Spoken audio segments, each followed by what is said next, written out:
watch me, hype me, gotta give it all. Don't matter how many times I fall, gotta get back up, yeah, gotta go. I can hear them calling, now I gotta serve. Now with my clique, now you get what you deserve. We keep it tight, we keep it cool. They got me and I got them too.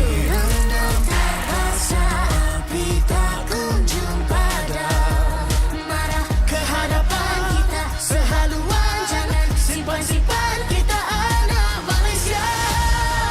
Kami tak senang mengalah, kami luar biasa.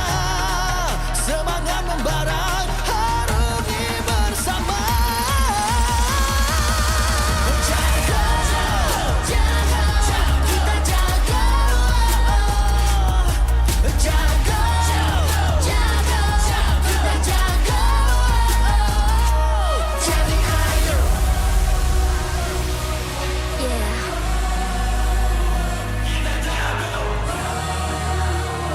Are you ready?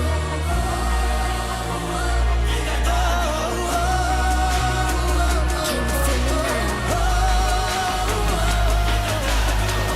Yeah, yeah, yeah, yeah. Let me hear you say.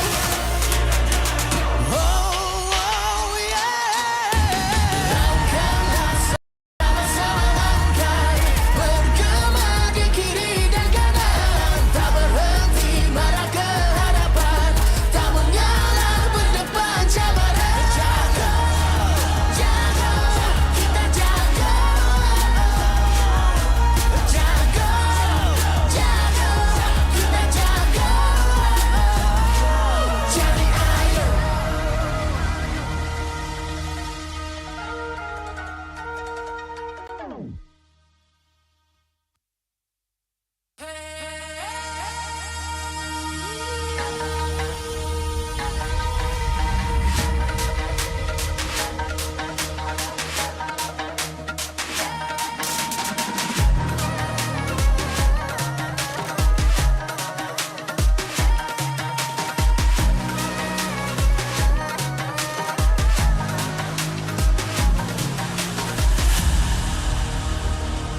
Aku hembus kata simat.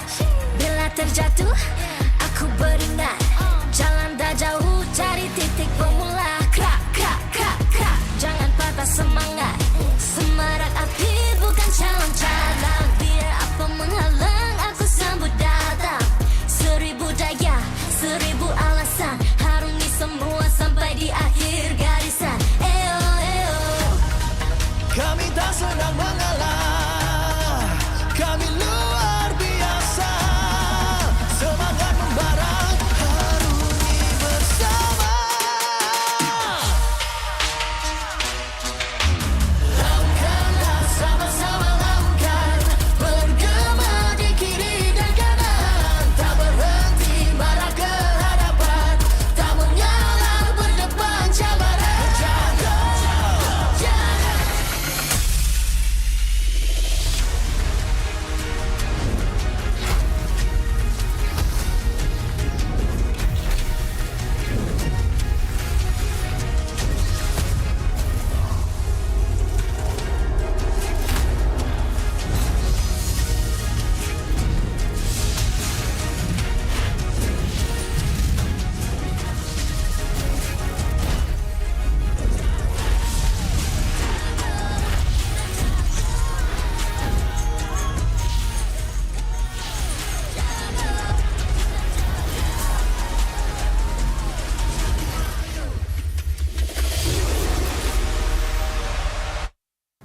MPL Malaysia Season 16 is powered by Moonton. Presented by Celcom DG.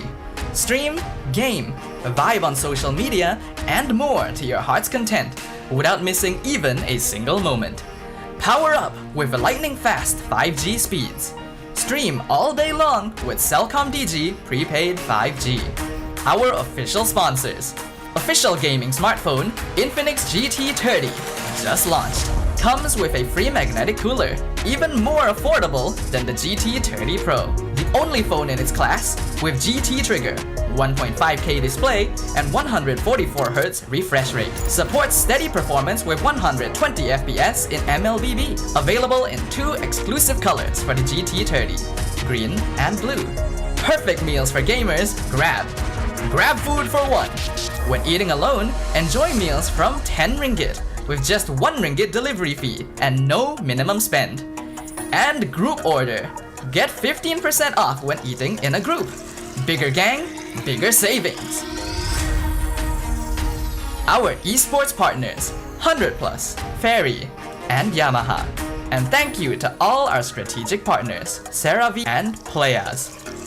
Tron Ares in cinemas on 9th October.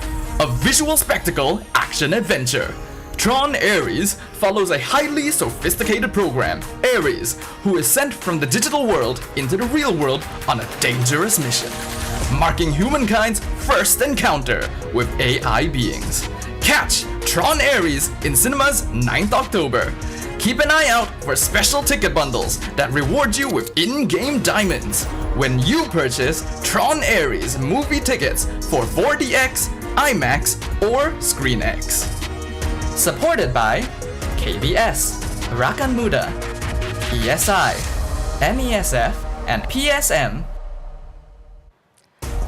Selamat datang ke MPL Malaysia musim ke-16 minggu ke-5 hari pertama. Nama saya Rose, host anda sepanjang musim ini. Now, kalau kita tengok daripada minggu lepas, CG sudah mendapatkan slot playoffs mereka. Tetapi untuk minggu ni, 5 lagi slot untuk playoffs. Maksud tu semua pasukan akan try hard untuk mendapatkan the last 5 remaining slot. Semua mata memang berharga untuk mereka. Tapi sebelum kita dive further into the game hari ini, Rose ada beberapa announcement untuk mereka yang tengah tengok MPL ni. First of all, kita punya early bird playoffs ticket akan start jual pada 3 petang hari ini, which is in 1 minute. So kalau korang nak pergi playoffs, siap-siap phone, korang dekat Dewan Sri Putra, korang dekat rumah boleh siap-siapkan PC, laptop untuk secure your tickets. Sebab it will open at 3 PM. So for more information, you guys boleh visit MPL Malaysia punya official website. Dan jangan lupa, esok kita akan celebrate the MLBB 9th anniversary celebration di Dewan Sri Putra. So kalau korang nak datang sini, nak menang hadiah yang menarik, nak jumpa KOL yang korang suka, esok boleh datang ke Dewan Sri Putra. And of course, it's already 3 PM according to the producer. So korang semua dah boleh mendapatkan playoffs ticket sekarang. Keluarkan phone. I hope I will see familiar faces juga dekat playoffs. And bukan itu sahaja, tapi IMAX Mega Bundle is now selling online.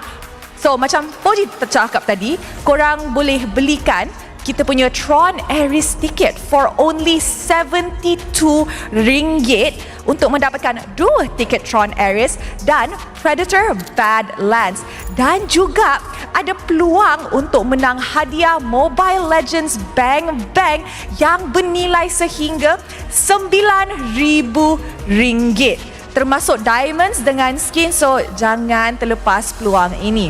And of course, since Rose cakap ada celebration dekat Dewan Sri Putra pada esok, kalau korang datang 3 hari minggu ni, kita pun ada diamond giveaway. So kita ada satu campaign, nama itu Dance Campaign. So sebelum show start, kita akan tunjuk satu video kepada audience and korang kena tengok video tu, hafal step dia, and bila kita sudah live, kita punya cameraman akan cari penonton dekat sini, dan kalau korang menari ikut the steps, korang boleh menang 1,000 diamond setiap orang. Jadi bangun menari dan mendapatkan diamonds untuk anda. Last but not least, kita ada ini gaya code. So you guys boleh isikan kod di bawah ni dalam MLBB anda untuk mendapatkan in-game rewards. Rose dah tak sabar nak mulakan minggu ke-5 kita. So tanpa membuang masa, mari let's show it to the casters to kickstart our day 1. Casters, throwing it to you guys.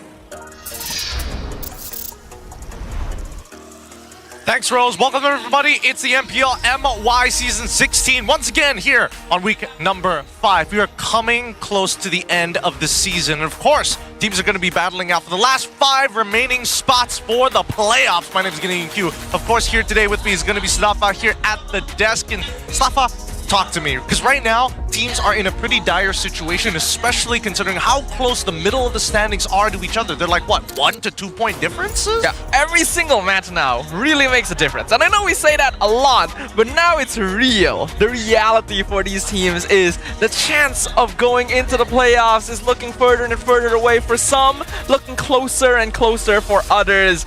But everything is still on the table. It's still on the table, and better yet, for those of you who've been watching this esport for as long as I have, or maybe some of us here in the arena, Dewan Sri Putra, you're invited to the MLBB 9th anniversary celebration. Don't miss your chance to become our lucky 9th winner, 9th anniversary winner. Get ready, feel the beat, watch the moves, join the fun, and dance with us. Come celebrate together. There will be a lot of exciting surprises waiting for you on that day. It's happening tomorrow, boys and girls. Tomorrow? So if you want to come on over, please, Dewan Sri Putra, we have plenty of space for all of y'all.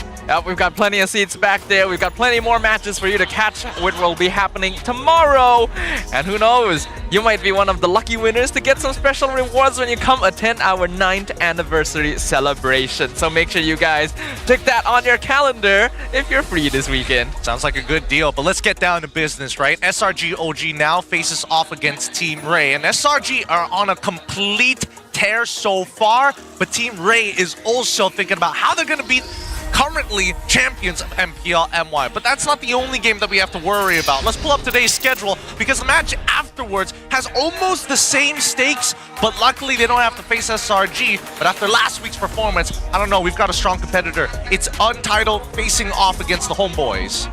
These are going to be some pretty interesting matches overall. Untitled and Homeboys are both teams very eager for some points. Homeboys, in fact, only needs to win this one series to guarantee a slot into the playoffs, while Untitled will have a lot more praying to do, since not only do they have to clean sweep everything, but they also have to hope their opponents fail. That's not a position you'd like to be in here, but at the end of it all, it comes down to business. Our current champions from MPL MY, international representatives with top 3 finishes in the current and the latest internationals. It's Innocent, Yum, Stormy, Sick Guys alongside Cram. And this team, it just doesn't feel like they have too many holes in their game. While it hasn't been as perfect of a season for SRG OG as compared to the past, no one can deny that they are still the giants of MPL Malaysia. They may have dropped a game against GMXK, but we know that when this team locks in, when these players get the right picks, and they have a lot of right picks, they are almost impossible to handle. Yeah, it also feels like they're ahead of the meta currently. Whipping out the Lunox whenever necessary. It feels like they've got the draft down compared to last season, where it's a little on and off. Now we look at Team Ray with Joam, Nova X Kobar, and of course, Zayla, Nina, Arrow 404 alongside Dur. Zach QT will not be playing today.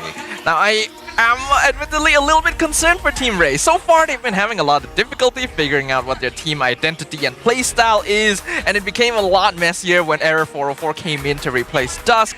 And rather than going back to the basics that had been working somewhat well for them throughout the season, they've decided to switch it up again, with Zay coming in to replace Zach QT. This player has been on the bench for Team Ray for multiple seasons now, actually. Finally getting a chance to play on the stage. Is it really the right time to do so? Well, honestly, I don't know. I don't think this is the right move for Team Ray personally, but it's going to be a really tough matchup regardless. With that being said, we're about to start these games shortly. Let's have a quick check-in with the teams on their ping test mic check. Next week, Cok. Normal, Cok. Next week last Final exam. Yeah, final last week. Ooh, last week of exam and last week of MPL. No, you go to GOF, Cok. With Tim Bamos. Ooh. Kau panggil Rez tu, kau ada layan. Siapa? Rez. Tak kenal. Marshall tu. Lagi Zat. bisa tiwa keri Apa dia? dah jadi huruf bi Ya, Abang. Birthday dia semalam.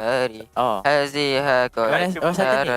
Lagi one more. di fi Apa amali Res? tarwi jama Itulah, Res. R-E-Z. Oh, Res. Marshall, Pak. Very different vibes from both of the teams. SRG still figuring out, and hopefully their audio isn't going to be much of an issue once we start heading into the game. But at least for Team Ray, the vibes are immaculate coming in from Arrow 404. It doesn't seem too down and out, even though he's got exams this week. Yeah, I mean, you got exams this week, but you're up on stage playing an MPL, so I get the feeling that there are certain priorities happening right now. Just like how Nova and Innocent both look like they're watching the same video or something like that. Just completely engrossed without caring about what the rest of the team is doing. Vibes are important, of course, but you still gotta be able to actually execute mechanics-wise, and I know that for most of us, we're going into this series with a clear favorite. I mean, there's definite favorites for it, but we also specifically have to talk about the league standings. By the end of week number 4, there's no room for errors for anybody, any one of these teams, for Arrow, GMXK, Team Raid, or even Untitled. Anybody who is relatively close to Monster Vicious is actually hoping that Monster Vicious maintains their position. Right now, Untitled and Arrow has the most volatile position since they're only 1 point difference from each other, while Team Raid and even Games MY Kalantan, if they win it 2-0, that overtakes 3 teams straight away.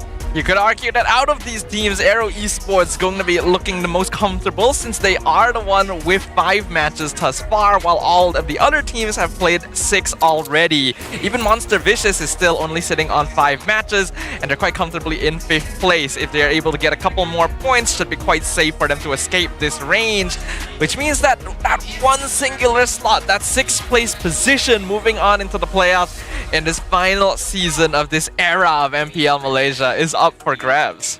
Anybody can win it so far, but let's look at what you guys have to vote for this time round. Do you think Team Ray needs a new identity in their gameplay? Yes, they shouldn't rely solely on the hypercarry strategy. B, maybe, but changing now could break the momentum. Or C, no, they don't need new tactics, just better synergy. I don't know, this one's a bit, this is a little lopsided. I don't think it's as clear-cut as most people would imagine. I think that court of public opinion is probably going to lean into A, but we've seen a couple of other strategies from Team Ray, and it doesn't seem that good either. Yeah, that's the issue, isn't it? Team Ray has always found themselves in this position multiple seasons in a row now, where they start off the season strong because it seems like they have a specific strategy that they're comfortable with, but then other teams realize, oh, they can only really play this one strategy, and they're kind of dependent on certain hero picks that do it. They figure them out, they counter pick, then Ray just starts falling apart. Yeah, I think that, right, inevitably it feels like pick-off compositions seem to be doing the best here in MPL MY based on going on to the statistics, but I don't know. This will be a really, really tough game for Team Ray. If they can even take 1 point away from SRG, maybe that could change their standings. With that being said, it's time for the walk-ins.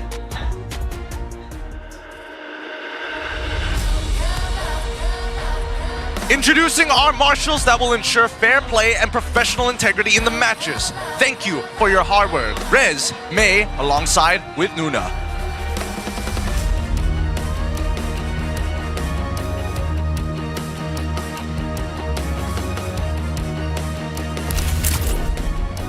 Selangor Giants OG Esports.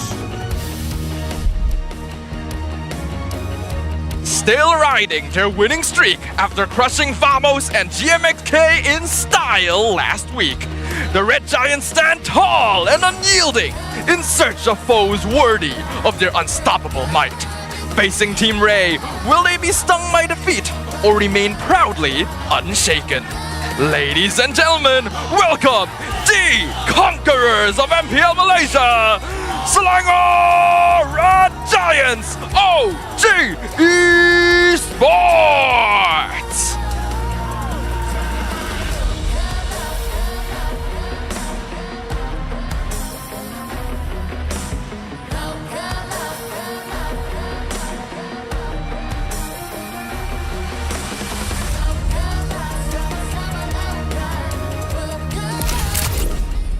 Team Ray.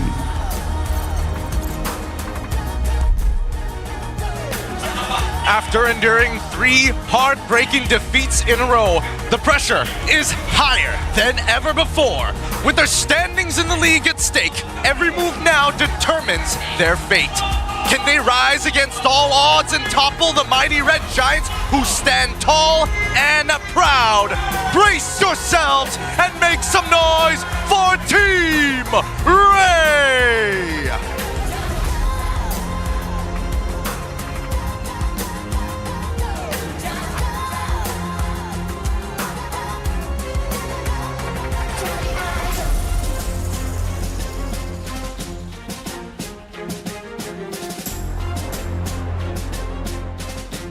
The stage would not be complete without introducing our head of league ops, Franklin, along with the coaching staff of both teams, the masterminds behind every game.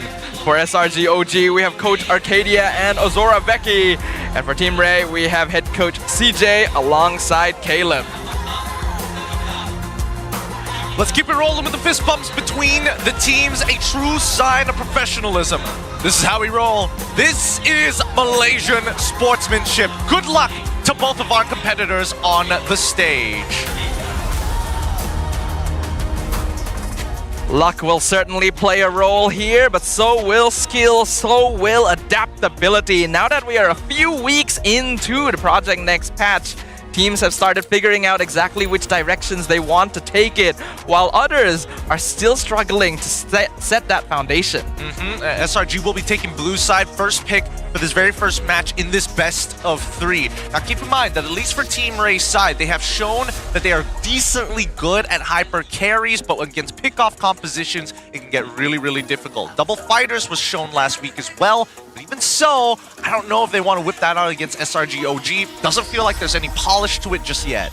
Yeah, unfortunately, although we know Jome to be a mean clutch player in the gold lane position that is usually reserved for marksman heroes, he has only tried fighter once, and that was on the Esmeralda.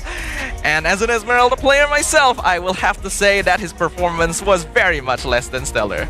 I think that Arrow 404 coming into the lineup is a good idea, but he needs a hero that can actually look to push the envelope, right? Develop advantages, create openings for their teams, whether it be tank junglers, which again, has not been very popular here, despite the fact that again, a lot of those tanks do eventually get banned out when we take out Yisha and Shin. Because I feel like right now, that's the biggest problem with Team Ray. If they want to lean into Yisha and Shin, it feels like double fighters need to be the way to go. Yeah, and then there's an unfortunate case of the matter. There are, of course, still ways that you can try to adjust the draft a little bit to still have multiple carries in different positions, but that will require a little bit more expansion in the hero pool and overall more practice in the Land of Dawn. Speaking of practice, right? We still have 1 minute and 6 seconds left before we start heading into the game and heading into the draft. We talked to Joam, and he gave us a quote. I still want to face SRG and try to beat them since it's my first time going up against them. Even other teams managed to get a point from SRG, so I believe it's possible. To Innocent, I'm proud of what you achieved here, and I hope I can do the same too. Ooh, a little bit of a shout out to Innocent over there, who is, of course, a PH player himself. He's been around such a long time that some people may have forgotten that fact, but Jome can definitely look up to the success that he has achieved here in MPL Malaysia and hope to achieve the same heights. It's gonna be very, very difficult though. Innocent has so far proven that he is not limited to only marksmen in that hero pool.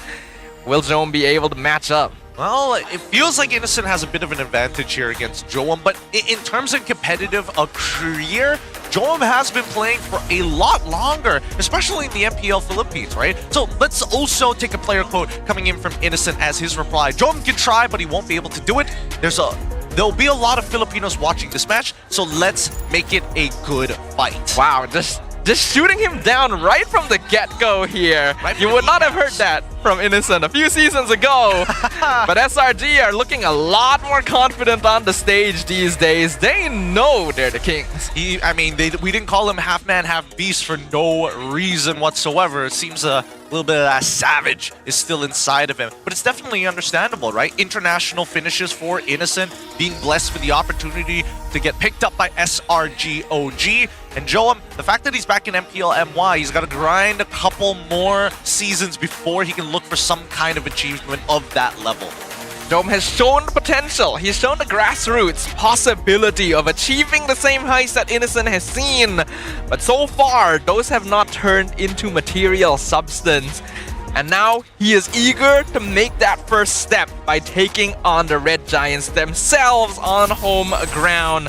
let's jump into the drafting phase and start off the day by figuring out what map these two teams will go head-to-head on. Once again, thank you to all of our spectators in the arena watching locally and abroad. And kumusta to all the Filipinos checking out how their boys are doing here in MPL MY. SRG on the blue side banning out the Arlet alongside the Zushin. Arlet has been a big debate, but I feel it makes a lot of sense because it's one of the few heroes that we do actually see Dur make huge impact in his games. Funnily enough though, Dur has played Arlet 3 times, one of his more common heroes, and yet he has a 0 win rate on the pick. Despite that, SRG OG still go out of their way to remove it from the pool.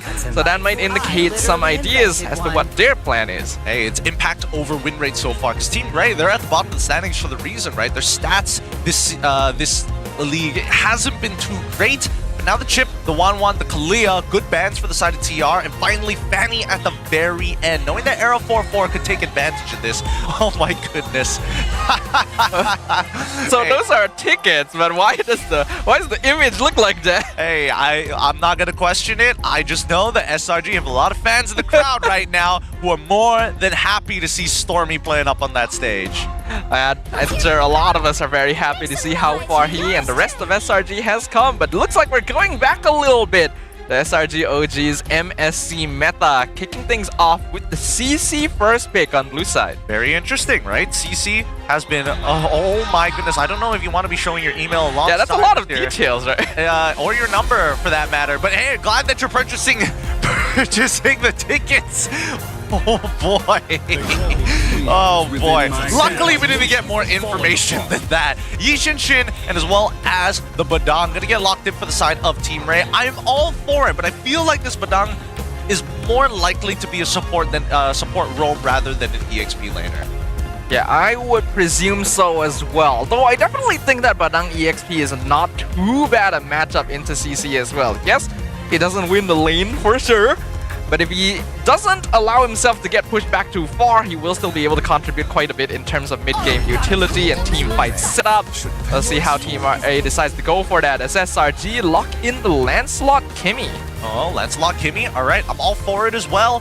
It's a little strange to see, mainly because again, when you see that Badang, things like Joy, things like Assassins generally don't like that level of disruption. That's why people didn't like Hilda when you were playing Hayabusa. Similar examples, but Lancelot has iframes to work with. And I think that, especially for the earlier stages, they've kind of buffered it up with the CC alongside with the Kimmy. At this point, priority comes into question in dangerous grass. Yeah, especially since SRG so far has picked 3 different damage style heroes.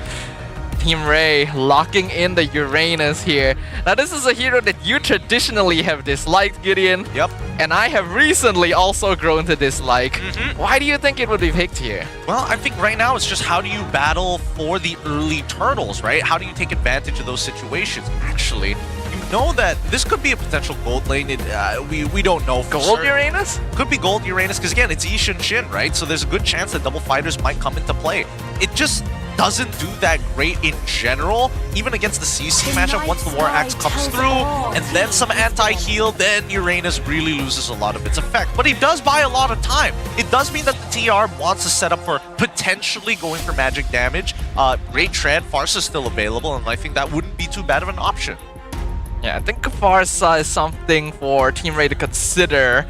We are definitely curious about how Zaylanina is going to be able to perform on stage. This is a player that has been part of MPL technically for a while now, but never really gotten that chance to actually perform. What is his hero pool? What is his playstyle? How well will he actually synergize alongside Novak Skobar and Error 404, considering the lack of actual on-stage experience?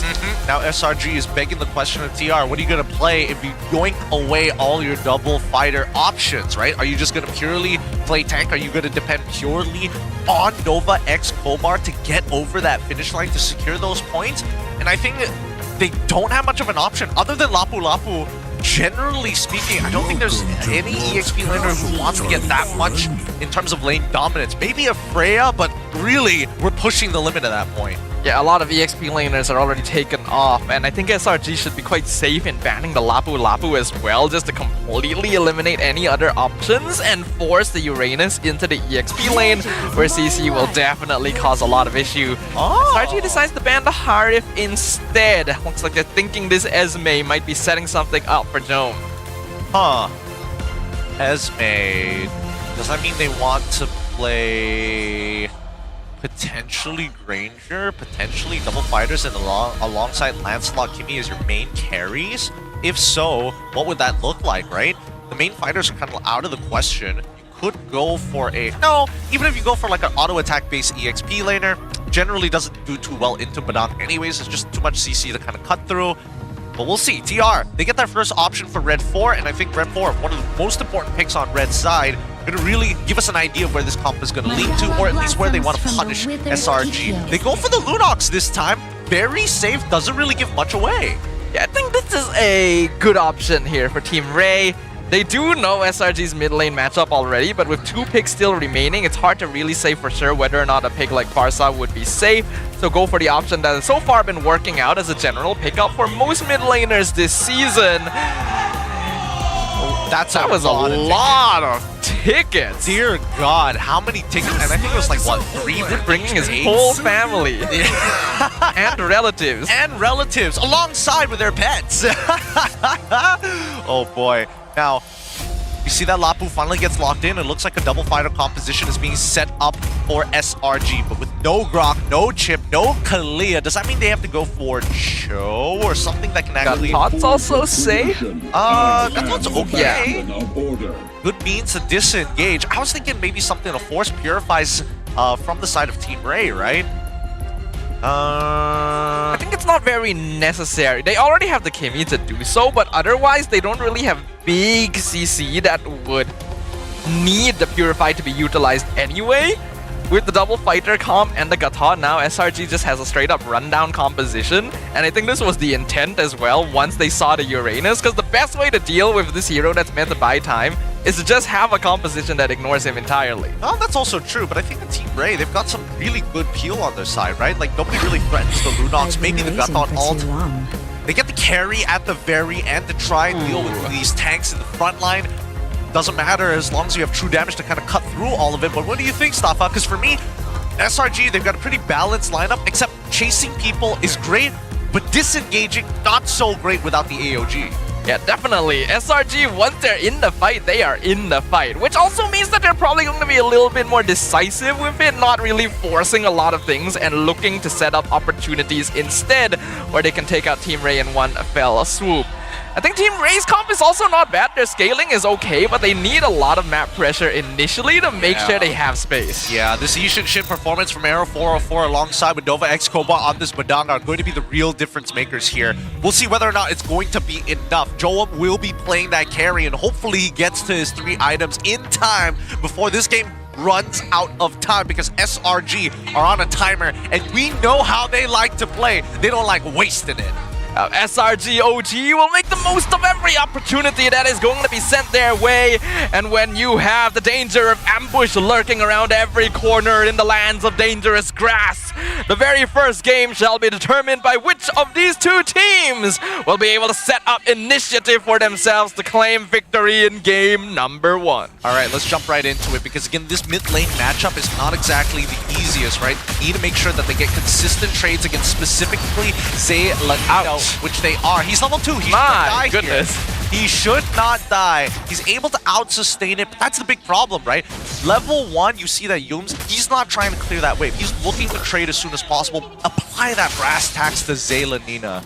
I really feel like you should not be walking up waves against... Oh, Sky is really low! Going for the dive, but they get the setup in mid lane. Zay Lanino gets bursted down instantly. Nova tried to catch Skies, but he gets punished for it instead. 2 easy kills to SRG. What are we doing here? What are we doing here? That should have been a free kill onto Sakai. It's a missed opportunity from the side of Team Ray. SRG throwing up the smokes and mirrors. Great disengage. And SRG come up with 2 kills because of that. When I did my power rankings, I had rated Team Ray to be one of the more midpoint teams when it came to early game pressure. It really does depend on whether or not they can get good positioning. And now that they've already fallen behind, we're looking at near 1k goal lead in the first minute. SRG are already looking very good. Oh, a little too good, in a matter of fact. I think that's the worst possible outcome for Team Ray. The mid trio is now a little bit weakened, and their position over the map, especially control over that mid lane, is going to take a little bit of a toll. Arrow 404 is nearby. He's got nothing else to farm as he's full cleared both sides of the map. Oh, Skies. Error gets taunted straight away. Skies just dashes in, executes him, and now they're picking up Novak Kobar as well, forcing out another flicker from Zayla. Nina, this is already going very bad very quick. Yep, and you can see that Cram, he doesn't mind taking this trade immediately, knowing that they basically got that turtle for free. His ult doesn't need to be used to zone, as they should be able to clear out this turtle fast. Oh, and they're instantly rotate over. Hume's gonna dash in with Slick and gets the taunt in, still alive with the Revitalize, and the rest of SRG are here to steal away the orange buff. And they just walk out with the spoils of war. Calculated down to the wire. That's exactly how SRG likes to play. Having AOG in hand, giving Humes the confidence, would rather lose his Revitalize than the AOG itself. He will take that recall though. This Cram maintains pressure over the lane. Dur has basically given him nothing. This has already turned into a massive snowball though. Even in past games, even when SRG plays, you don't usually see this much of a goal lead this early in. It's 4 kills in 3 minutes.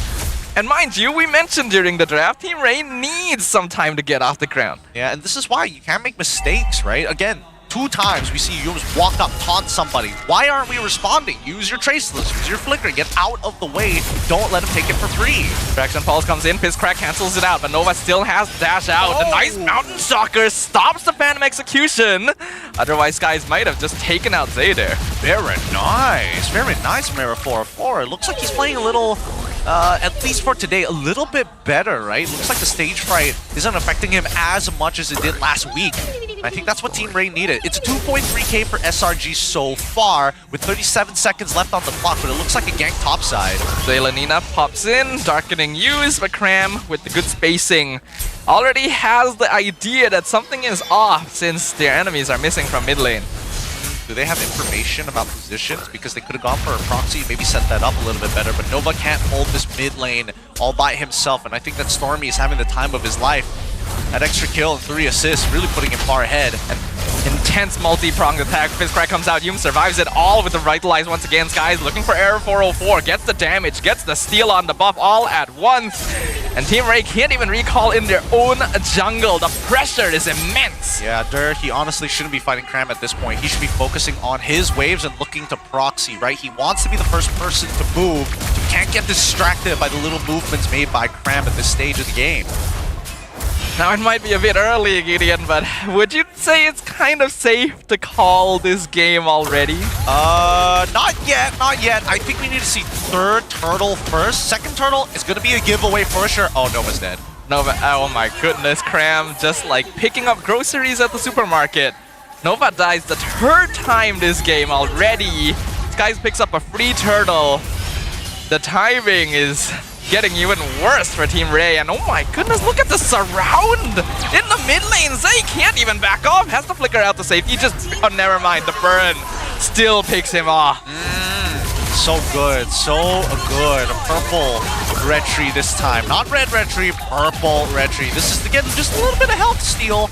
It's more than enough to take out the right target.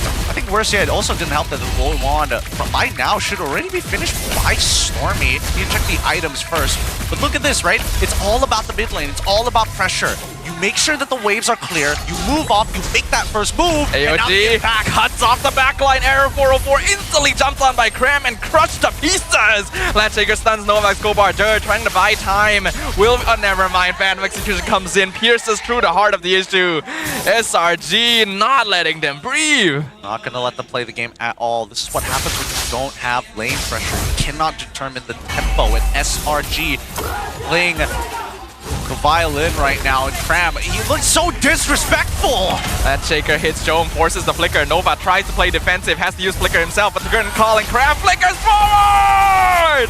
Sky Stars with the puncture, killing spree over the Lancelot. Team Ray losing so much of the map so quickly. The kill score is 10-0. They got 2 kills. They got the flicker as well. What can they not get and force out of Team Ray with a 7.4k lead? I'm getting very close to saying that this game is basically donezo. 20 seconds left, that third turtle, and finally Nova Escobar gets the Thunderbelt.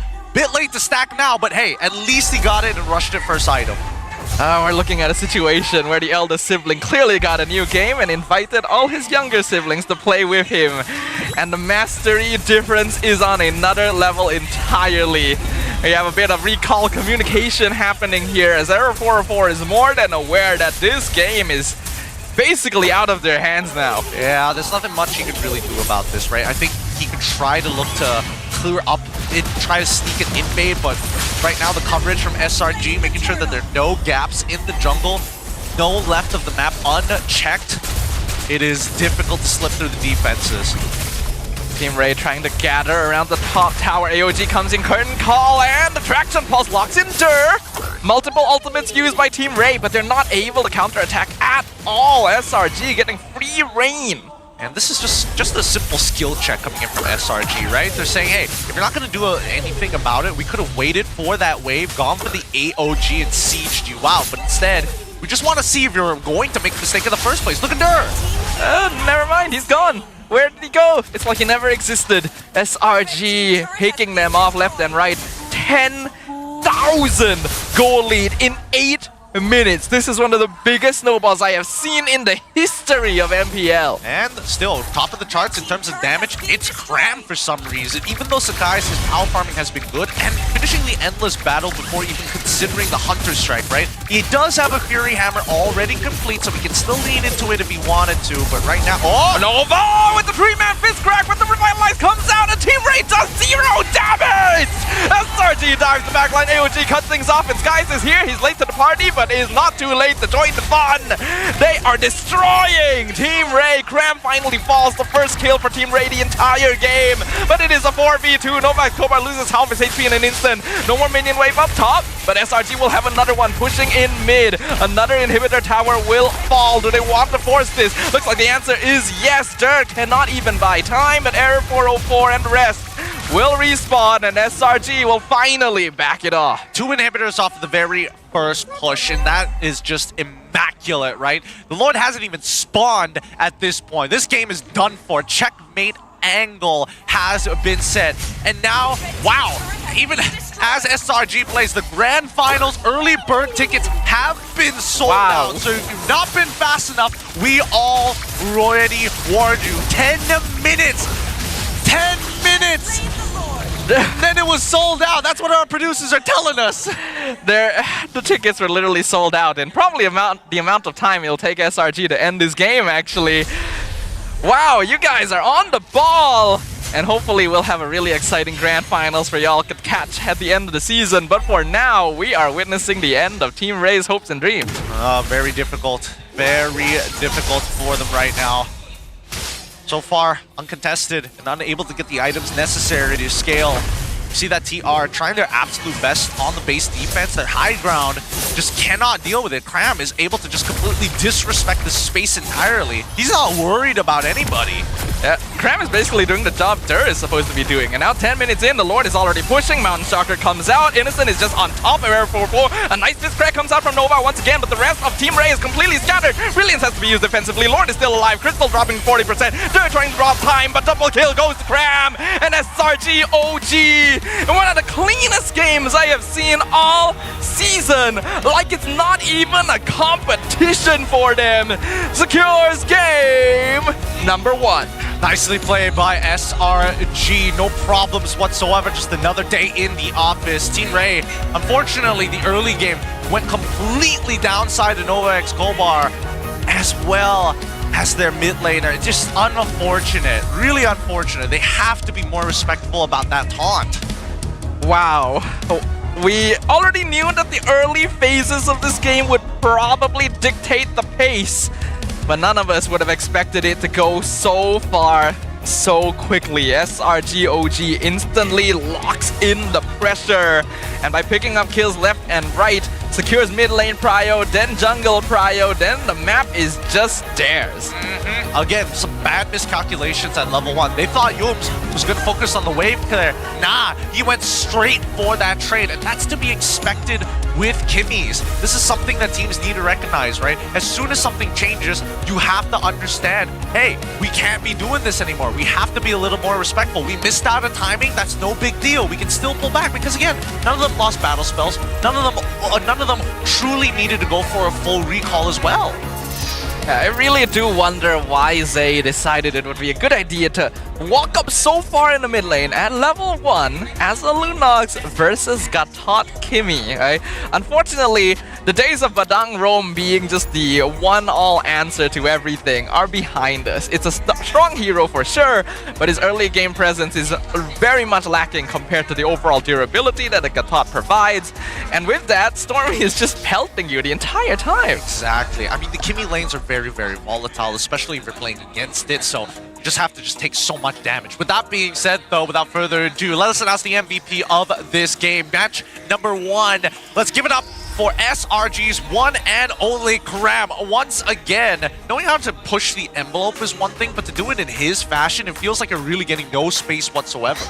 Kram really popping off this season as a whole, actually. He's well aware of the fact that he's one of the few players on SRG who hasn't been honored with one of those end season awards, and he's really looking to get it this time around. 8-1-4. The only kill that Team Ray were actually able to get, and that was from him just completely disrespecting boundaries regardless. It's classic Lapu build, even goes for the Oracle just to greed it out because he knows how far ahead his team is.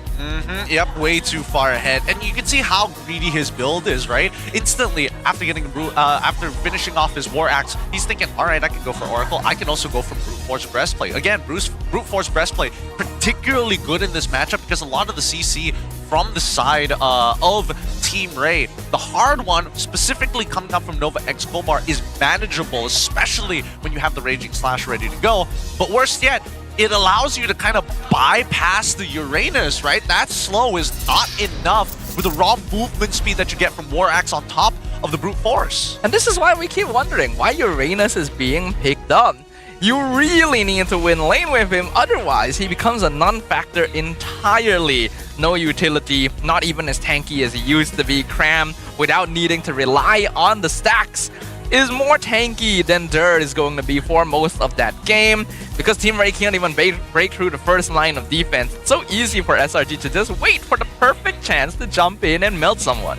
Yeah, and I think that at least there's no such thing as Uranus quote-unquote winning the lane. He just forces priority upon your opponents, right? With first rotations coming in from SRG, starting from orange all the way back up towards the top side of that map, doesn't allow Dirt any opportunity to go for the proxy in the first place. That's the thing. Uranus is actually really, really manageable if you have a team that you can call upon for aid, because 2v1, sure, maybe Uranus might be able to make it out if he has max stacks, but if you're sending 3v1, worst yet, you have a Kimmy with weakness finder, there's no running away from that. I think once Team Ray lost out that mid lane prio, the game was basically half done already because Uranus and Carry both need a little bit of time and space in their side lanes, which puts a lot more pressure onto the mid trio to actually make things happen. Either they get things started strong by getting kills, or they just play it safe and don't give SRG an early lead. But we all know that that second factor did not come into play at all. Zay walked too far forward, Nova got picked off multiple times, and without their mid-roam duo, the rest of Team Ray can't do much. Yeah, I mean, their entire early game foundation was based off of Lunox's laning phase and Nova X Kobar. That's why, as much as I want Arrow 404 to play this game, he was trying to power farm, he was trying to get involved, but the mid-trio, if we compared Lancelot to the Yishin Shin misses that boat. It's kind of nothing you can really do, and the only killable target is Stormy, who's getting protected time and time again. I mean, looking at the damage dealt overall is just night and day. The highest damage dealt on Team Ray was 30,000 from the Uranus, which is close to how much Innocent was doing, and he wasn't even part of most of the fights.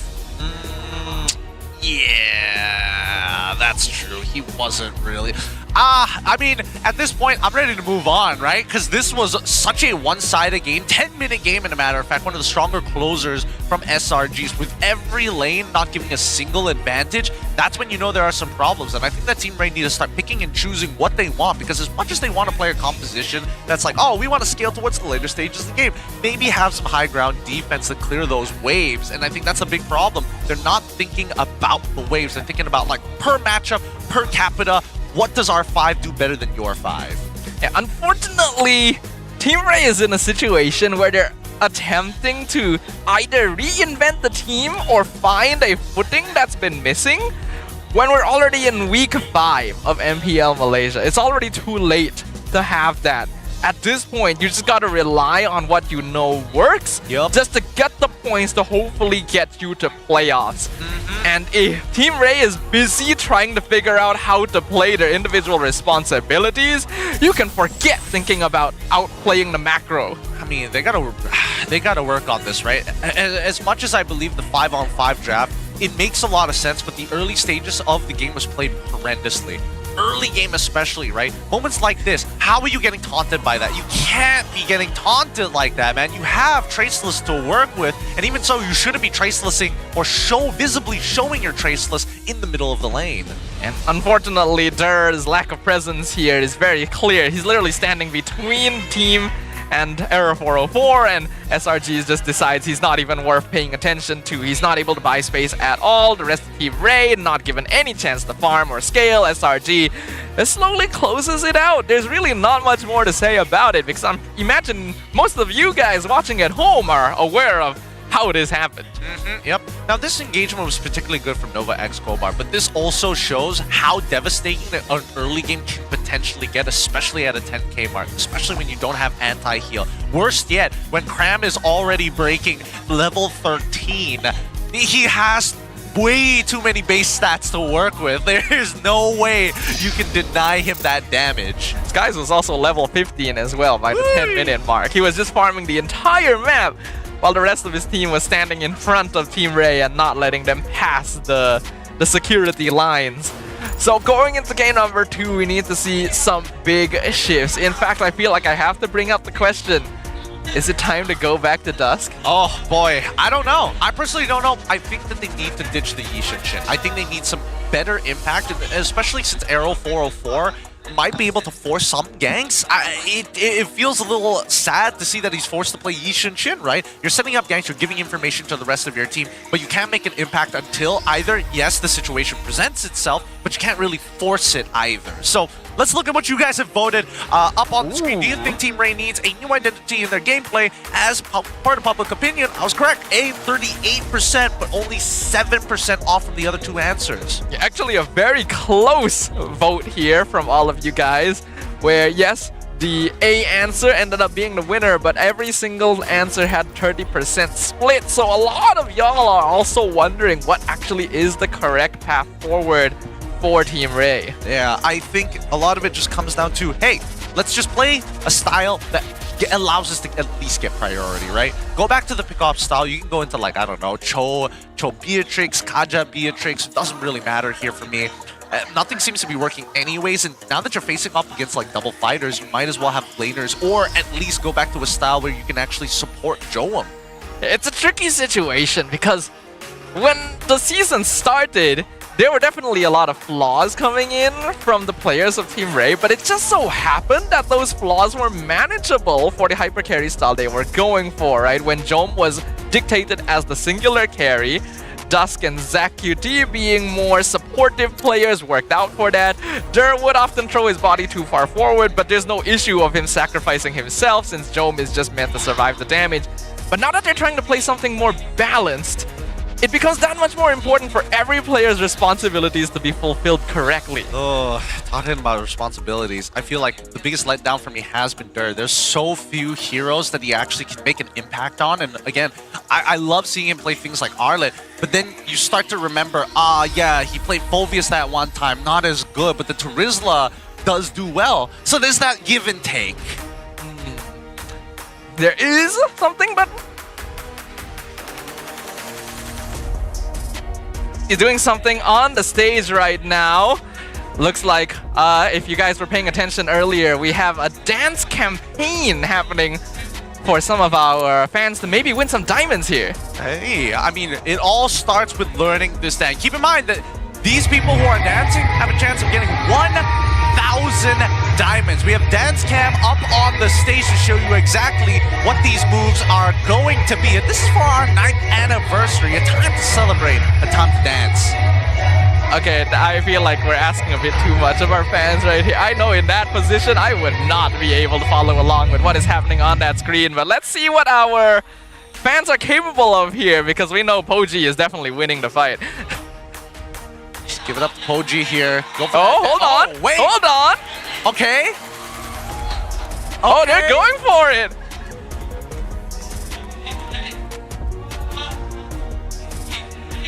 All right, now the official beginning. Who is going to be the winner of our dance-off? Oh, all of them doing very well. That includes Poji as well, of course. Shout out to him. He's got the value. Oh, he's got the vibes. All right. I think these guys, they need a quick look, all right? Let's give them a refresher.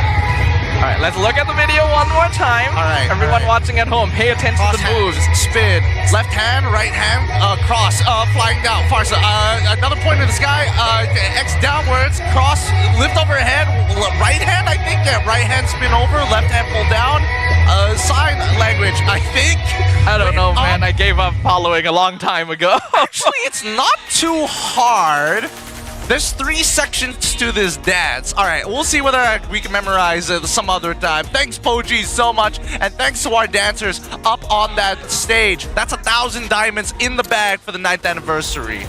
Thank you very much to our fans participating. And if any of you guys watching at home feel like you're confident in your dance moves as well, make sure you guys drop by sometime this week. I think there'll be more opportunities for you to earn some diamonds with your dance moves. Yes. Now, Team Ray, in the deliberation of trying to figure out how they're going to be able to deal with these styles of compositions. And SRG, on the other hand, nothing to worry about. They felt no resistance dealing with Team Ray. They got away with everything that they wanted to, but it looks like Arrow 4-4, he is not out of spirit just yet. Team Ray will now be on blue side, first pick. Looks like they're not planning to sub out any players for now, sticking with the same composition from game number 1. And hopefully they will be able to figure out a better way of attacking the Red Giants here, because that was just a one-sided slaughter. We basically got no opportunity at all to see what Team Ray was capable of. Yeah, really didn't get to see much out of that composition.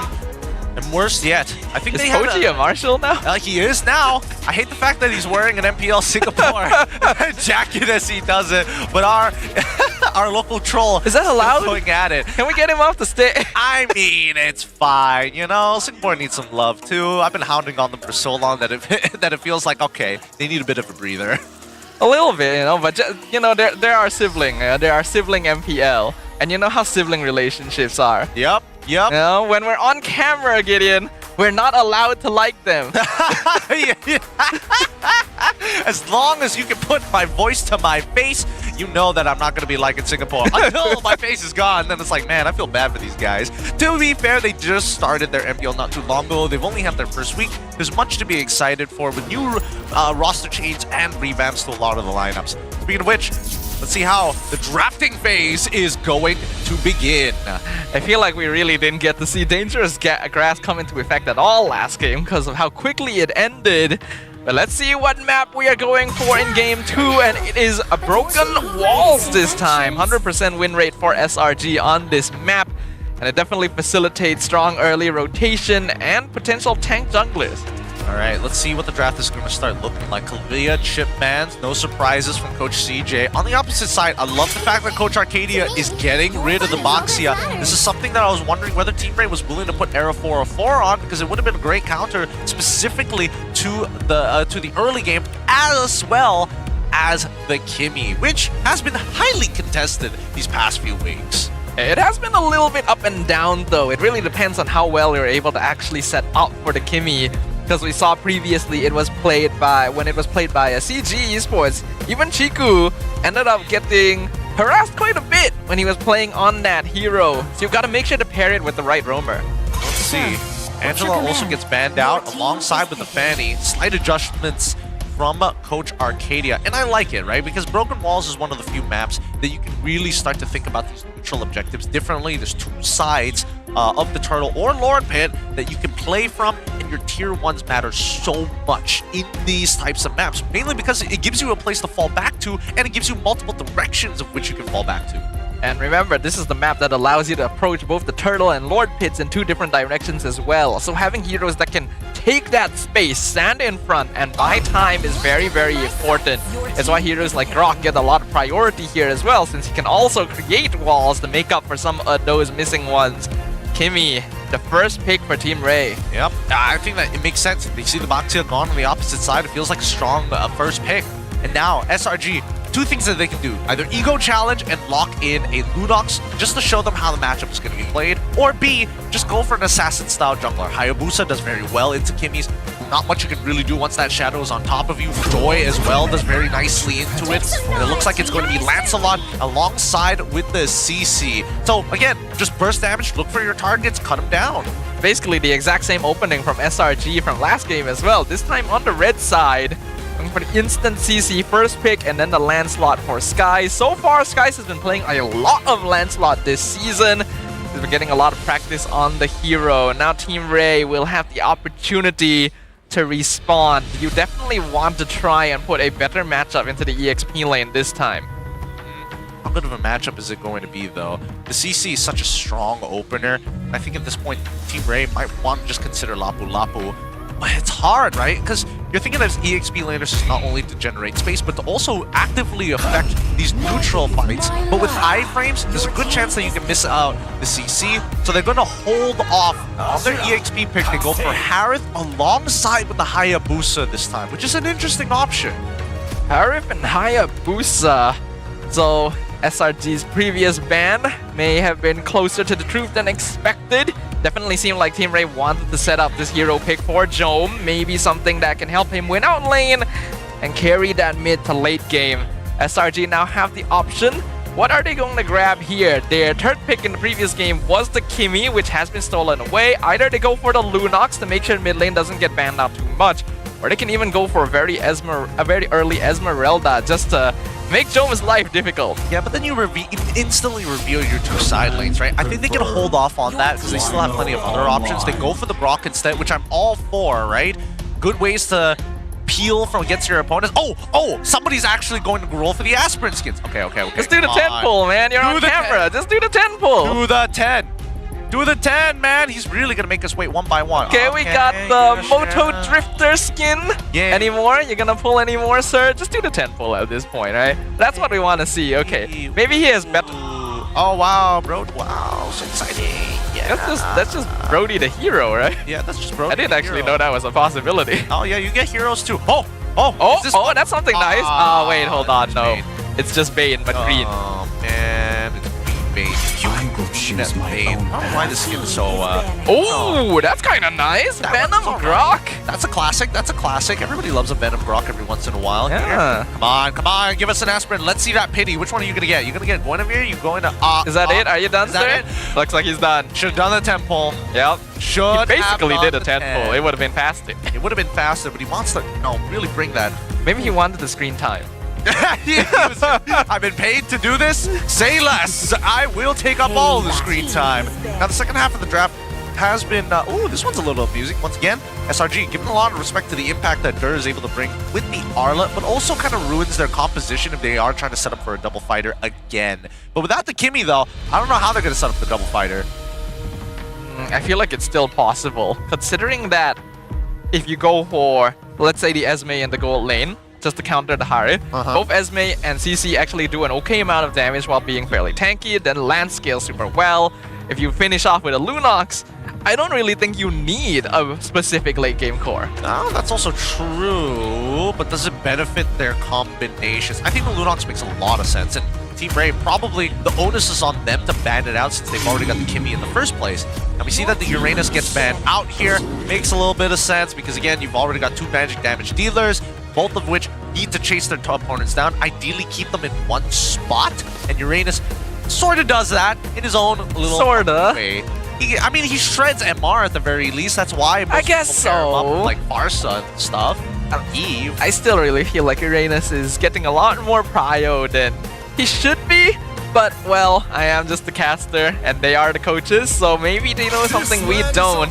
Looks like Lapu Lapu is going to be the final ban for Team Ray, which means that Lunox is open, Esme is open. Yeah. I don't really know if this was the right pick. Okay, so they can go... I'm thinking what else they can look to combo with, right? Because if they're leaning back into that early game section, I think that Kadita probably should be a pretty good consideration for Team Ray. Also forces opponents to actually take Purifies, maybe even try to hold on to their flickers if you are the gold laner, and pray that everybody else is able to peel for you and open up that map. Lunox, by far the safest. Lunox should be SRG's pick here. I don't really see why they would go for anything else, to be honest. Unless they really want to lock in the Esmeralda first, since they already know Team Ray's mid is the Kimmy. Oh, okay. They go for the Kagura instead. They're making it a little spicier. Kagura's pretty good at poking out, especially with her long range against the Kimmy. But once Kimmy is charged up, the trades become a lot harder. But with the mobility that Kagura brings, you can kind of make it difficult to be a consistent moving target, right? When you're trying to like track them down with the regular auto attacks. Team Ray, now they see the option of Kagura. They need to worry about maybe their backline getting blown up. Once again with the Badang. Badang makes a little more sense. Won't be able to catch the Kagura as effectively because she has an inbuilt Purify and can move around a lot. Oh, but they're also getting at least the Esmeralda on their side. No counterplay so far to the Harrow. Okay. Personally, I don't like the Badang here. You are giving Yums more walls to work with, which I think is not going to be ideal. That's true. And you don't really do a good job of locking down anyone on SRG. I mean, disruption to the Lancelot, sure. I mean, as long as you're making him dodge. Sorry, not dodge, but punching him out of place and canceling out at least one of his resets for his puncture. I think that's worth it if you can make it happen. I wonder if SRG might go Bane. They can go Bane. They could go Bane, but the safe would be Granger or Claude. And it looks like they're hovering Granger. Yep, All right. Granger it is. Yep, it is going to be Granger this time. Man, does Harith want to take Purify? Probably not, but there's also no reason for SRG's Granger to take Purify, so I'm really not too worried about this. Yeah, it's gonna be a generally flicker game here for both teams, I think. For Harith to get out of the Tectonic Charge more easily, for Granger to disjoint the Ogi Shadow kill. Scaling is pretty solid on both sides, but I'm once again worried about the potential lack of pressure from Nova X Copart. This Badang, I don't really know how much he's going to be able to get done on the map. Me either. I mean, they've got Kimmy, right? So that's going to be the main catalyst for their squad to apply damage on their targets early on. But I sure hope that Nova X Gobar takes like either a concussive blast, something that can actually speed up that mid lane clear if they want to focus purely to rotate towards Joe, because he's going to need resources. And unfortunately for Dur, good luck. You just got to survive, right? It's not flying clouds, so you just don't take too much of a brass tax. The walls are broken down, and that just means we're going to be witnessing an all-out brawl right here. It is a matter of survival for Team Ray with only a few matches left in the season. If they want to keep their playoff dreams alive, they need a victory here against none other than the Red Giants. All right, let's jump right into it, because again, the game was basically done for right at the very beginning. Yums affecting the waves, trying to pull it as close as possible. Don't worry, Zaylandina. He's already level 2, but I'm more worried about Dur because this is a pretty impossible matchup for him. He hits level 2 and Cram doesn't mind losing a little bit of EXP. If he can cancel out that regenerate, that would be perfect, and he gets it as well. It's all about lane control here. Now, I also have to note, Team Ray has 3 Purifies. Do you think that's a little bit too much? I don't think it's too much, especially considering what Grok brings to the table. Oh, speaking of Grok, Yum's actually in some trouble. A nice stun from Stormy. He's going to be jumping on Zay, forcing out the anti-grav thrusters. Nearly takes him out. Now Stormy, the one in some trouble, gets locked down by Nova, but still has the dash away. Very close trades here. They did not get... Oh, Flicker. Innocent in trouble. Error came in. Level 3 gank on the Granger. Actually gets it.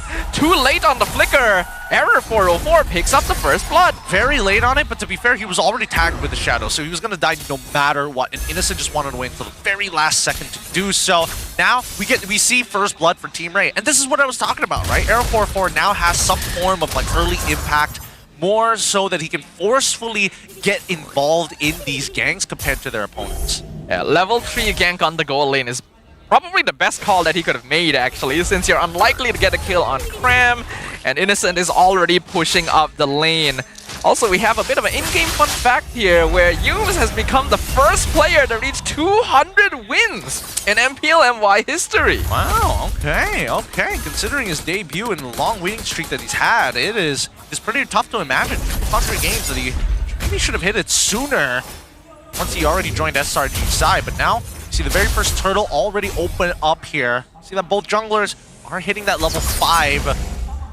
For Sakai, he's going to take his time because his team has full vision, so there's nothing to force. Neither Yumes nor Nova have level 4 yet, so they don't have to worry too much about that. Yin Yang Overturn comes out. Nova gets a 3-man fist break into the Falling Star Moon, but Sky still secures the turtle anyway, and he's diving in. The 2-man puncture, double kill for the Lancelot. Stormy gets picked off in the backline, but Dur has gone too far, and Tectonic Charge sets up the triple for the Sky Prince. You would have imagined that Yumes was going to use that Tectonic Charge earlier. Oh no. Error 44 really wants this buff. I think he did get it. He got it.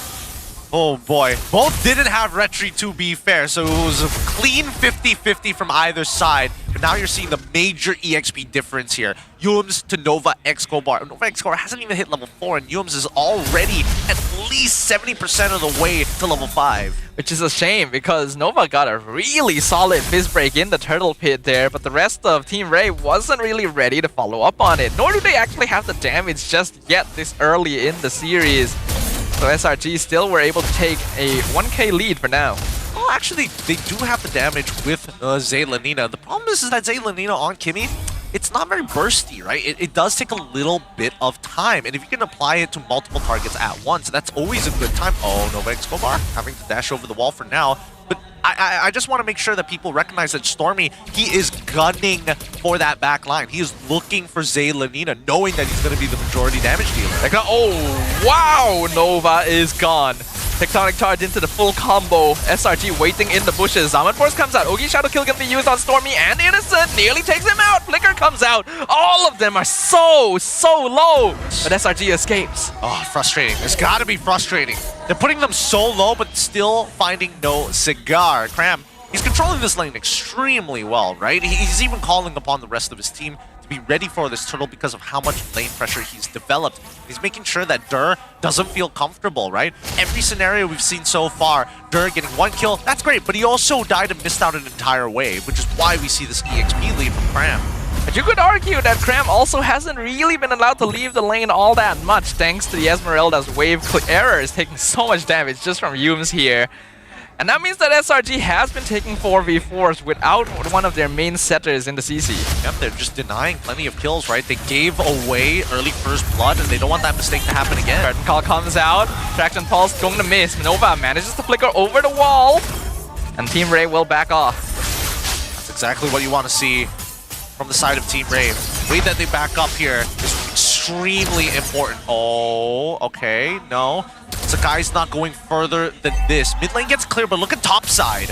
Of Jome already backing off. He sees Innocent's positioning. He knows that he's being ganked. Gonna play it safe instead. SRG instantly transitions to the orange buff. Error will survive, but he will lose that objective. Slowly take their time. Cram is in a phenomenal position, right? 2-level lead against Dur.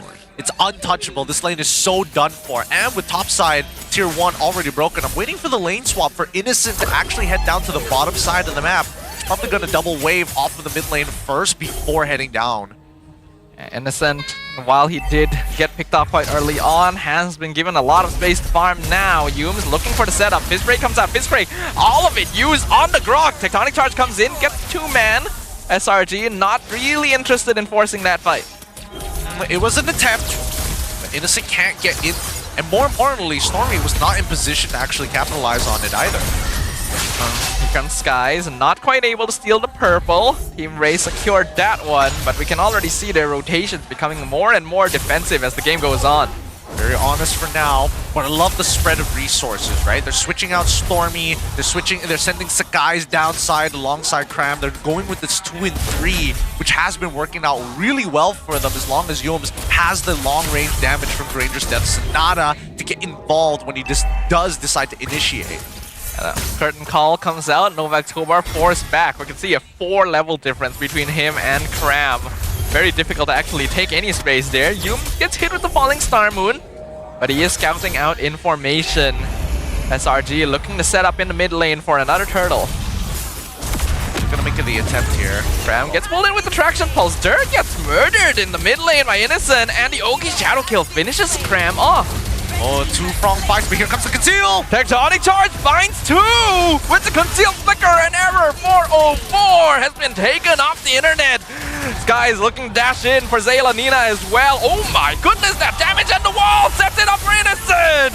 Double kill to the Granger, sniping from the backline. Summon Force comes out. Yums is so low, but Jome knows he cannot go any further. Yeah, it's a dangerous game and that he does not want to play just yet. He needs his items. Yums is just really strong right now. And as we see, SRG already developing a 5.9k lead. Maybe Team Ray might survive longer than 10 minutes. Their mid-tier 1 is still standing. There's 80 seconds until the Lord spawns. But I think it's a sad case in itself that we have to point out that they're able to survive longer than 10 minutes. That should normally be considered the usual for any game of MLBB. Goes to show just how oppressive SRG is. Making sure that all the pathways are going to be locked off, or at least have some clean vision. Yums has been able to get across. Error 404! Oh, what a mistake! Literally ran into the headlights and got shot down by Innocent with the Tectonic Charge set up as well. SRG not even letting out the pressure. They're continuing to push Team Ray back into their base. Oh, they cracked him. They've cracked him wide open. Are they going to do it again? Oh my goodness. Wow, that was with the Yin Yang overturn. I wasn't expecting that much damage. There basically just doesn't exist at this point. Team Ray just basically doesn't exist at this point. The amount of damage that SRG is outputting in such short bursts is preventing them from making any sort of play at all. And even though they were slowing the game down more so, it's already a 9k lead in 9 minutes again. There we go. Are they looking for at least the bottom inhibitor? No, it doesn't seem like they'll be able to break it open just yet, but they're trying to bait out a reaction. And SRG is just not biting the bait. Yume's literally just standing there. Oh, Tectonic Charge comes out and Dur is gone again. What did I tell ya? Baiting out. Just baiting out their targets. 8.9k lead for the side of SRG. About to turn into checkmate angle once they secure this Lord. How are they gonna fight this, right? Because I'm trying to think, how does Era get sneak a shadow into the backline when Innocent is like 2 screens away? Well, normally you would have your EXP lane stand in front to distract, but Dur is just not capable of doing that anymore. I can see that Error literally you would be playing as the Hayabusa with your butt on the edge of the seat every single time. Is he going to Tectonic Charge me? I have to get this camp. As they continue to rotate out, Yums has gotten plenty of information about the positions of Team Ray and will try to utilize the advantages of the new Rome Blessing. Just has to reveal them every 5 seconds, gets a little bit of gold, a little bit of the EXP. Thank God they hotfixed it, but at least it's still manageable in the mid to late game. We're 10 minutes in, so the game has already lasted a little longer than game 1. But I also get the feeling it might not last much longer than that, because the Lord is pushing down bot lane and Yums can just stand there and taunt. Well, let's see, right? Because again, it's about sieging potential, and right now the only person who can really siege is Innocent and as well as Stormy. Ooh, speaking of Stormy, he tried to dash in with the Yin and overturn. Not gonna be able to find a pick up there for now, but the Lord has already collided down bottom. Sky dashes in. Error 404 is gone! Mega kill for the Sky Prince. Cram buying so much time with the Vengeance. Tectonic Charge sets it up. The Fist Crack comes out, but Novak Tobar is already gone as well. Another explosion comes in. Monster kill, double kill. Innocent is racking them up, and he wants more. He is hungry. He is thirsty. It's a triple. It's an unstoppable streak for Skies, and a team wipe for the Selangor Red Giants, they just need to clear up the minion wave and they will take this series easily with a 2-0 score. 15-5, 11 minutes, 10 seconds. Great stuff coming in for SRG. And you called it stuff, huh? You already mentioned it. Hey, I think this game is about to be closing out off of that next Lord. And that was all they needed. Team Ray were not able to protect themselves. An effective TKO from SRG. And perhaps the quickest best of 3 we have had in a very long time. Game 1 ended in 10 minutes. Game 2 ended in 11. SRG OG not taking any prisoners. Yeah, making no chances for them to not go to the upper brackets during the playoffs. It's going to be a fast day for them today. Let the boys have their rest. Let the fans have their moment. Team Ray, once again, hit back the drawing board. There's so much to work on and very little time to do so. I think after this game, it's quite likely to say that Team Ray might not be making it to the playoffs. Yeah, their chances are not within their control, not within their reach as well.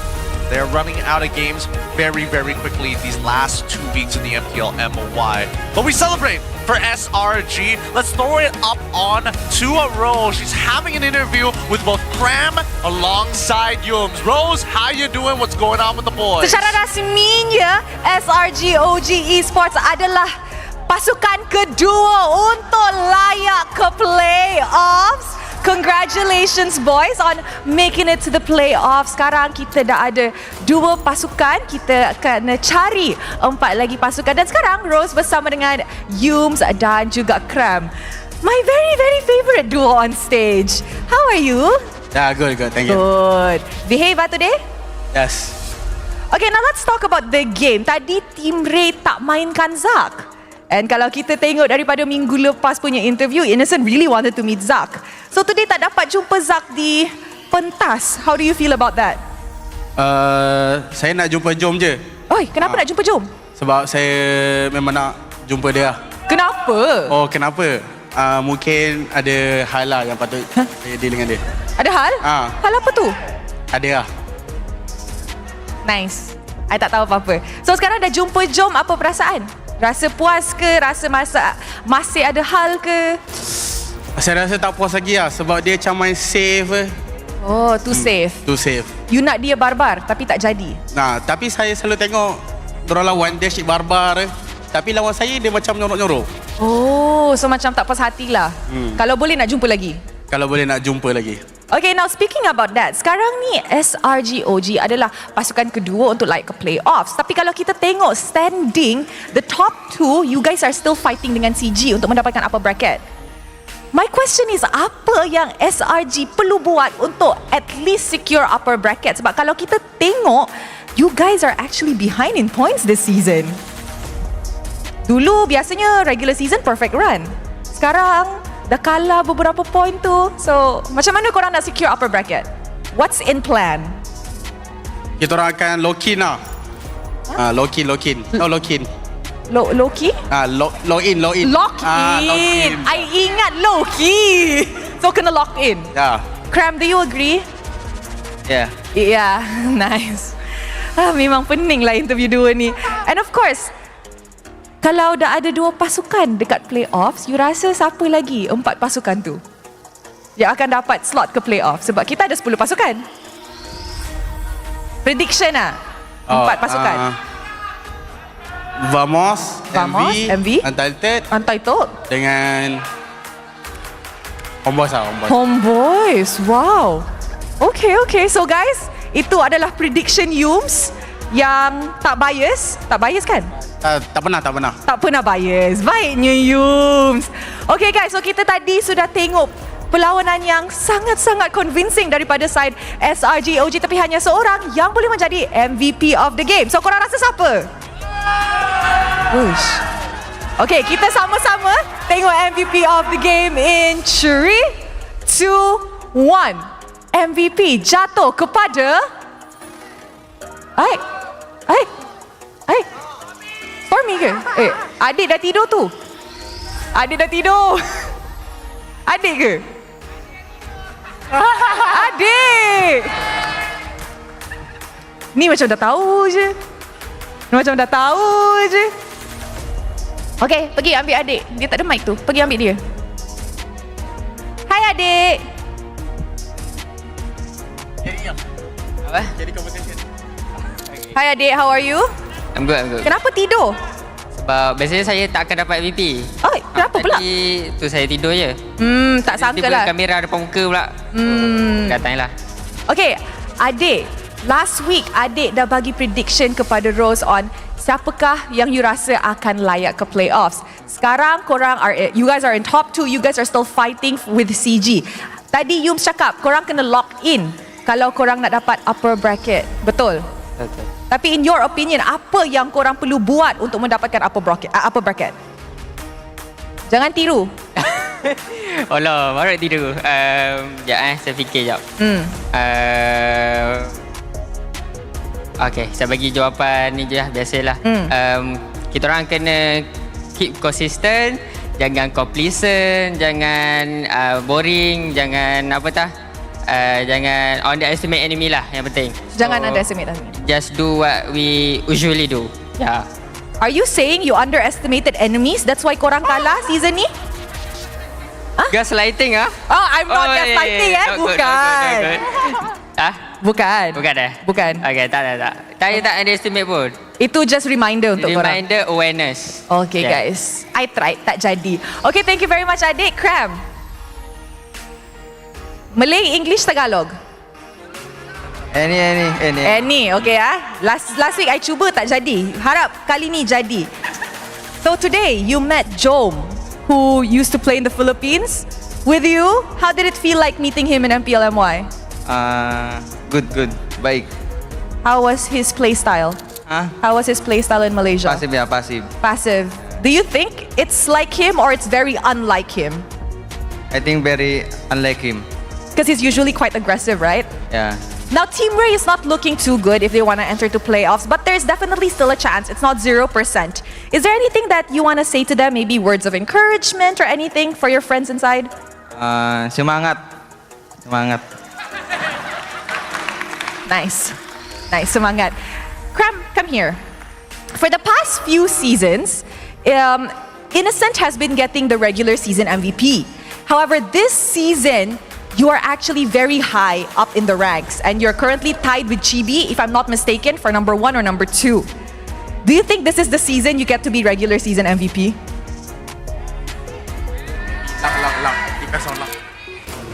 Depends on luck. Depends on luck. That's it. Yeah, betul. Nice. Mantap, memang mantap. Memang, I'll talk to you later, Cram. Cram, is there anything you want to say to the fans? Thank you guys. See you next match. This duo memang terpaling nonchalant lah. You know what? Congratulations on securing the playoff slot. I will see you on your next match. Dewan Sri Putra, give it up for SRGOG Esports. Tanpa membuang masa, mari let's throw it back to the casters to analyze apa yang terjadi dalam perlawanan ini. Casters, back to you guys. Thanks again, Rose. Our MVP of the game goes over to Sagai's with alongside Cram as well as Yums. The nonchalant trio here continue to make waves. 5-0-3 at the end of it, an 8-0-9 GPM with a 2,292 on the DPM charts. You know, Skies is right. SRG just has so many overachievers that it's difficult for Skies to get on the MVP screen. He already was taking a nap thinking that he wouldn't be up here. But this game, he performed stellar on that Lancelot. 2 games of Lancelot, 2 very quick games where we really got to see his skill on display, just puncturing through everything and getting easy executes. That instant 100-0 on Error 404 in the base push was impressive. He was keeping it clean, man. Keeping it clean all the way through. Perfect KDA as well, now that you mention it. But even so, Team Ray unfortunately was not able to find the right mix. No Holy Crystal for Joam yet. The game ended before he could finish it off. Nova Escobar with the Thunderbelt, not enough time to actually get those stacks despite having the Oracle, which kept him alive for a good amount of time. And even for Zay Lanina, unfortunately for him, doesn't really get much done. And I do feel kind of bad for Dur in this series. Both games forced to play into the CC on a bad matchup is not fun. Right? The Uranus already couldn't get out of lane, now the Esme also couldn't get out of lane, and during the mid-game fights where his team really needs him to buy time by standing in front and sponging up damage, he just instantly explodes. There's really not much you can do anymore in that position. Yeah, no, he really can't, right? It's a losing matchup, and Cram played the lane especially well. It's right at level 1, right? You put her down to 10% HP. She gets she uses her regeneration, goes back only to about 20%, and then you have to heal the rest off natural regeneration from your shields. And even then, you've basically lost the lane, right? Every single time you walk up, there's a good chance that you're going to get chunked out on your way back. And Dur tried his best to, at the very least, keep Cram in lane by clearing up wave as much as possible by sacrificing HP. But even in the 4v4 situations, SRG was still coming out on top. Yums especially was being an absolute nuisance on the map. The fact that he can trade for half of the enemy jungler's HP by himself is already a terrible sign for Team Ray. Oh yeah, I mean, Grok does a unique amount of damage, let's just put it that way, right? I wouldn't say it's like old Grok where you could like almost one-shot a target with the old power of nature, but now it comes in phases, but it's still very annoying to deal with. At the end of it, in terms of damage dealt from the side of TR, it was actually coming in from Dur. But the problem is that this entire composition doesn't have much burst other than Joam and Arrow 404. And they were just not allowed to play the game in the first place, unfortunately. While Joam got a fairly okay start against Innocent initially, once the Granger got unlocked from lane and started participating in fights with SRG, then the gold really started snowballing, and while Nova did get some pretty solid picks in the first place, they just couldn't get close enough to actually finish anyone off, not to mention the gold difference at that point. Yep. 10k gold difference, can't really get around that, especially now that the game time, game averages, based on teams who like to actually fight, have ridiculously reduced from last season, which was like, what, 14 to 16 minute average games, now coming over here, 11 to 10 minutes. Yeah, this is honestly an unprecedented result as well. Even in previous matches of SRG, they were never able to end game this fast, this consistently. You'd usually be able to reach the point where you have that third or fourth item at least, but they couldn't even do that. As a result, we see Innocent having a 869 GPM, pretty high all things considered. Dur tried his best, actually ended up doing the most damage in the game, but in the face of Yums, the sandbag, and the best wingman, it's too difficult of a wall to overcome. Oh yeah, I think right now, Team Ray, they've got some ideas with the compositions they want to play, but they haven't really thought about drafting patterns and the relationships between specific interactions, which is why it feels very easy for SRG to kind of manipulate the way that you want to play. Slight adjustments from game 1 and game number 2, opening up that Boxia. Boxia could have been picked up in game number 1. Game number 2, they left it, you know what, let's ban it out for you. We're going to play the Lancelot anyway, and we're more than happy to do so. Yeah, it does unfortunately feel like Team Ray is playing a bit too safe when it comes to the draft, and here, this was an amazing setup. The fist break into the falling Star Moon, but the rest of the damage was not quite there. And then SRG was able to slowly dismantle it one by one, after which Team Ray could never truly recover. Just tempo, fight after fight after fight. Just way too much tempo for the side of SRG. They're always going to be there first. They're always going to be looking for opportunities across the map. And worst yet, when they know that you don't have resources and they've got a numbers advantage, you see forceful fights like this one. Dur ends up dying. Arrow 404 already ulted Cram, so they know that he's got nothing left. That's when they start extending their leads. And SRG is so good at identifying how to extend those leads as well. Here, Arrow 404 just disappears, and then here, Arrow 404 just disappears again. They know how to attack their opponents, and their macro rotation throughout the game as well was so clean, constantly switching out players on different sides of the map to get fun, to push out waves, to pressure Team Ray, to the point where it's like they're playing a different game altogether. It is a very different game. They just see it differently, right? And I think they're a little bit more snappy on the decisions on how they can punish their opponents, something that we don't see as often from Team Ray. They're not counting their resources very, I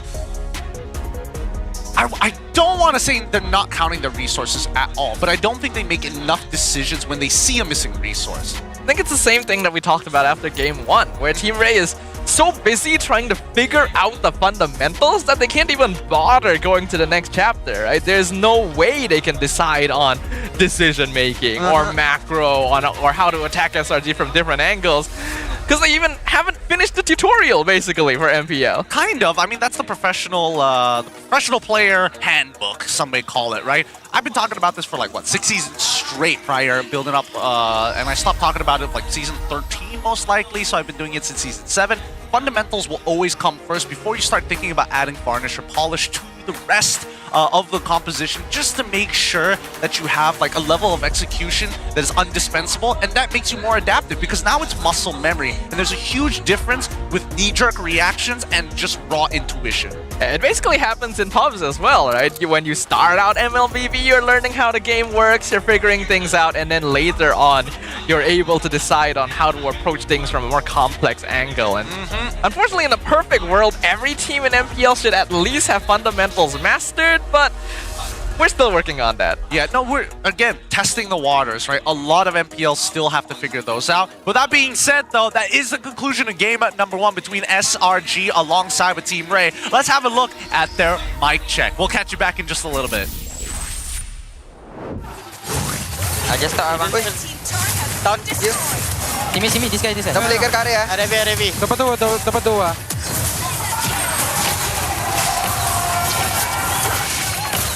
Karen no flicker lah. Don't die ya. Habis cover. I have ulti ah. Balik. Bagi nasihat dulu. Iphone tu. Aman. Tengok. Kata back. Dapat dua. I close the line. Kanan ah. Enak ball. Boleh. Pasang padang bang. Tengok padang. Want to kill. Yura. Kill. Nice one. Hero guys, hero ah. Alright. Kaguran no ulti. Ulti guys. Aman. Kagura. Careful. Dah sih Kagura. Nice. Okay, nice there. Boleh. Tahu kan? Aku. Aswanyum. Ya. Nampak dong. Aman. Let's go dek. Shing. Pendek.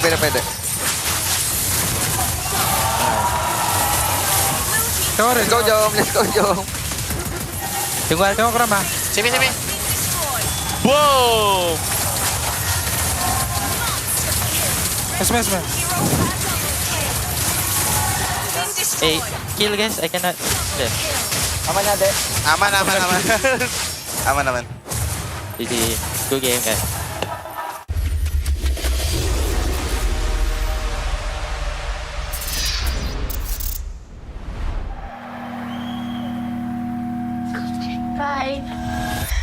Saya boleh ni. Semangat nombor 1 ada dalam diri kita semua. Bukan atas usaha sendiri saja, tapi sokongan dan harapan yang dikongsi bersama. Sebab nombor 1 lebih daripada jadi yang terbaik. Ianya memikul impian mereka. Inilah semangat nombor 1. Inilah prepaid nombor 1.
CeraVe, baharu, blemish control, membersih.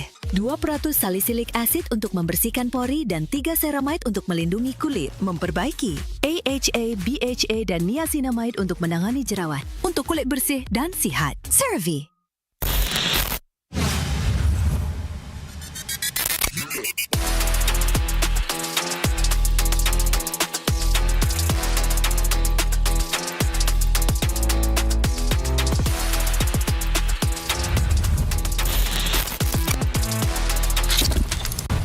So much talk of AI and tech today. Virtual worlds, what are they going to look like when we get there? I would like you to meet Ares, the ultimate soldier. What are you? I'm looking for something. Something I do not understand. A malfunctioning program who wants to live. Fascinating.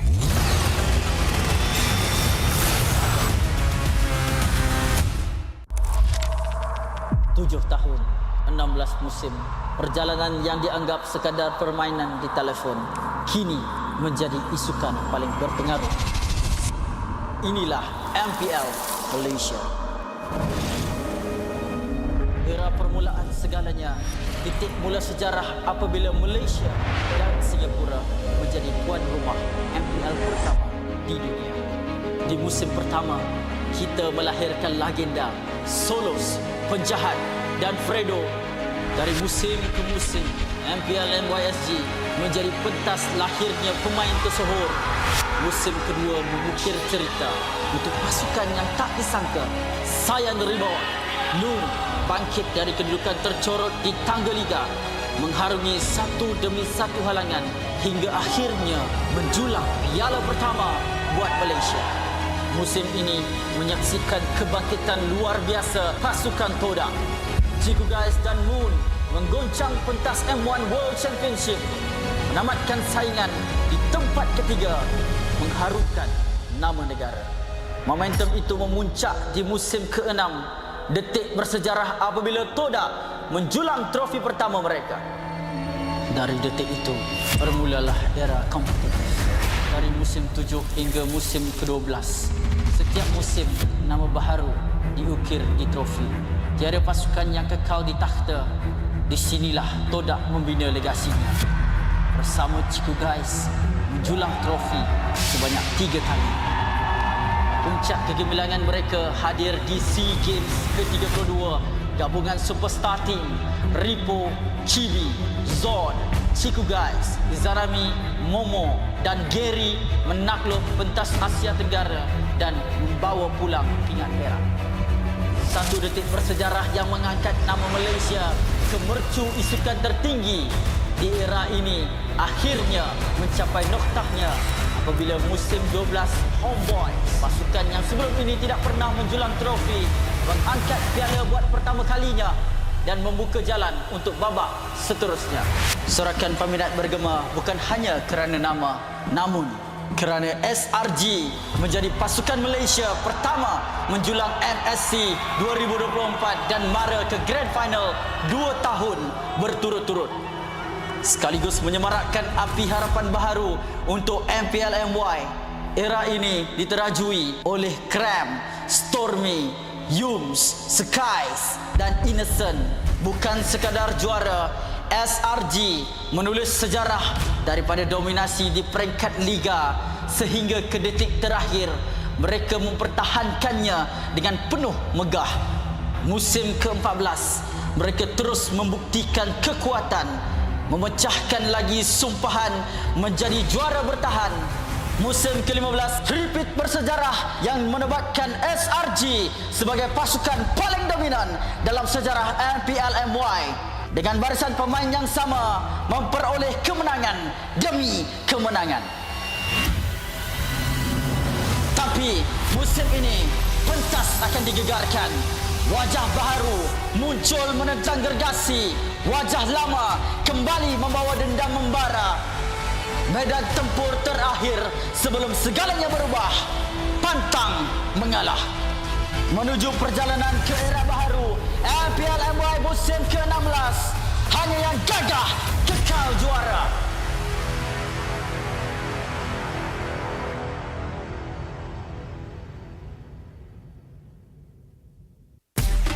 Yo peeps, Staffa and Dodo here to recap and wrap up week 4 of MPL Malaysia Season 16. Now that it's been a couple of weeks, I want to talk about how teams have been adjusting to the Project Next update. Specifically, I want to highlight the importance of balancing meta and counter picks alongside team identity, player comfort, and flexibility. Starting off, Vamos would try to counter SRG's meta by stealing away Innocent's Bane gold lane. But SRG were literally the pioneers of this meta, so they instantly locked in the Brody counter pick, which ended up being a perfect choice because this is a marksman hero that can very early poke out the Bane, dive for straight up trades, and also take control of the lane due to his extended range and his ability to move while auto-attacking. By using all of this information against Natko, who is less experienced on the hero, Innocent was able to get a very early kill and accelerate the game state by taking much of the tower very quickly in the game. SRG are not completely infallible though. In their game 2 versus GMXK, they would try to play Diroth and Obsidia side lanes. And while Cram is normally used to playing Diroth, the current SRG's team identity makes this very difficult to execute. Normally, if Cram were playing a Lapu Lapu or an Esmeralda, he'd be able to survive this no issue and buy time for the rest of his team. But because he got picked off straight away, and Innocent got run down by Munster in the base, SRG's lack of completeness in their draft started showing itself and allowed GMX to actually take a game off the Red Giants. This showed Innocent was not comfortable on Obsidia, and the hero didn't really suit SRG's gameplay identity. In comparison though, a team like Homeboys and a player like MelQT is known for single target shred and pick off. We can see here in this turtle fight between them and Todak, they use their skills to split the fight in half, wait for cooldowns and resources, especially CC, to be wasted, keeping MelQT at a safe distance, after which he can pick off Fondir and even chase down Dreams with the Hunt of Bone to pick up very early Skypiercer stacks and get Obsidia farmed early. Homeboys were also able to demonstrate the importance of flexibility and hero pool when Monster Vicious tried banning 5 different roam heroes against Daniel, and he was still able to pull out the Kaja to make the game-winning play at the end of game 1 to save MelQT from being dived by a hard-guarded Uni to get the shutdown and close out the game. There were also cases of multiple gold laners trying out Fighter gold lane and being either good or not so good with it, such as in this case of Jom waiting in the bush for 10 seconds in the turtle fight instead of being the secondary frontliner that he is meant to be for Team Ray. Put all of that together and you can see how important it is to have a balanced draft that is suited for your squad both in MPL and in pubs. That's all for this week's recap. See you guys next time.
Vokalis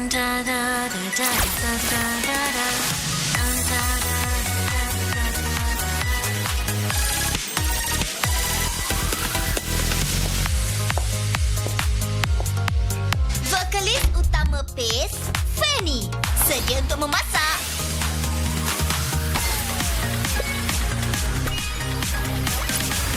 Bagus! Percubaan pertama yang berjaya. Saya ni hebatlah. Fanny baru upload post baru ke? Peminat nombor 1 PACE dah teruja ni. Jomlah, lambai gloss itu tinggi-tinggi. Tunjukkan semangat kita.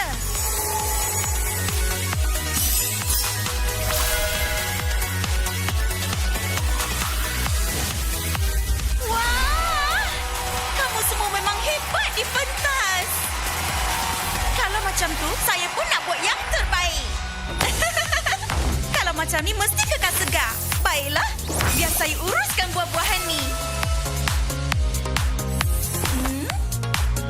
Oh.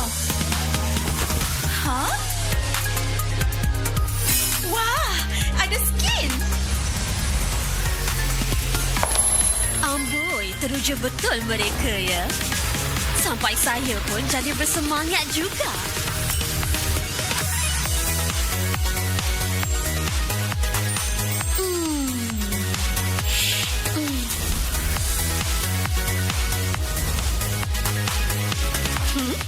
Acara?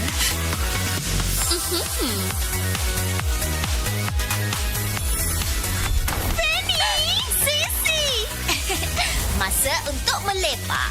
Ye! Masa untuk lepak! Wah! Terima kasih beri segala sokongan. Terima kasih beri segala galakan. Terima kasih beri semangat dan kekuatan. Tahniah atas 9 tahun yang menakjubkan MLDB. Selamat Hari Jadi!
Alright guys, so we are back to watch some more gameplays from the Future Pros tournament.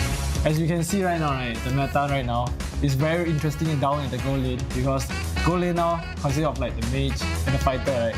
So we can see that nowadays people in the tournament is also using other than MM, right? Non-MM gold lane. So let's see how they adapt the patch. It seems like they are adapting really well.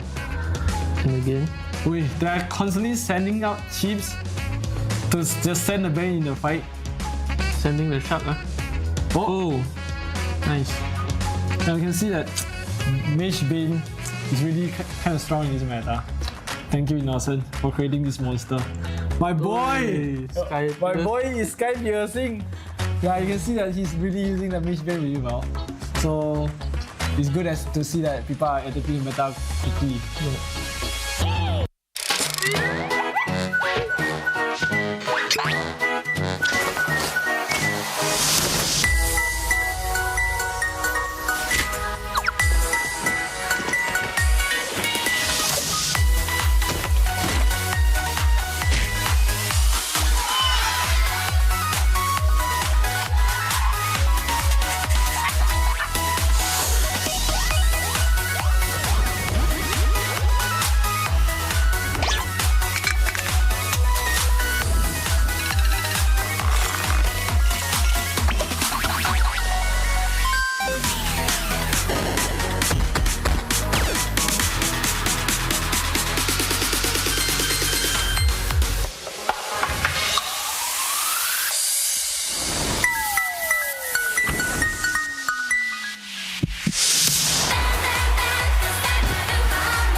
Kekalahan tadi buat kita orang sedar yang kita orang perlu work hard lebih lagi untuk dapatkan slot ke playoff lah. Kita bawa nanti guys. Nak cakap start serasi tu tak ada, tapi kita orang kalah dengan diri sendiri lah. Sebab apa yang saya boleh kata, apa yang perlu dibuat dalam game tu kita tak buat. So disebab tu kita kalah lah. Orang akan nampak saya kan tengah lusuri kan kat bawah. Tapi bagi saya itu bukan satu halangan. Malah cabaran saya untuk saya juga. Dan kita orang akan buktikanlah yang kita orang masih okey lagi dalam MPL ni. After our game today, I still didn't talk to my teammate. But in my opinion, I'm still confident that we can still do better every single day, every single week. If we cannot go to playoffs or can, I just want to give our best always.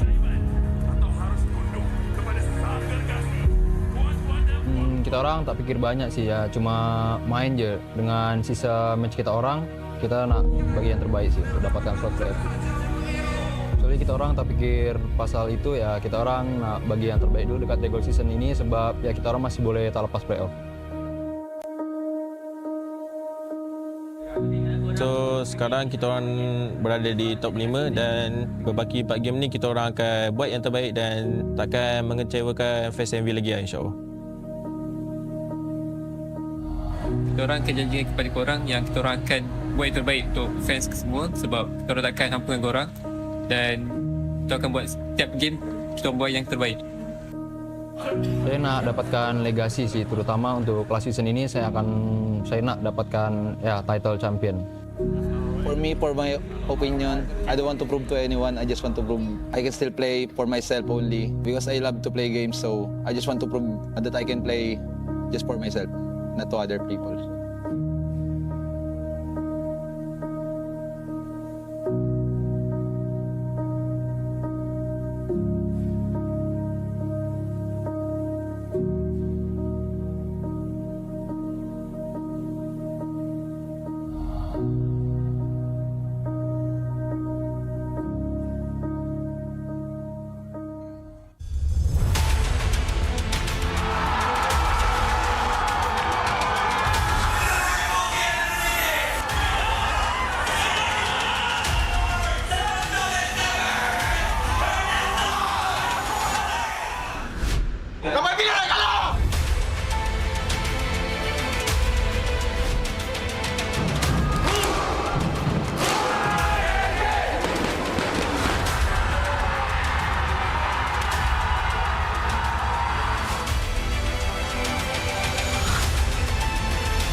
Saya boleh ni. Semangat nombor 1 ada dalam diri kita semua. Bukan atas usaha sendiri saja, tapi sokongan dan harapan yang dikongsi bersama. Sebab nombor 1 lebih daripada jadi yang terbaik. Ianya memikul impian mereka. Inilah semangat nombor 1. Inilah prepaid nombor 1.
CeraVe baru Blemish Control membersih.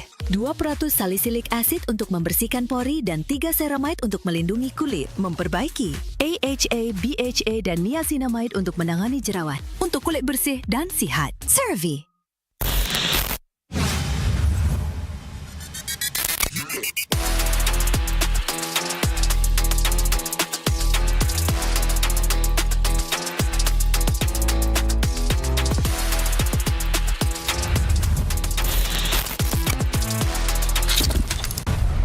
So much talk of AI and tech today.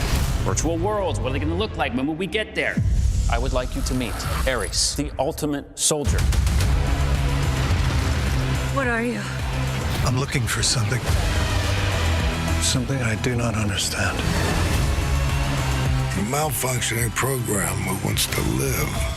Fascinating.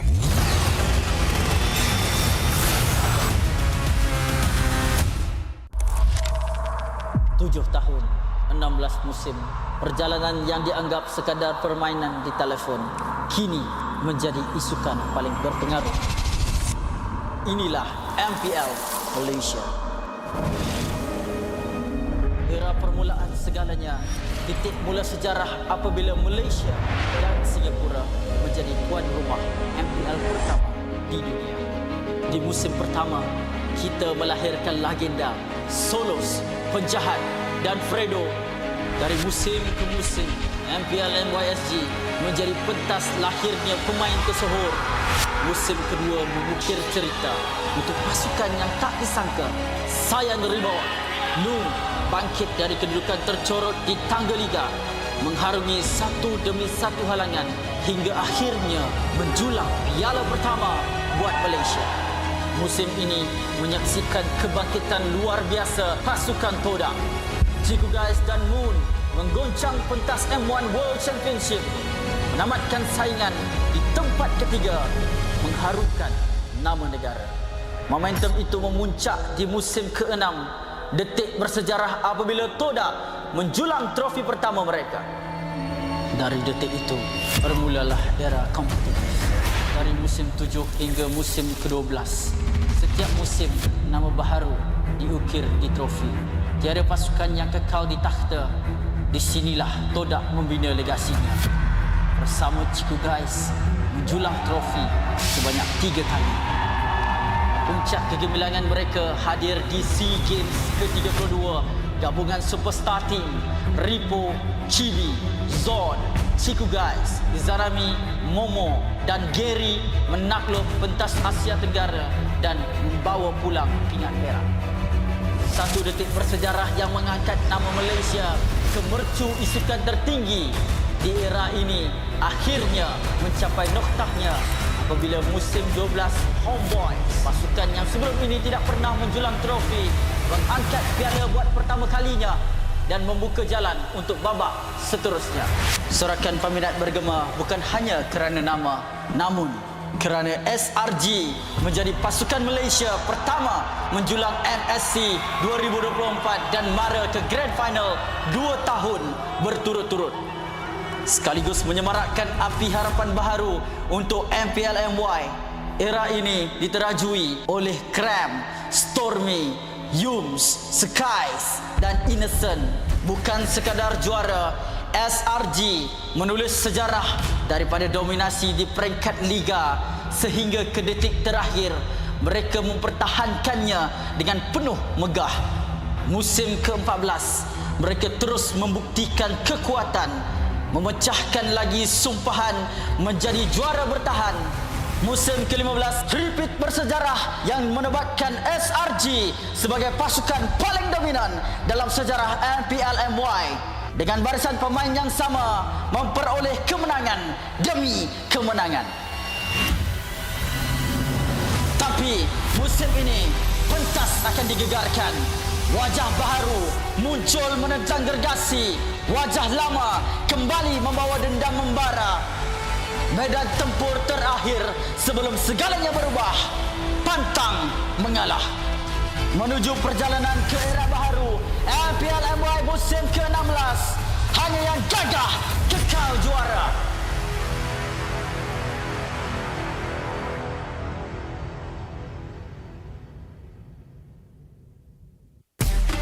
Yo peeps, Staffa and Dodo here to recap and wrap up week 4 of MPL Malaysia Season 16. Now that it's been a couple of weeks, I want to talk about how teams have been adjusting to the Project Next update. Specifically, I want to highlight the importance of balancing meta and counter picks alongside team identity, player comfort, and flexibility. Starting off, Vamos would try to counter SRG's meta by stealing away Innocent's Bane gold lane. But SRG were literally the pioneers of this meta, so they instantly locked in the Brody counter pick, which ended up being a perfect choice because this is a marksman hero that can very early poke out the Bane, dive for straight up trades, and also take control of the lane due to his extended range and his ability to move while auto-attacking. By using all of this information against Natko, who is less experienced on the hero, Innocent was able to get a very early kill and accelerate the game state by taking much of the tower very quickly in the game. SRG are not completely infallible though. In their game 2 versus GMXK, they would try to play Diroth and Obsidia side lanes. And while Cram is normally used to playing Diroth, the current SRG's team identity makes this very difficult to execute. Normally, if Cram were playing a Lapu Lapu or an Esmeralda, he'd be able to survive this no issue and buy time for the rest of his team. But because he got picked off straight away, and Innocent got run down by Munster in the base, SRG's lack of completeness in their draft started showing itself and allowed GMX to actually take a game off the Red Giants. This showed Innocent was not comfortable on Obsidia, and the hero didn't really suit SRG's gameplay identity. In comparison though, a team like Homeboys and a player like MelQT is known for single target shred and pick off. We can see here in this turtle fight between them and Todak, they use their skills to split the fight in half, wait for cooldowns and resources, especially CC, to be wasted, keeping MelQT at a safe distance, after which he can pick off Fondir and even chase down Dreams with the Hunt of Bone to pick up very early Skypiercer stacks and get Obsidia farmed early. Homeboys were also able to demonstrate the importance of flexibility and hero pool when Monster Vicious tried banning 5 different roam heroes against Daniel, and he was still able to pull out the Kaja to make the game-winning play at the end of game 1 to save MelQT from being dived by a hard-guarded Uni to get the shutdown and close out the game. There were also cases of multiple gold laners trying out Fighter gold lane and being either good or not so good with it, such as in this case of Jom waiting in the bush for 10 seconds in the turtle fight instead of being the secondary frontliner that he is meant to be for Team Ray. Put all of that together and you can see how important it is to have a balanced draft that is suited for your squad both in MPL and in pubs. That's all for this week's recap. See you guys next time.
Vokalis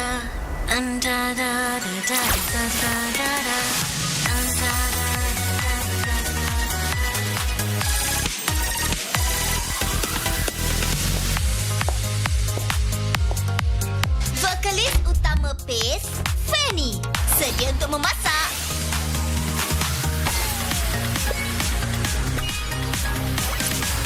Bagus! Percubaan pertama yang berjaya.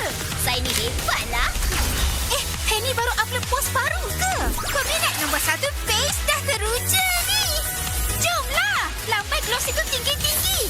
Tunjukkan semangat kita.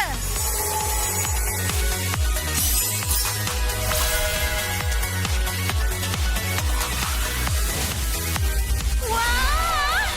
Kamu semua memang hebat di pentas.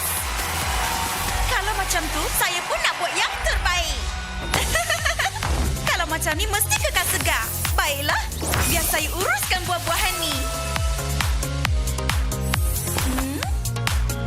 Oh. Hah? Wah, ada skin. Amboi, teruja betul mereka ya. Sampai saya pun jadi bersemangat juga.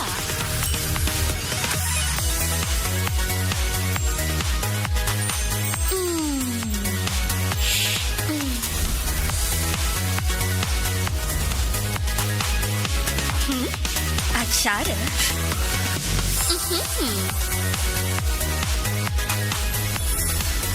Fanny, Sisi. Masa untuk melepak. Ye. Masa untuk lepak. Wah.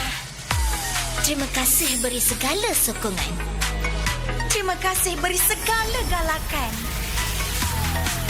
Terima kasih beri semangat dan kekuatan. Tahniah atas 9 tahun yang menakjubkan MLBB. Selamat Hari Jadi.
Alright guys, so we are back to watch some more gameplays from the Future Pros tournament.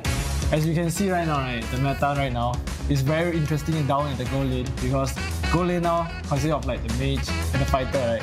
So we can see that nowadays people in the tournament is also using other than MN, right? Non-MN gold lane. So let's see how they adapt the patch. It seems like they are adapting really well.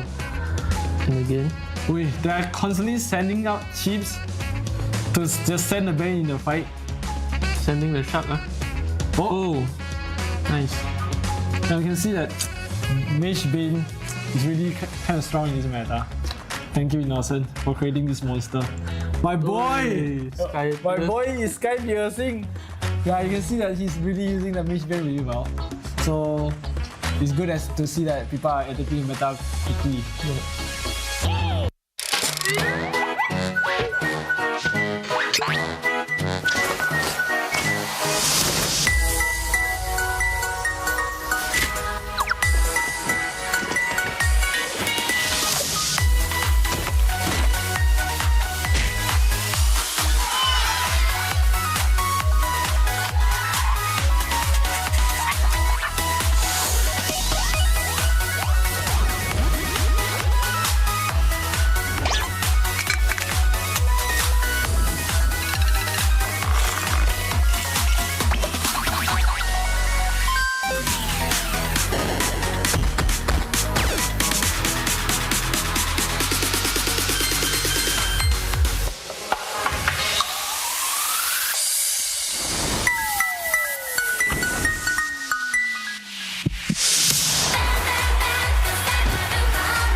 Kekalahan tadi buat kita orang sedar yang kita orang perlu work hard lebih lagi untuk dapatkan slot ke playoff lah.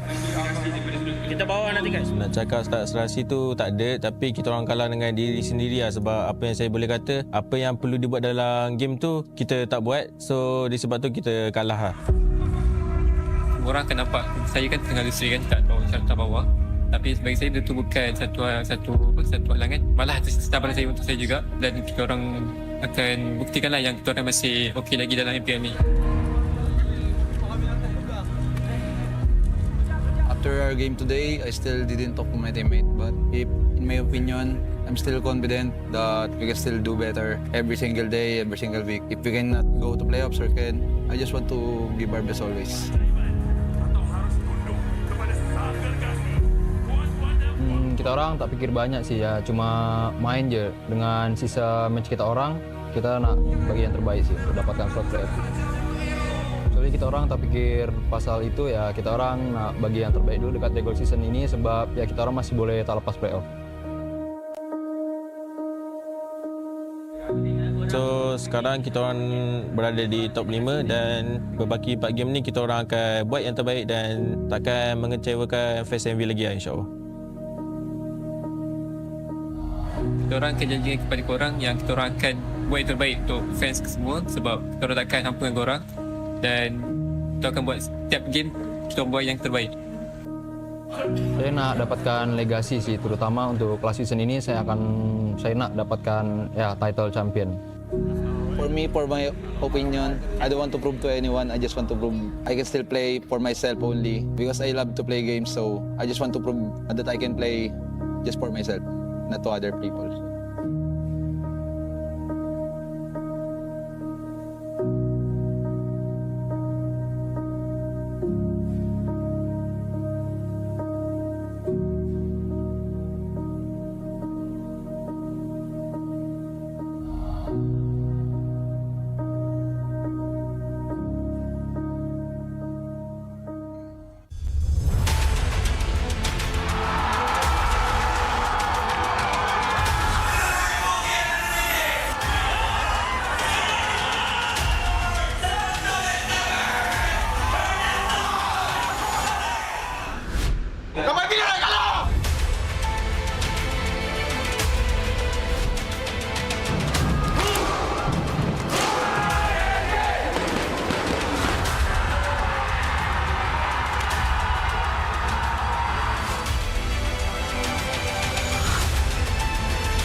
Saya boleh ni. Semangat nombor 1 ada dalam diri kita semua. Bukan atas usaha sendiri saja, tapi sokongan dan harapan yang dikongsi bersama. Sebab nombor 1 lebih daripada jadi yang terbaik. Ianya memikul impian mereka. Inilah semangat nombor 1. Inilah prepaid nombor 1.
CeraVe baru Blemish Control. Membersih. 2% salisilik acid untuk membersihkan pori dan 3 ceramide untuk melindungi kulit. Memperbaiki. AHA, BHA dan niacinamide untuk menangani jerawat. Untuk kulit bersih dan sihat. CeraVe.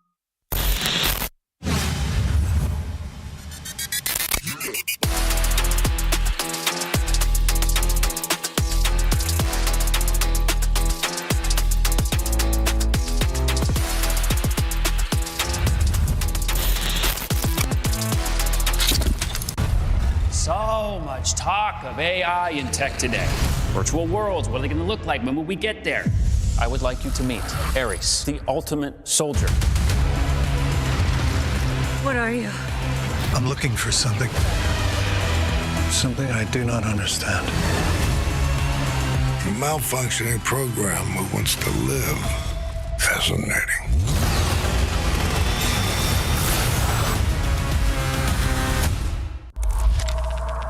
7 tahun, 16 musim, perjalanan yang dianggap sekadar permainan di telefon, kini menjadi isukan paling berpengaruh. Inilah MPL Malaysia.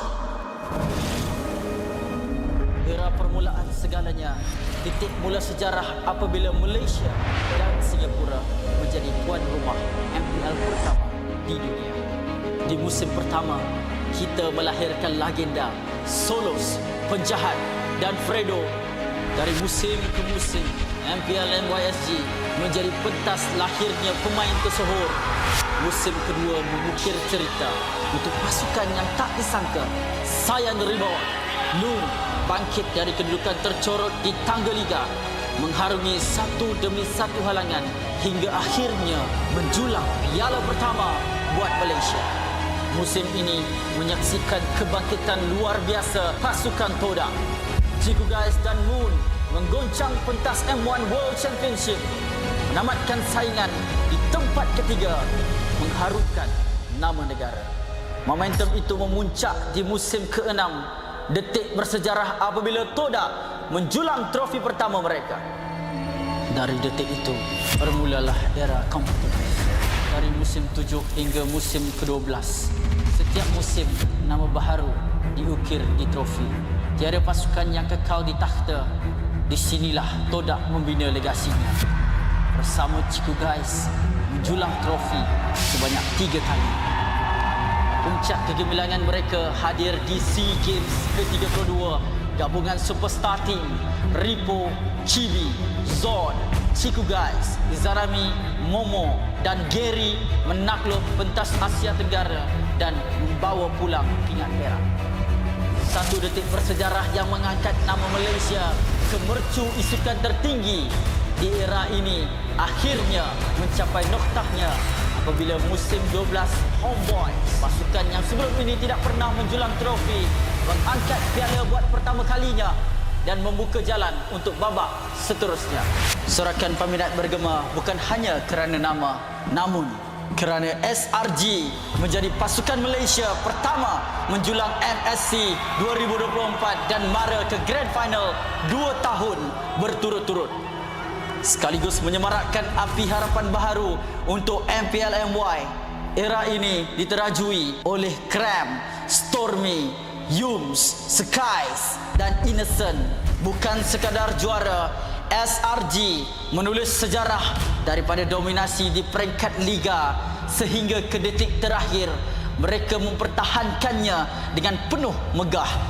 Musim ke-14 mereka terus membuktikan kekuatan, memecahkan lagi sumpahan menjadi juara bertahan.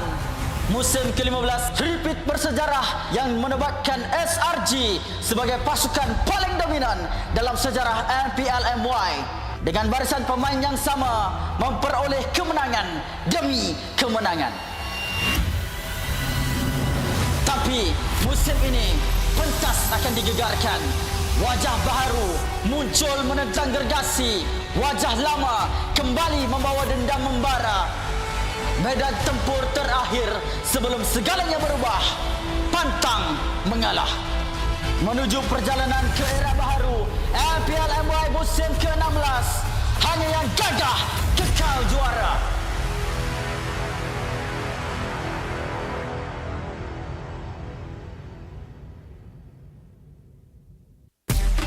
Yo peeps, Staffa and Dodo here to recap and wrap up week 4 of MPL Malaysia Season 16. Now that it's been a couple of weeks, I want to talk about how teams have been adjusting to the Project Next update. Specifically, I want to highlight the importance of balancing meta and counter picks alongside team identity, player comfort, and flexibility. Starting off, Vamos would try to counter SRG's meta by stealing away Innocent's Bane gold lane. But SRG were literally pioneers of this meta, so they instantly locked in the Brody counter pick, which ended up being a perfect choice because this is a marksman hero that can very early poke out the Bane, dive for straight up trades, and also take control of the lane due to his extended range and his ability to move while auto-attacking. By using all of this information against Natko, who is less experienced on the hero, Innocent was able to get a very early kill and accelerate the game state by taking much of the tower very quickly in the game. SRG are not completely infallible though. In their game 2 versus GMXK, they would try to play Diroth and Obsidia side lanes. And while Cram is normally used to playing Diroth, the current SRG's team identity makes this very difficult to execute. Normally, if Cram were playing a Lapu Lapu or an Esmeralda, he'd be able to survive this no issue and buy time for the rest of his team. But because he got picked off straight away, and Innocent got run down by Munster in the base, SRG's lack of completeness in their draft started showing itself and allowed GMX to actually take a game off the Red Giants. This showed Innocent was not comfortable on Obsidia, and the hero didn't really suit SRG's gameplay identity. In comparison though, a team like Homeboys and a player like MelQT is known for single target shred and pick off. We can see here in this turtle fight between them and Todak, they use their skills to split the fight in half, wait for cooldowns and resources, especially CC, to be wasted, keeping MelQT at a safe distance, after which he can pick off Fondir and even chase down Dreams with the Hunt of Bone to pick up very early Skypiercer stacks and get Obsidia farmed early. Homeboys were also able to demonstrate the importance of flexibility and hero pool when Monster Vicious tried banning 5 different roam heroes against Daniel, and he was still able to pull out the Kaja to make the game-winning play at the end of game 1 to save MelQT from being dived by a hard-guarded Uni to get the shutdown and close out the game. There were also cases of multiple gold laners trying out Fighter gold lane and being either good or not so good with it, such as in this case of Jom waiting in the bush for 10 seconds in the turtle fight instead of being the secondary frontliner that he is meant to be for Team Ray. Put all of that together and you can see how important it is to have a balanced draft that is suited for your squad both in MPL and in pubs. That's all for this week's recap. See you guys next time.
Mess with my clique, now you get what you deserve. We keep it tight, we keep it cool. They got me and I got them too.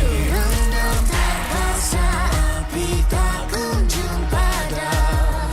Marah ke hadapan kita sehaluan. Jangan simpan-simpan kita anak Malaysia. Kami tak senang mengalah.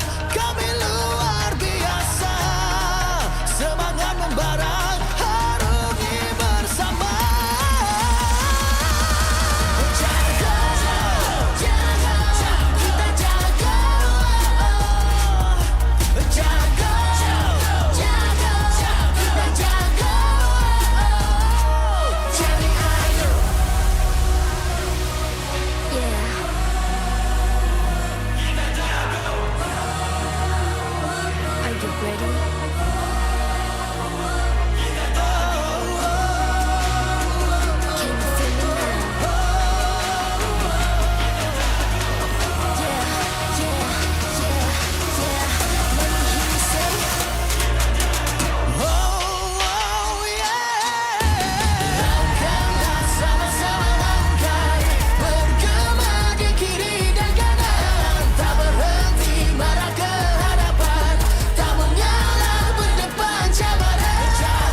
Bila terjatuh, aku beringat.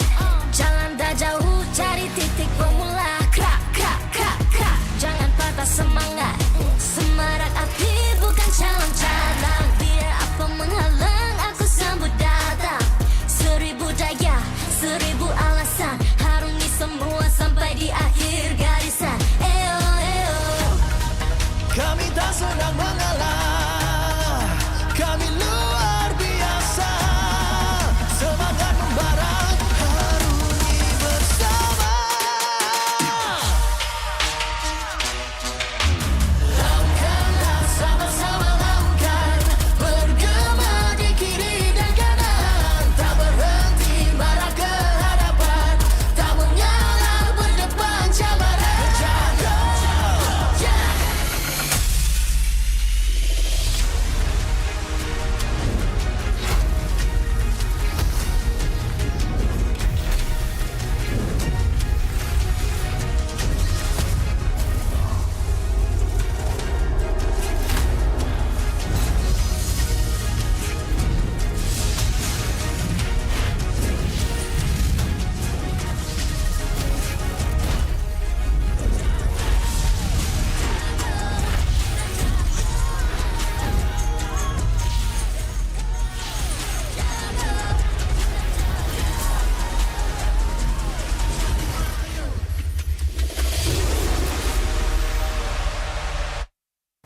MPL Malaysia Season 16 is powered by Moonton. Presented by Celcom DG. Stream, game, vibe on social media, and more to your heart's content without missing even a single moment. Power up with lightning-fast 5G speeds.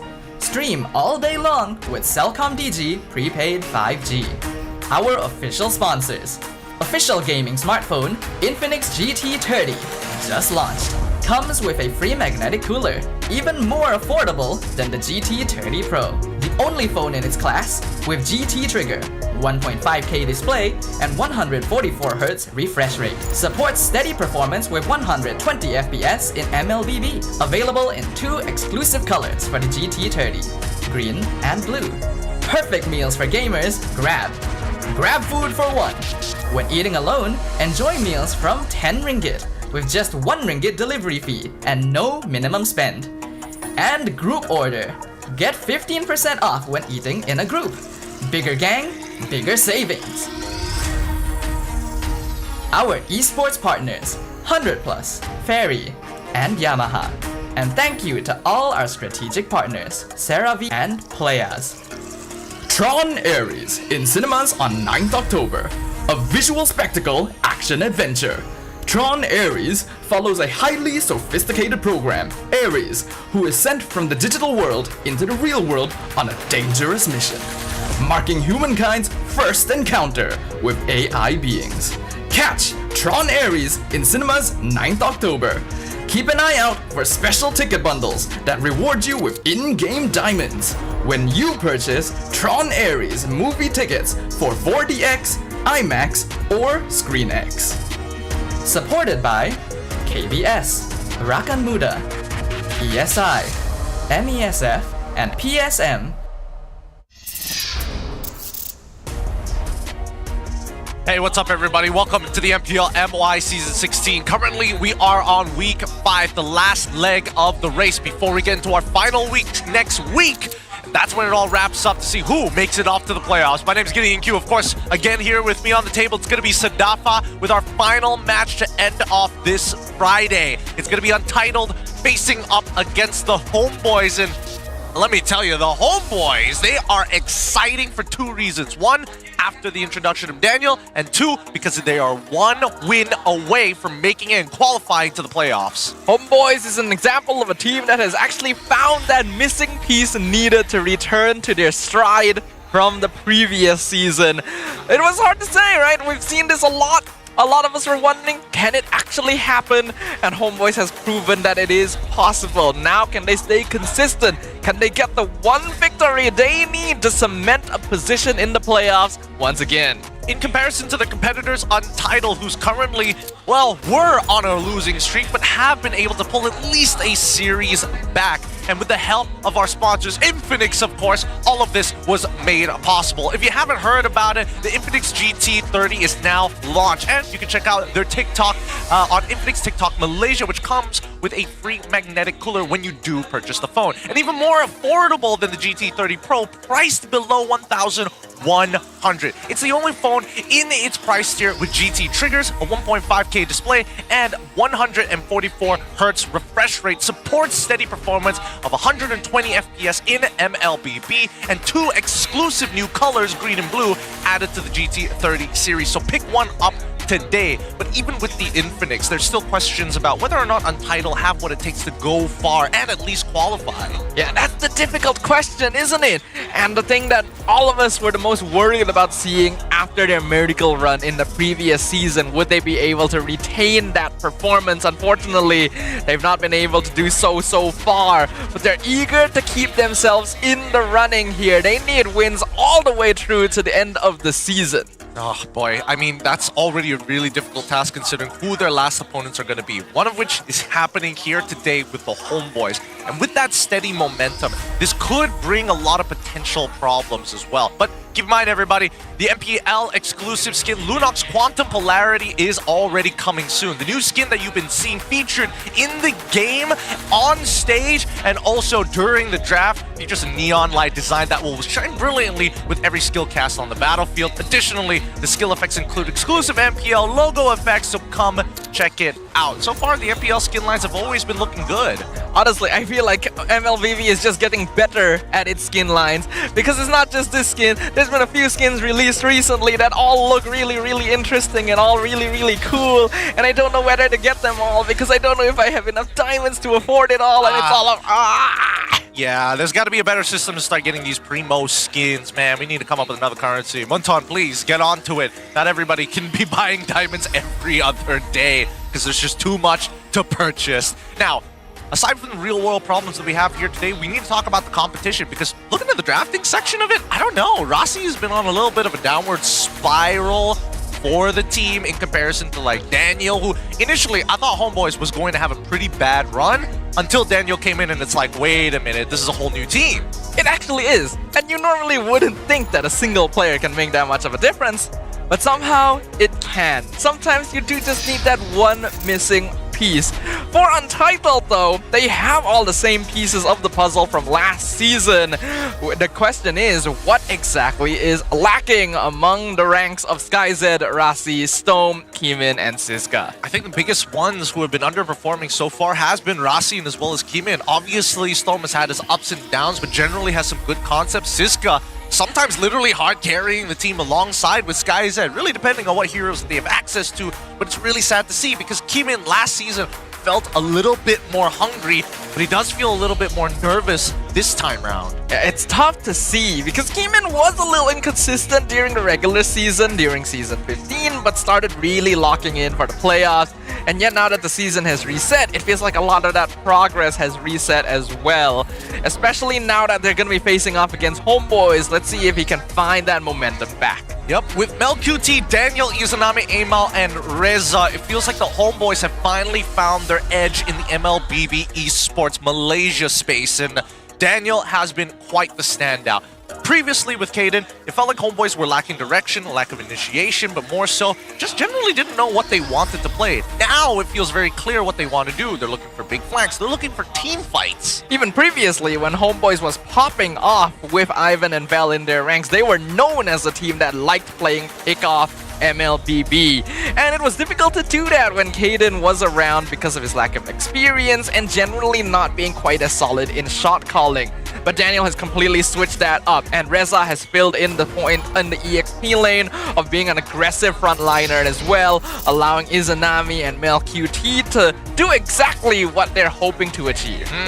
Speaking of history between the players at the very least, Reza and Siska, both coming from the Tier 2 sections of the MAL before promoting themselves to the MPL and finally picked up into their own different homes. They played against each other many, many times before, but I've never seen a game that Siska felt like, oh yeah, he's not hard carrying it through early to mid, compared to Reza, where you definitely feel his pressure, but not a very big standout. Like, give me the weights, I'm gonna lift it up. Yeah, I think we can definitely say that overall Siska has higher impact, but that may not necessarily be a good thing as well, because that's off of the back of the rest of his team not really performing as well as you would like.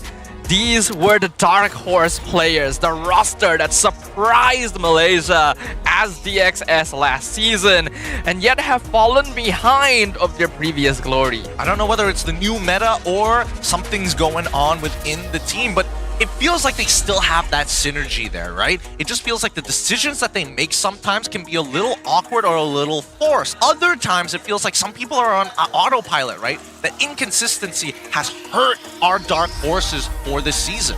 I personally do think that when they were DXS, they actually benefited a lot from the typical autopiloting here, because their playstyle worked really well off of each other. There was a lot of faith even without needing very specific communication, and they were skilled at taking very scrappy team fights.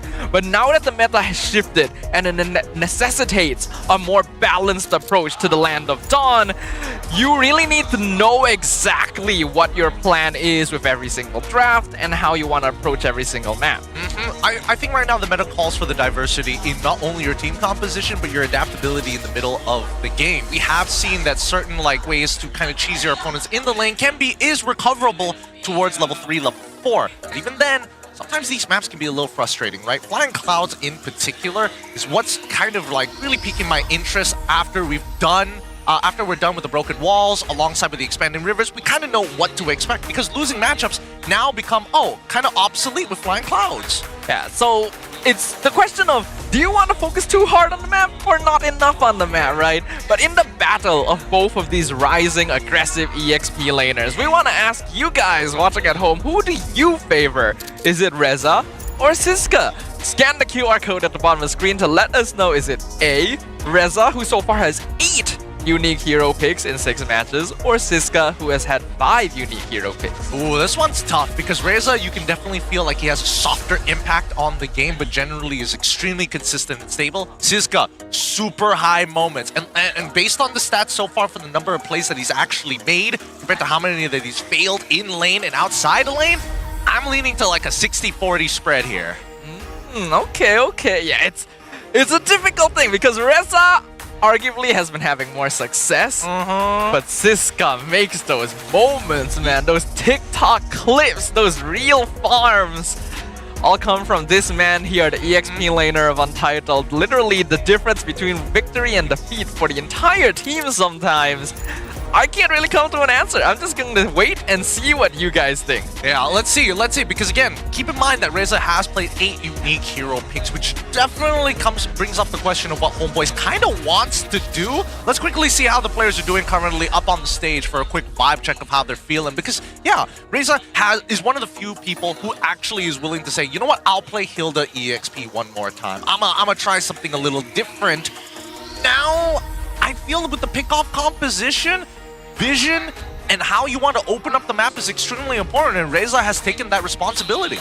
Yeah, and what's scary about it as well is that Untitled has traditionally preferred a slightly more scattered approach to team fighting, which is very vulnerable to pick off in the first place. If you add on the fact that recently Untitled has been making positioning errors, especially on Rasi and Kimin, like you pointed out, Homeboys may be their worst opponent. Probably. We'll see, because right now it feels like Daniel probably isn't the way to try and punish this lineup, right? They're going to have to look into other different avenues and probably affect 2 to 3 lanes.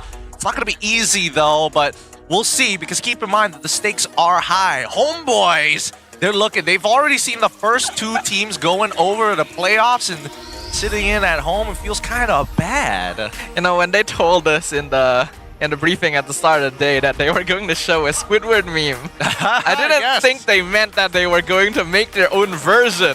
I wasn't expecting that either. I thought we were going to see Squidward on the screen, but I was thinking that too. Yeah. With Bob and Patrick being like SRG and ZG. It turns out they had to homebrew it a little. They had to homebrew it. Oh, dude, that's actually oh my god, why didn't the Homeboys actually come out? Daddy Hood, another $1 million idea. Oh, yeah. Cafe called Homebrew. That makes so much sense. It doesn't even need a restaurant. Just sell like drinks. Yeah. Sell like bags of coffee or something. Straight up coffee or something like that. We'll think about that. For now, mid laner stats comparison up on screen. Stome and Izanami, the pillars for both squads. Dang, actually, considering this overwhelming success from Homeboys from the past 3, from week 2 onwards, we see that Homeboys are doing pretty well. But despite that, Untitled Stome, despite not doing that great as a squad, his stats are actually padded nicely. More assists, more average damage per minute, slight difference, higher kill participation, and even higher KDA. I would say that out of all the members of Untitled, Stome and Siska are probably the ones that perform the most consistently, whether they're ahead or behind. But you could also say the same for Izanami. I think the big difference is that Stome is usually a big part of taking those wins, while Izanami plays a bit more of a supportive role depending on the game. Oh, instantly throws half a heart. He initiates it. Stome tries to reciprocate, comes back to Izanami, hoping that it'll be a split screen. Gets rejected. It's like, nah, we only got 30 seconds. We're about to draft. It's over. We gotta start playing the video game. What a short-lived love.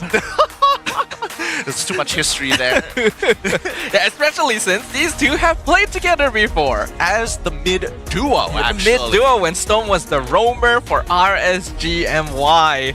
Back during season 13, I believe, when Demon Kite was around. Yes, it was a very, very good time for RSG, being alongside with Loliels as well, winning their first ever title as an organization with the Malaysian squad as well. And now coming into this, they face off against Untitled. Now, Amal is a subject that we need to talk about, because Amal has by far one of the widest hero pools we've seen so far in terms of just the jungle, right? He's the only one who brings up Benedetta. As much as I love Benedetta and is so cool, he also plays tanks alongside the assassins. It makes Homeboys very difficult to read in the draft. I personally feel like Amal is one of the best examples in MPL of the downfall into the glow-up.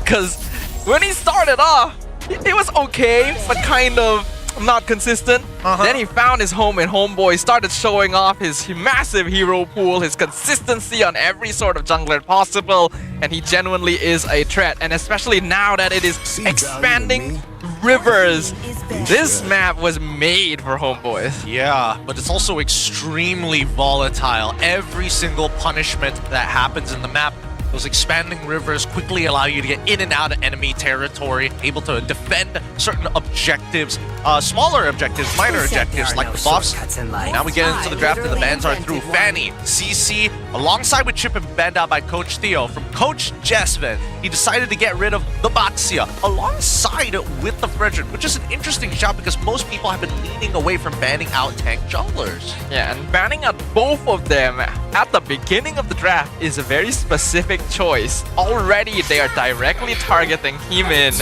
They're also getting rid of the Angela. There's a lot of open options here. The Isan Shin, the Lancelot, we have the Kalea as well, all wide open. Yeah, a lot of first pick prios out there. And title go for Granger as their first pick? Why? Now you just go Kalea Harith, right? If you want like an immediate answer, or you go Kalea plus X to pose another question to eventually finish off the first half with a Harith. This is basically going for a very safe opening. Granger can get countered in lane, but generally is a hero that will scale up regardless of the situation. So by doing this, Untitled is basically giving away meta picks to have more flexibility in the draft. Yes! Yes, he did the 10! He did the 10! 10 pull. Come on, come on, come on. Aspirants? Okay. Alright. Pretty nice skin there. It's okay, it's not bad, but we want the big one. It's like, yes, patience, yes. Wait. He got 4 skins. He already owned 3 of them, it looks like. Here we go. That's only his first orb. This is the important one we want to see, because I'm pretty sure he's gonna go for more. Is he gonna pull more? Are you gonna pull more, sir? Do it. Do it. Look at how many diamonds he has. I think he's in the 3 digits of diamonds. By the way, Lunat's Kalea pick on Homeboys, but that's not important right now. Yes. Come on. Come on. You know what we want. Hit the middle. Oh, we're sorry. No, hit the left. Go to the left. Okay, this that's rough. Big Sag.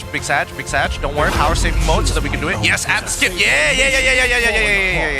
Do you think we should be paying attention to draft? It's okay. We're avid gamblers anyway. Yeah, that's true. Oh, keep going. Wait, how many skins does this guy have? Apparently too These many. are all dupes. Well, to be fair, a couple of them are like the pretty default ones, so I don't mind. Left. Oh. Could this stack? One more. Yeah, one more. We believe you. Come on. Give us an aspirant. Man, he has a lot of skins. Wow. A lot of skins. Okay, the male one makes sense. Come on, left side. Come on, left side. Ooh, that's tricky. 50-50. All right. Now we talk about the draft. We got Yishin Shin on one side. Oh, they still went for Yishin Shin alongside with the Arlet. Not a lot of CC from the side of Untitled. Kalea Lunox alongside with the Hilda from the Homeboys. This is not looking very good for Untitled. Yeah. I feel like when you go up against Homeboys, you have to be aware of the Hilda. This is like the only team that actually picks Hilda fairly consistently. Yeah. And you pick the Yisan Shin into it alongside the Arlet, who isn't going to have that much lane prio to assist with potential invades too. Some people have already bought the tickets. Good thing that they've already picked them up because they're sold out. Jeez. Sold out within the first 10 minutes, might I add. All right, final bans. Lancelot got thrown alongside with the Zushin. I definitely understand where Homeboys is coming from. They want a means to be able to kind of protect themselves, to make sure that their opponents aren't able to punish this Kalea. Also opening up the map with the Zushin. I'm kind of meh with it, but it allows Reza to kind of walk in and out of the jungle a little more safe. Yeah, I think that's exactly what they want. It's to allow Reza as well as Daniel to roam the map more easily, because Zersin can just put the lantern in front and it makes it very hesitant to actually walk into the opposite side of the map. So by getting rid of that, as well as the Kalea counter, which is the Gatot, Homeboys are trying to go for a very aggressive early game draft, which is appropriate for expanding rivers. Hayabusa, the next assassin to get banned out with Fanny Hayabusa as well as Lancelot out of the picture. Where does Homeboys find that early game damage, right? Because that's the biggest point of punishment. Untitled, for now, only Arlet as well as Yishin can kind of play in the early stages of the game, but they both need space, and more importantly, who's going to give the reset onto Arlet anyways? Yeah, the roamer pick for Untitled is going to be very, very important. Grok is still open, so that's a possibility. We might also see Rasi go back to something like the Cho. As for Homeboys now, In terms of jungle options, the next best thing would probably be Joy. We also did see Amal go back to things like Alpha and Benedetta before, so he's definitely not worried about choice. Looks like Joy will be the pick though. Yep, he's spoiled for choice, man. He's got nothing to worry about. Nothing really hinders him as of right now unless Entitled decide to go for something crazy like a Mincetar. Then their composition would just be way too squishy. Like you mentioned before, Grok is open, and I don't mind if Rossi picks it up because, again, it has a bit of counterplay to Kalia and has a form of counter-engage, which is something that they probably want. Something else that Rossi also likes playing is the Glue Roam, one of the only players to do it here in MPL MY. I don't think it would be terrible, but it's also not the best. I would probably prefer a Grok here. Are we missing any roam possibilities? Cho's okay. Khalid probably won't do as well. Oh, Kimmy alongside with the Cho. Wow, what a risky composition coming in from Untitled. A lot of faith. Triple marksman versus early rotation invade? Well, I don't know whether they're going to be able to get that priority, right? Because again, it is going to be Kalia alongside with Lunox. They don't have the best wave clear unless Kalia takes Concussive Blast, but it's going to come at a cost naturally, right? So at this point, Choen as well as Kimmy are going to be targeting down on one person. Ideally, you want that person to be Lunox. If you can get put the Kalia at 1 HP, that works out well as well, right? Because Lunox at the end of the day doesn't do that much damage in the early game. It's slow, but it stacks up. She does do a lot though is regen. A Lunox Kalea combo will allow you to stay in lane a long time, and the Obsidia shows up once again. A hero that has not worked for anyone in MPL Malaysia except for Mel QT. He sports the only victories on this pickup.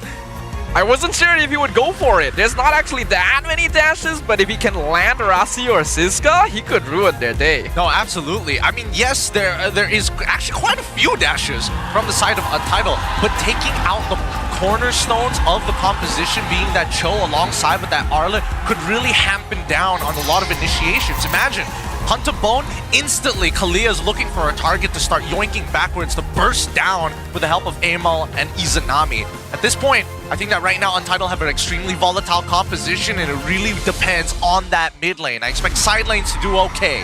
A triple marksman will be the choice for Untitled in one of the most fast-paced maps in the MLBB ecosystem right now. And they're going to be going up against Homeboys on a very comfort style of Reza Hilda alongside the Obsidia on Mel QT. Will Untitled be able to keep themselves in the competition, or will Homeboys put themselves one step closer to playoffs? Let's find out here, because this first interaction in mid lane might predetermine everything. Rossi didn't find the opportunity, and it looks like smartly enough from the Homeboys' side, decide to give away priority. Don't tell me he gets punished here. Okay, he got it. Thank God. He did have to use Retry though. I mean, it's information that really doesn't matter, right? Because Homeboys, they're not playing towards that side of the map. They don't want to go for the next invade now that everybody is starting to hit level 2. And it looks like Daniel will be able to secure the Litho as well. So far, Homeboys doing a good job of responding to Untitled's attempted aggression. Now they're going to start to rotate over. I am a little worried about SkyZ, right? He is a great marksman player, but as soon as it hits level 4 and he gets hit by that Hunter Bone, he might be in trouble. That surely depends, right? Oh, wow! Very early level 2 gank onto Reza's lane by Rasi, and he's able to pick up a first blood. Very nice. I wasn't expecting Reza to die there, right? I think he just got CC'd to the ground. The early damage coming in from Siska is great, but at the same time, a very unlikely mistake coming in from Reza specifically. Now, level 4 achieved by both junglers at this time, looking for opportunities to maybe re-gank the bottom side. If they can deny Siska level 4, this should be a free turtle. Yeah, they kind of have to, actually. You cannot allow this Arlet to get that level 4 early on. And well, never mind, it's already too late. And speaking of, Izanami gets caught in the mid lane! Quick rotations from Untitled. Nicely played by Rossi, extending the CC with the help of the third hit of the G Kundo plus Flicker. Might as well use it now, because I think they just want to fight at this point. Untitled in full control. Reza comes in from the back. Daniel flickers in, not able to get the catch he's looking for. They're chasing down Keyman, but Reza goes down, and a 3-man surround picks up Daniel as well. Siska even secures his own, and that means it is a free turtle for Untitled. Beautiful play from Untitled. They held on to the very end, and most importantly, they denied information off of Siska. making sure that they had no idea where he is until it was too late. By the time Reza actually saw the mark, they instantly capitalized. Definitely a bit too greedy from Homeboys there. A two-man flicker just to try and chase down the jungler. Ends up punished. And now the lane they most wanted to not get off the ground is officially online. Siska 2 levels up on Reza. It was a close attempt though, I have to admit. A really good idea from the Homeboys. Double flickers to get on top of Kimin, but it did commit Siska to flicker backwards with a final slash to save Kimin's life. So really, it's all Siska there. Siska continuing to be the MVP for Untitled, and now we're looking at a 2k goal lead in 3 minutes. Definitely not what we would have expected looking at the draft before the game started. Yeah, as Sky said, it's his first item power spike, but he can't commit the all-in onto Mel QT. Especially if he doesn't have resources to shoot his shots. But I think more importantly, just to make sure he doesn't lose his flicker out early. Now, Mel QT doesn't mind. He likes this slow game. He likes that SkyZ isn't trying too hard to win this lane.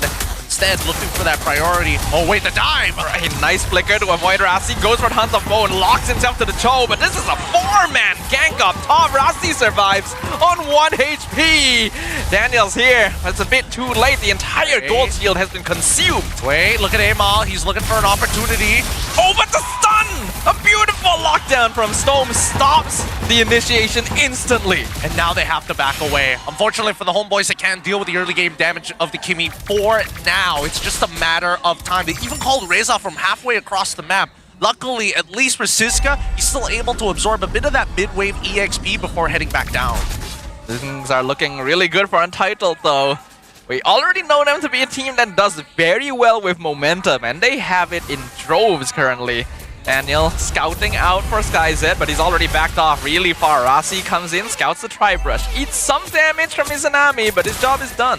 Very nicely played by both sides, right? You can see the decisions that are being made on a macro level. Untitled understand, hey, we need to be on this turtle as soon as possible. Homeboys realize, you know what?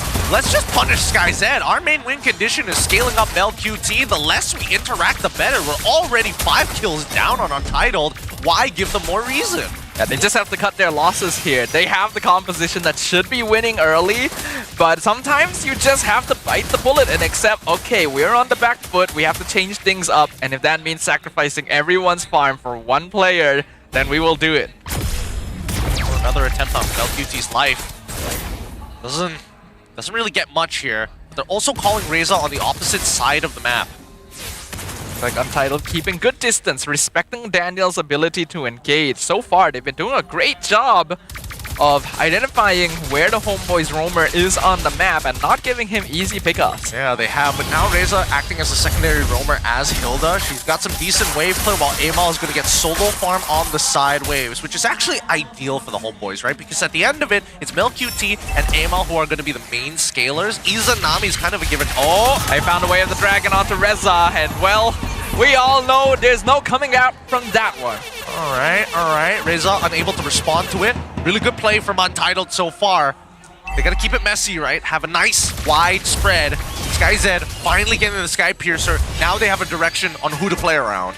We all know that SkyZ is a mean Granger, and now that he's got the Sky Piercer, Untitled's gonna try and funnel as much into him as possible as well. Daniel goes in, not able to find a Granger. Rasi is there as well, just to provide backup. SkyZ is so confident, right? Even on his time with other heroes, always likes going flicker, never wants to take that purify. Reminds me a lot about Ruff, but SkyZ, he's found a lot more success in them. And I think this is one of the few compositions you gotta be greedy with, because if you get taken out, don't worry, at least somebody else will be able to trade you compared to just being the main carry. Indeed. The bottom tier. Oh, they found a Tsunami Slam onto the Granger. Reza jumps on instantly, but SkyZ flickers out. Hunt of Bone connects with Rasi, so he's picked off electrifying beats on top of Kimin as well. Amal trades. Double kill for the Joy. I don't know. I think that SkyZ probably should have stuck his nose out there and chunked out Amal even harder. He might have been able to proc at least his Sky Piercer with enough tower shots. Unfortunate for Untitled, but a very hefty response from the Homeboys as you see Reza trying to zone Cisco away. That means logically this turtle should be theirs. Reza buying time. Daniel's here as well. Mel QT secures the turtle. That was scary. Final slash also barely dodged by Amal. Was he not in that hitbox? Wait, I'm with it. If we're talking about why that final slash didn't go through and push Amal away, I'd be just as confused. But it looks like it's just going to be a regular tech issue. Regular tech issue there, but that is a turnaround for the homeboys. Looks like it was actually Daniel who made the call. So it doesn't seem to have been an issue with the final slash specifically. Man, I can't believe he didn't get hit by that. It really felt like his hitbox was just in, but I do feel like it's just the skin and the tail. It was close, but I don't think it actually hit. From what I could tell, it was correct, that interaction. Big sad. What surprises me is, did Amal not have retry?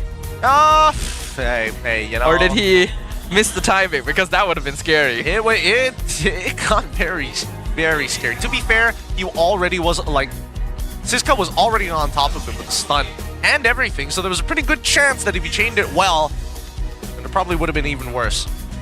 Man, bugging me. It's bugging me. Got to see a replay of that at some point. However, at least for SkyZ, you can tell. This is why he takes that flicker. Moments like this when he gets picked up, there's just a lot of targets around. Yeah, it was a good attempt from Daniel. Actually got the initiation that homeboys have been looking for the entire time. They couldn't find the target they wanted mainly, but taking out Kimin also just as valuable to finally start putting them on the board. And now that they're on the board, at least for the homeboys, coming into this mid-game, they're starting to pick up the pace, right? They've got the first items, they've found their opportunities, and now they're trying to replicate it again and again and again. But it's time to make our way back into the game. Thank you to our marshals for initiating it. Let's jump right in. Alright, so far, Untitled still holding on to the gold lead. Homeboy is going to be forced to play fairly defensively as well, since if they're caught by themselves, that would put a wrench in their plans. LQT even going for Skypiercer, rather interesting. I would have imagined that he would have kept it, you know, pretty traditional, Corrosive Scythe, and then eventually build into the Windtalker. But we'll see what he's going to have at the end of this game. What is that final build? Oh, Daniel, he found Siska. Tsunami Slam pulls him back. Siska looking for a chance to reinitiate. Final Slash not available though. Melcuti picks up the kill. They will trade his Tsunami for it. Reza jumps in, finds the backline. Storm is bursted, and electrifying beats on top of the Granger. Secures the killing spree for Amal. Perfectly played by Amal, and he also hit the beats on the rhythm. He got it. It felt like that electrifying beats lasted for so long. Dear God. And now another Tsunami Slam. Oh, that was a miss on the Hunter Bone. But Rasi still out of cooldowns. MelQT picks up the Skypiercer stack. Dude, the Skypiercer stack feels so good, specifically on Obsidia, because it takes so long for the little projectiles to actually connect with the target. So if you have damage that comes in a little bit later, that's totally fine. A couple of auto attacks, you can even do a fadeaway with it. Yeah, as we mentioned during the draft, MelQT is the only player who has won games with Obsidia. And funnily enough, the Skypiercer is a regular item in his build on the hero, so people are going to start doing that in pubs, and I'm not going to be happy about it. I mean, everybody wants to go for Skypiercer in pubs, right? There's no real change in that. Right now, in terms of advantages, the major ones that we see so far is from Amal. A bit of a back and forth for Untitled territory, as homeboys look to steal away as many camps as possible to create enough of a level lead to stay ahead of Kimin. Kimin, he's keeping up, but right now this neutral is where it gets scary. Title trying to do some damage. Brilliant's gonna be forced out by Rasi here. So Izanami does not have his defensive ult anymore. The Title will end up resetting the Lord. They're gonna have to do this one more time. Oh, no Turtle Boat as well. No Mountain Shocker to open up this map. I think at this point, this is where Untitled have to kind of call it quits, right? Give up position. Here's the conceal. Does he want to use the Tsunami Slam? No, he does. He saves it for the Wave of the Dragon timing, but Izanami gets sniped down by Kimin. Daniel flickers out to safety. Amal looking for the chance. Electrifying beat does so much damage. Amal melts the entirety of Untitled, but here comes Siska. Final Slash finds its target. Shut down, double kill for SkyZ. Amal, the last one left. Wave of the Dragon saved specifically for him. It's a shutdown. Untitled, take it back. Beautiful play coming out from Untitled. Kimin, he's on fire right now. Great eyes for opportunity. Hopefully we get an instant replay because Rasi set that up perfectly to allow Kimin to sneak up onto the side. Don't forget about Siska, the final slash that turned it all around. Finding it perfectly onto MelQT as well to set up the kill. Homeboys, they started the fight fairly well. The joy did a lot of damage. So much. But they disrespected Untitled staying power. Staying power is going to be very dangerous here. 4 items already complete from SkyZ. He is so far ahead of the game when it comes down to gold. Everybody else keeping it relatively even between Keemin as well as Amal. Because of that fight, it has evened up their scores and allowed Keemin to get a little bit more when it comes down to the gold. Even so, we have yet to see Stoa make big mistakes, right? He's pulled attention away from the homeboys, allowing people like Keemin to find the opportunities. And honestly, it's looking very good from Untitled. They don't want to play uniformed anymore. Now all the holy defenses are going to be gone. Lord is cleared up, but Untitled have regained the goal lead that they previously lost thanks to that one exchange. Looks like they actually want to try and push this. Mountain Shocker comes out. Daniel looking for a chance to engage, but Untitled keeping good distance. Yeah, Untitled know that what they're not good at is sieging, right? They can hurt their opponents. Breaking the structure itself really boils down to whether or not they have enough poke against homeboys to push them away from the structures. For now, they're pretty dependent on that Lord, and these neutral objectives need to be really messy for the homeboys to take full advantage of how mobile their comp actually is. And the later the game goes as well, the more Untitled is going to scale with this triple marksman composition. Homeboy is going to need to be able to find really clean catches if they want to turn this back around. Now they got to dance a little bit, right? Dance against their opponents. Daniel, unfortunately, has not been finding enough tsunami slams. Really snowballed this game out of control, but it's still dead even. 3.6k lead for Untitled so far.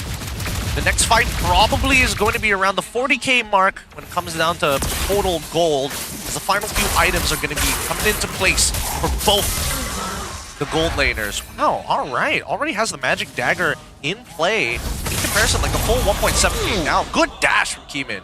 A really well-timed Traceless. The reaction speed, something I can never achieve for sure.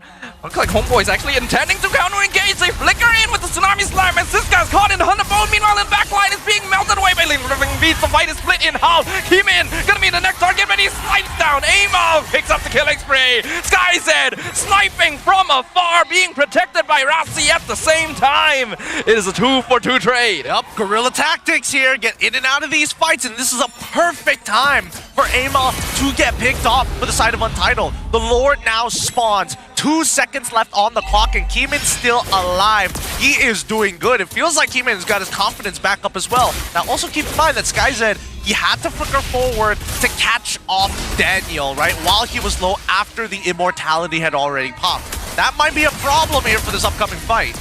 Mountain Shocker going to be used. It's a 3v3 situation. Rassi gets the kick on Mel QT just to buy time. He'll sacrifice his immortality, but this should be a free Lord. And now the Traction Pulse locks down Homeboys. The rest of Untitled has come to join the party. And they are falling one by one. Final Slash finds Mel QT. And they wipe Homeboys. Amal is here. He's looking for the cleanup, but he is 1v4. And that is a mistake. SkyZ gets the double kill. Untitled nearly wipes Homeboys off the map. Beautifully played by Keemin. He knew the only person who could stop that joy was Siska, and boy did Siska provide. And now this is a chance for Untitled to actually end the game. It's unstoppable for Keemin. They finish off Daniel. It is a team wipe. The base is wide open. Our Dark Horses return in grand fashion to take down Homeboys in game number 1. When it matters the most, that's when Untitled hit the hardest. Homeboys unready for the types of plays that these kids just laid them on the table. GG, well played, and that's only game number 1 for the side of Untitled, but this might just go to a full series if Homeboys wants to qualify here today. Wow, what a performance right there. When we expressed doubts about this draft, when we looked at it and said, there's no way this is going to work, they prove us wrong, and this is a team that's been very good at doing that ever since their debut in the MPL. Oh man, if I was Keemin in that situation, I would be doing the same thing to Siska as well. So many times Siska was able to save Keemin from this joy. Great stuff, great stuff. It really feels like there's more color, more life in Untitled right now. And that means that all bets are off the table now, ladies and gentlemen. I'm sure a lot of us were expecting Homeboys to be the favorites going into this, and even going into the game, we were expecting Homeboys to be the ones setting the momentum. But a massive early lead from Untitled allowed them to slowly get the goal needed to get scaled up on 3 different marksmen. And once that happened, it's very difficult to fight back. Oh yeah, Amal, he would like to just kill one target at a time, but unfortunately, there's too many going around here. I do think that there are some good ideas, right? The Tsunami Slam into the Hunter Bone, just to make sure one target goes. But unfortunately, there's too many targets to actually worry about with the whopping lead that we saw from Untitled. They did hit the 42k mark exactly when we were expecting it to, and off of that power spike alone, and unfortunately not enough resources because Amal was a little far from the fight to actually turn that around for the Homeboys. We just gotta give props overall to Untitled for being able to find the path to success here.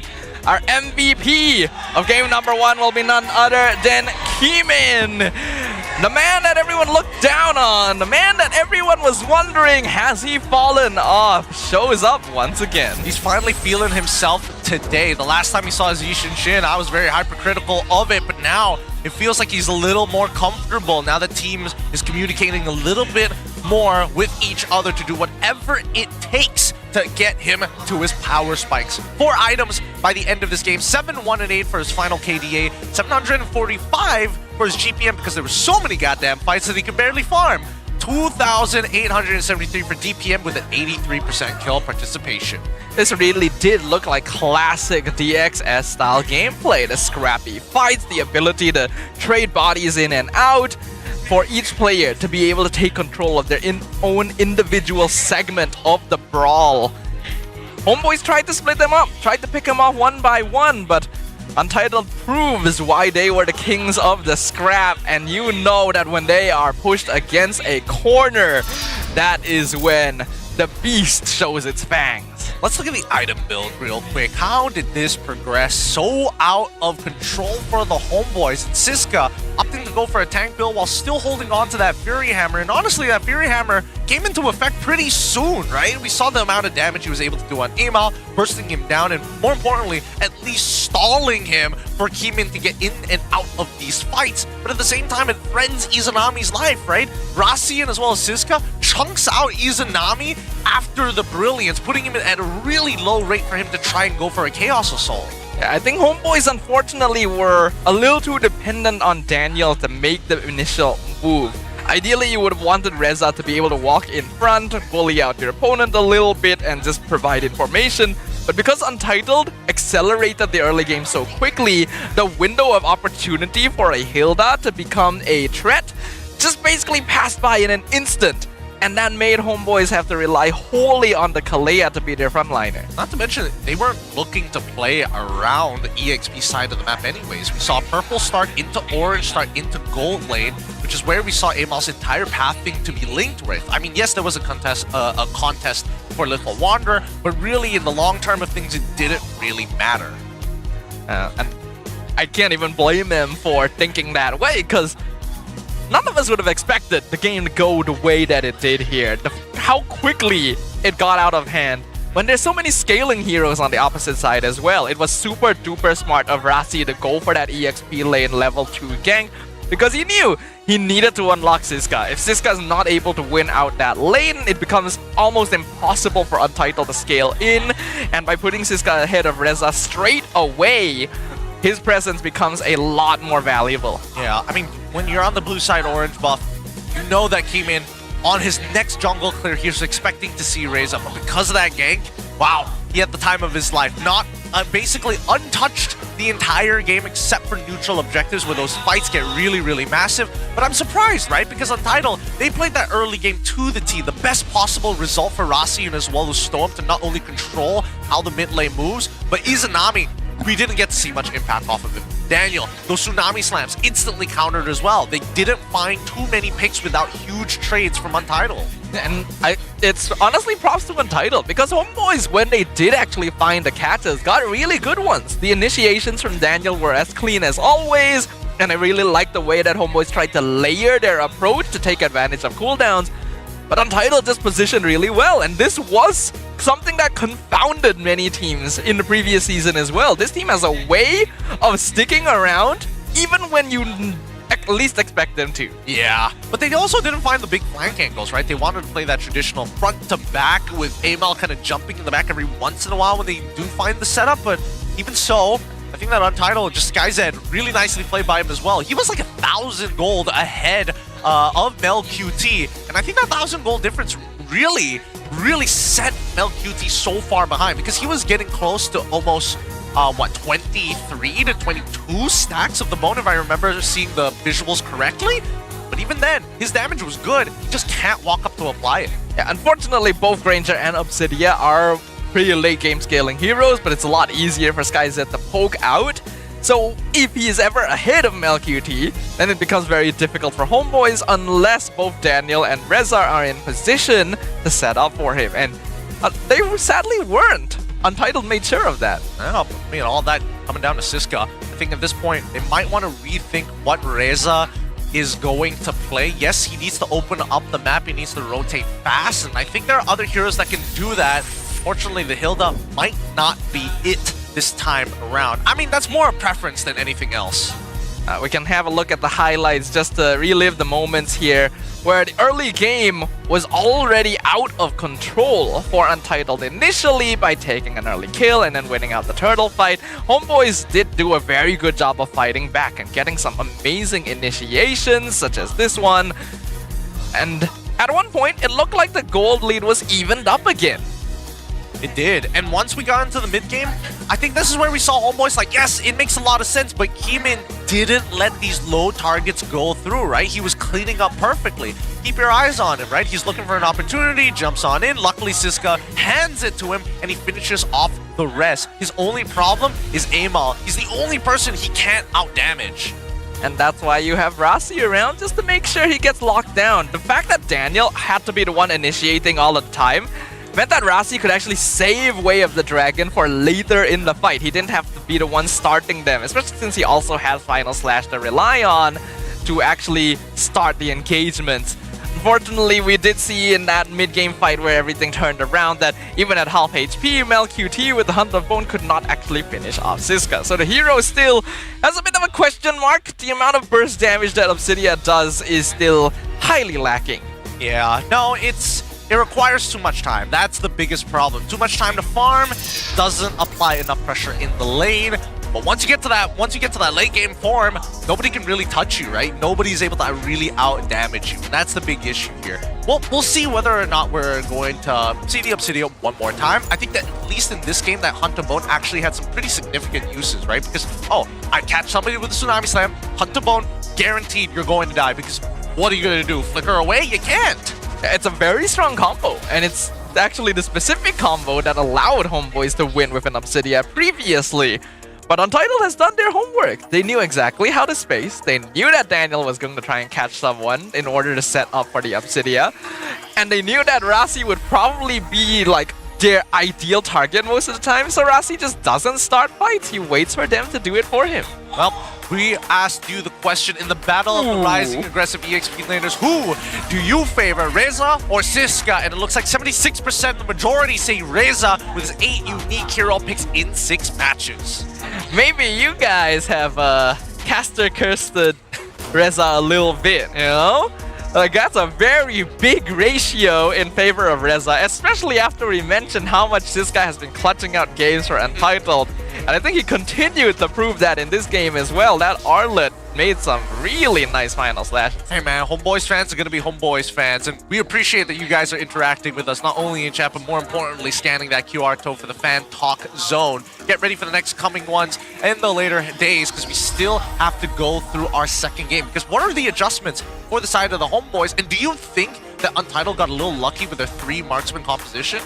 A little lucky how? As in being able to draft it or being able to succeed with it? Being able to succeed with it. Because there are definitely moments in that game where, you know, you tip the scales a little bit. It could have been the opposite side, like MelQT with a 1k lead rather than SkyZ with a 1.7k lead. I don't think it's luck. Because in the first place, all those advantages came from Untitled's own efforts. right? They ganked EXP early, made sure they had mid prio, didn't overstep to try and get kills, which is a mistake Rasi made quite often earlier in the season. Played a disciplined game against a team who they know is going to try and find fights. Well, that's fair. Guys, we still have the 9th anniversary to celebrate, and we want to make sure that you guys can enjoy it right here up on that stage. Quickly, we've got Poji ready to go, looking for 2 lucky individuals to dance for 1,000 diamonds. Poji, you know what to do. He probably already has volunteers ready to go, right? Hopefully he does. I would not want to be a random person picked out. Music start. There's going to be 2 audience members that he's looking for. He's already decided. Somebody just needs to follow the dance that is playing on the screen right now. That's as simple as that. He's already found one and is now looking for a second person. Looks like we've got 2 definitely willing volunteers. We definitely did not hold them hostage. They definitely signed contracts to be like, yes, we'll be part of this. All right, we're gonna hit the music. Let's see whether these guys have figured it out. Oh, prisoner from the guy he's already tried. Wait, Poji actually has got this down to a T. Poji is breaking it down. By the way, I think he's supposed to be watching them to see who's supposed to be winning, but he's just taking over. He is taking over that spotlight. It's gonna be hard to deal. Maybe he deserves to get 1,000 diamonds at this point. Poji, can you hear me? You gotta give those diamonds out to somebody else, sir. Who are you gonna give the diamonds to, Poji? Someone needs to see them dance. That's a better question. No, I think he was a little busy.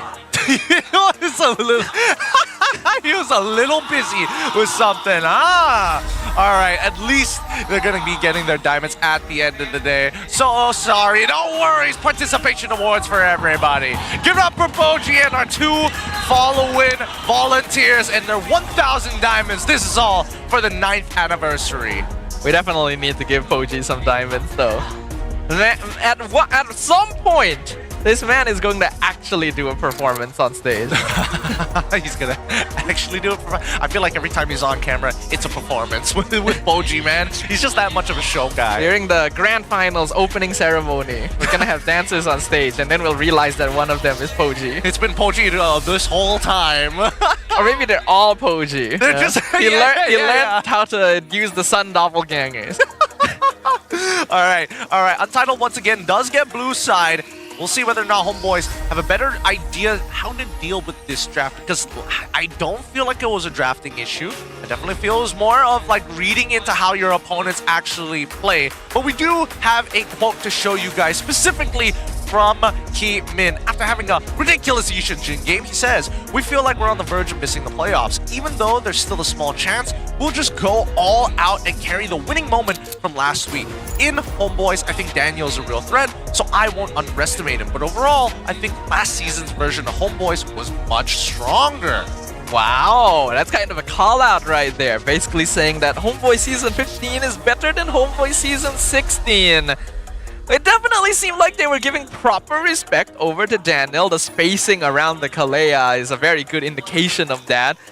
But we do have to talk a little bit about the stakes that Untitled are facing right now. Even if they do get this clean sweep, they not only have to clean sweep all their remaining matches, they have to hope that their rivals like Aero Esports end up losing all of theirs. That is how dire the stakes are for Untitled to make it to playoffs again. They could potentially change their odds if they just go for that 2-0, but Homeboys will never make that easy. Let's quickly look at a quote from Izanami. Last season, DXS was strong because they had great macro and micro. This season, while their macro is still solid, the mechanics have been slipping. And the Storm, I will beat you in the mid lane. Unfortunately, aged a little poorly there, because Storm definitely outperformed in game number 1. But Izanami will have a chance to live up to his words once again. Pointing out the fact that they still have the same level of macro as before makes a lot of sense. But we are starting to see signs of that micro returning. Can they keep it consistent? I don't know if they can keep it consistent, but the fact that they're in good spirits, let's see how much gas is in the tank. First, we must decide the random map draw. Let's see where this is going to lead to. What is it going to be? Expanding rivers again for the second time. I like how I was about to say expanding rivers was good. Like we initially thought it would be good for Homeboys, and then Untitled showed off. And because I was midway through that sentence and it locked down expanding rivers again, I was just like, oh. Why? It's just deja vu all over again, right?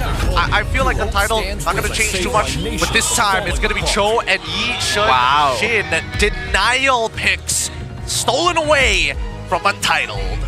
So it is a reversal here. And Yi-sun Shin Cho can be taken out the board. Untitled still keeping it safe. The Granger opening worked for them before. They want to try it again. But now they don't have two of the picks that made their previous game so successful. If they want to match up in Assassin, Lancelot is still open for Kimin.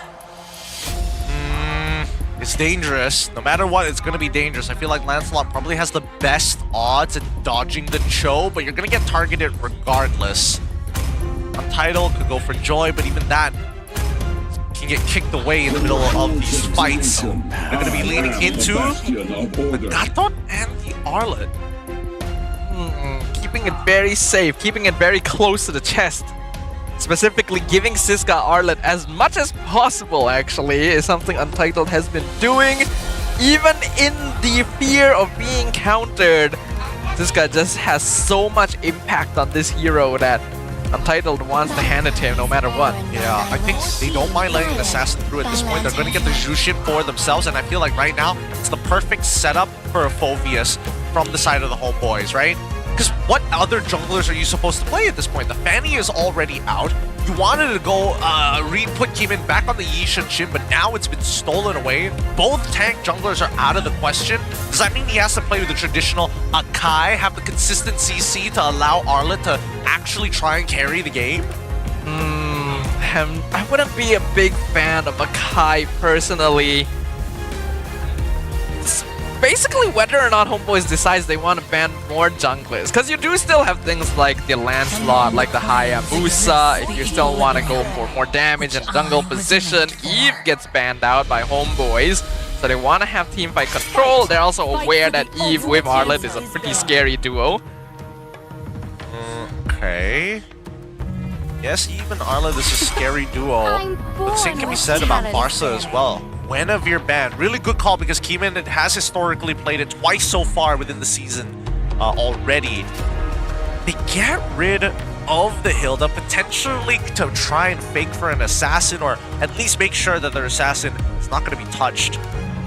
But in terms of the matchup, it's not like he can force priority, right? Even if it was like an Esme, for an example. Esme will be able to clear the waves decently quick and start affecting the jungle anyways. Homeboys also has the possibility of going for double fighters since they have Yi-sun Shin in jungle already, which would lean towards Esme Lapu Lapu now that Phoveus has already been banned out.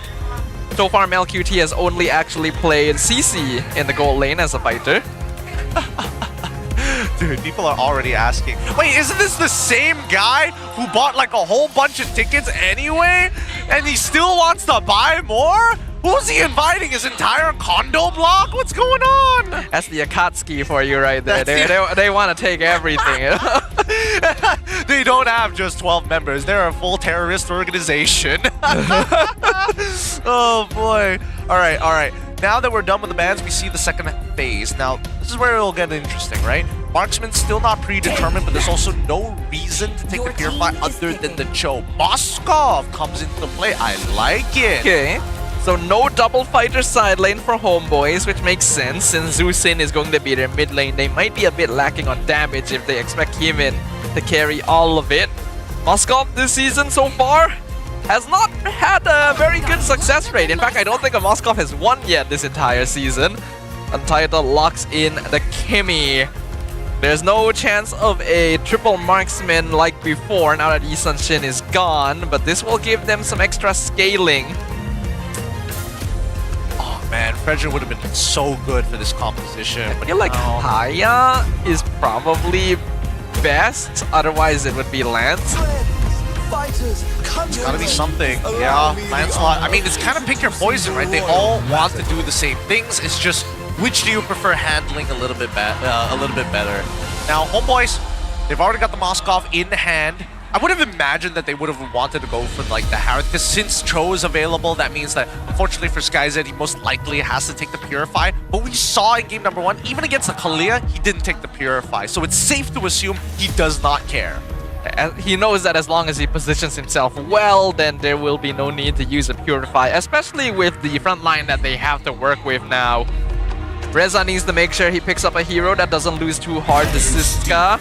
Ideally wins the lane, and it looks like it will be the Hylos. I was wondering if they would go for this as a way to set up dives into the backline. No, it makes a lot of sense, right? Because again, the backline really depends on getting a bit of movement speed to kind of keep up with the rest of the team alongside their long range. But specifically for Stoem, he's going to struggle, right? As soon as he uses his thrusters, once he's down on that ground, that glorious pathway is not going to let him move. Previously, Homeboys had a lot of difficulty because they just didn't have the tools to reach the marksman in the backline, even with 3 of them. But now they've got a little bit more options, especially with Daniel on his signature top global Cho. We're going to be seeing a very different game too. Yeah, this is going to be a very spicy game. Homeboys, they've got plenty of CC to work with, plenty of scaling as well, but this time the mid duo is looking to fight toe-to-toe against Untitled, which could be a little scary. Keep in mind, Storm's damage in the early game is relevant. It's still going to be about the mid lanes, but it's time to roll into the land of dawn. Time to rock and roll, ladies and gentlemen. Game number 2 between Untitled and Homeboys. Both teams looking for points for different reasons, but both with eyes set upon the playoffs. Let's find out how this one will go. Yep, instantly, they need to figure out what Rossi started off in terms of skills. More importantly, just try and zone them off the wave as much as possible, right? If they clear the waves fast, sure. If they get a freeze, that would be even better, because then puts Snowman in a really awkward spot where he has to walk up the fight. And the Observer is doing a very good job of convincing me to buy the new Zusin skin as well. I know, I see what you're doing there, and unfortunately it is working. It looks very nice. It is very nice. The effects when it's dropping down. Dude, it has music when you ult. It's actually insane. It's vibes, man. It's some good vibes. Well deserved, well deserved. All right, in terms of the emblem setups, everything looks to be pretty straightforward. Reza opting to go for a little bit of extra movement speed rather than armor or even health. Everybody else, Wilderness Blessings. Slightly slower start compared to before is Anami, trying to be a bit more active on the map as well. With Homeboy specifically giving more resources to the Zusin, including both the EXP Crab and the Little Wanderer. They want this hero online for Turtle Fight. If they need to get Izanami to level 4, that's the big one. That's why we're seeing this these traditional rotations, just to ensure that he does eventually hit it. The Homeboys rotating up. They know the timing that Untitled might gank EXP. They're not going to let it happen again. Up and Daniel still being annoying as ever. Keeman doesn't want to chase. He has to be careful because if he wastes too many resources, he won't get this turtle, but it doesn't look like they're going to contest it. Anti-grav thrusters come out. Daniel in trouble. Flickers over the wall. He is actually still alive, and he's baiting them all the way. Amal gets a free turtle for this. Daniel will eventually go down. Stone picks up first blood, but it's not a bad trade. Not a bad trade at all. However, we're not seeing enough of a punish here. Oh. Izanami in trouble. He got caught with Traction Pulse. Has to use the Crimson Beacon to escape.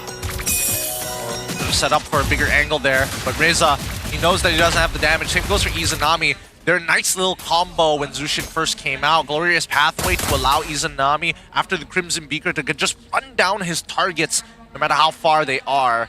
At this point, keep your eyes on Daniel. Looks like he's going to the top side to maybe try and make something happen, but he is gaining plenty of vision and knows exactly where Keeman is. He will find Stone. Does he want to go for the kick? Looks like the answer is no. Wants to save it for a better target, better timing. Power farming's good. Level 6 to level 5 so far. Slight EXP lead coming in from Amal with his entire top side still ready to be farmed as well. SkyZ has been doing okay against Mel QT. Very minor differences, but whenever the River Crab comes up, he gets a little bit of aid from his support role, maybe even his mid laner, and that's going to be putting him ahead ever so slightly. Small increments. Yeah, really solid rotations from both sides. Final Slash comes out to catch Amal, but he will dash away. Keemin comes in. Reza pops the glorious pathway. Should be able to walk out of this.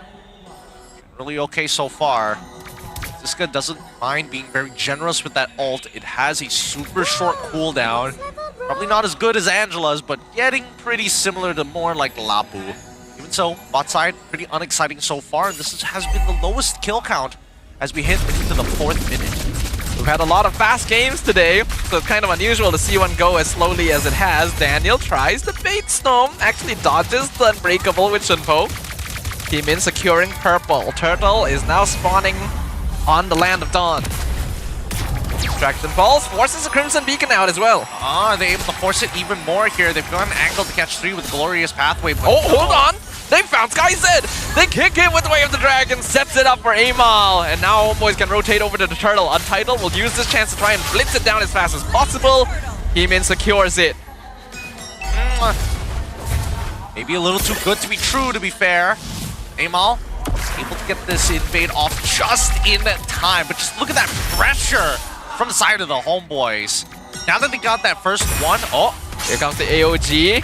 Melqt will instantly skewer Rasi away, and Homeboys make a quick retreat. As they retreat, 93 seconds left on the clock, and Izanami making sure that he's trying to maintain the best KDA possible. No side wants to fall down like this. Oh! Daniel goes in, gets the kick on Siska. Traction Pulse cancels it out a little bit. Siska final slash pushes Amal in. Traceless gets him out. Oh, unfortunate. Unfortunate. Very least, Daniel is finding these kick opportunities. The game is slow, but decisiveness coming out from the Homeboys' side. What can they really do? What can they do? I feel like Homeboys, as much as they push the agenda, the counter engage from Untitled is just as good. So they have to wait for big ult resources, right? Like the Final Slash, maybe the Phantom Execution, but I think more likely than not, it boils down to the AOG. So far, Untitled playing a very similar way to game number 1, not really forcing things, waiting for Homeboys to play into them. They're quite okay with turtling this game out. Turtling this game out. Next objective, about to spawn. 6 minutes into this game and the score is currently 1-1. It became so macro so quickly. As you see, the resources of Untitled dedicated towards making sure that SkyZ is able to crack open this tier 1. Homeboys oblige and say, you know what? We'll do the exact same thing. But Siska nowhere to be found in that lane. That is actually the first tower of the game. 6 minutes in. Untitled break down the bot tier 1. Melqt gets the trade for the top tier 1. Rasi gets the taunt onto Reza in the bush. That is a high low support, so he is going to be fine. Turtle dropping very low. And Untitled gets it. Daniel goes in with the flicker kick. Only ends up kicking Keem in the other direction. They're not able to follow up on it. Amal doing a good job of juking. Reza also buying time. 1v3. Glorious Pathway used defensively. And they're chasing down the Lancelot. They found Keem in. But they're very low on HP. Amal and Daniel both need to get out of here right now. Daniel gonna be sacrificed. SkyZ picks up the double kill. But the entire time, Melqt gets a free tier 2 up top. Nicely played. And if they get this mid tier 1, this is going to open the game wide open, as Izanami has not been able to get an honest fight against Entitled and now loses his structure because of that. Arlen already completing his second item 7 minutes into the game with the Oracle, as we have a slow push on the bottom side. Reza needs to answer it. If not, he's going to lose a turret for free. Untitled thriving in these chaotic situations. While they did drop some bodies, they're still keeping themselves in this, and they're more than willing to trade that top tier 2 to open up the mid lane while getting some kills around the Turtle as well. So far, they've been responding super well to Daniel's aggressive initiations. Yeah. See them get more. I would like to see them get more aggressive, but I don't think the conditions are right just yet. Not just yet for the Homeboys, right? We need to see a mistake coming. Oh! Reza gonna be shoved in with the final slash. Revitalize comes out. Stome throws the traction pulse. Not gonna be able to hit it, but look up top lane. Daniel finds the kick onto Kimin. Mountain Stalker dodged by the Torn Bros, but he is 1v2. AOG a bit too late, and the conceal comes out. Izanami now has his eyes on Siska. Throws him backwards. Siska looking for a chance to dash around. Actually uses Daniel to escape, but here comes the Spear of Destruction! QT sets it up for Izanami to kill off Siska. They found the angles. And now they dance around the mid lane once again. Daniel so deep in.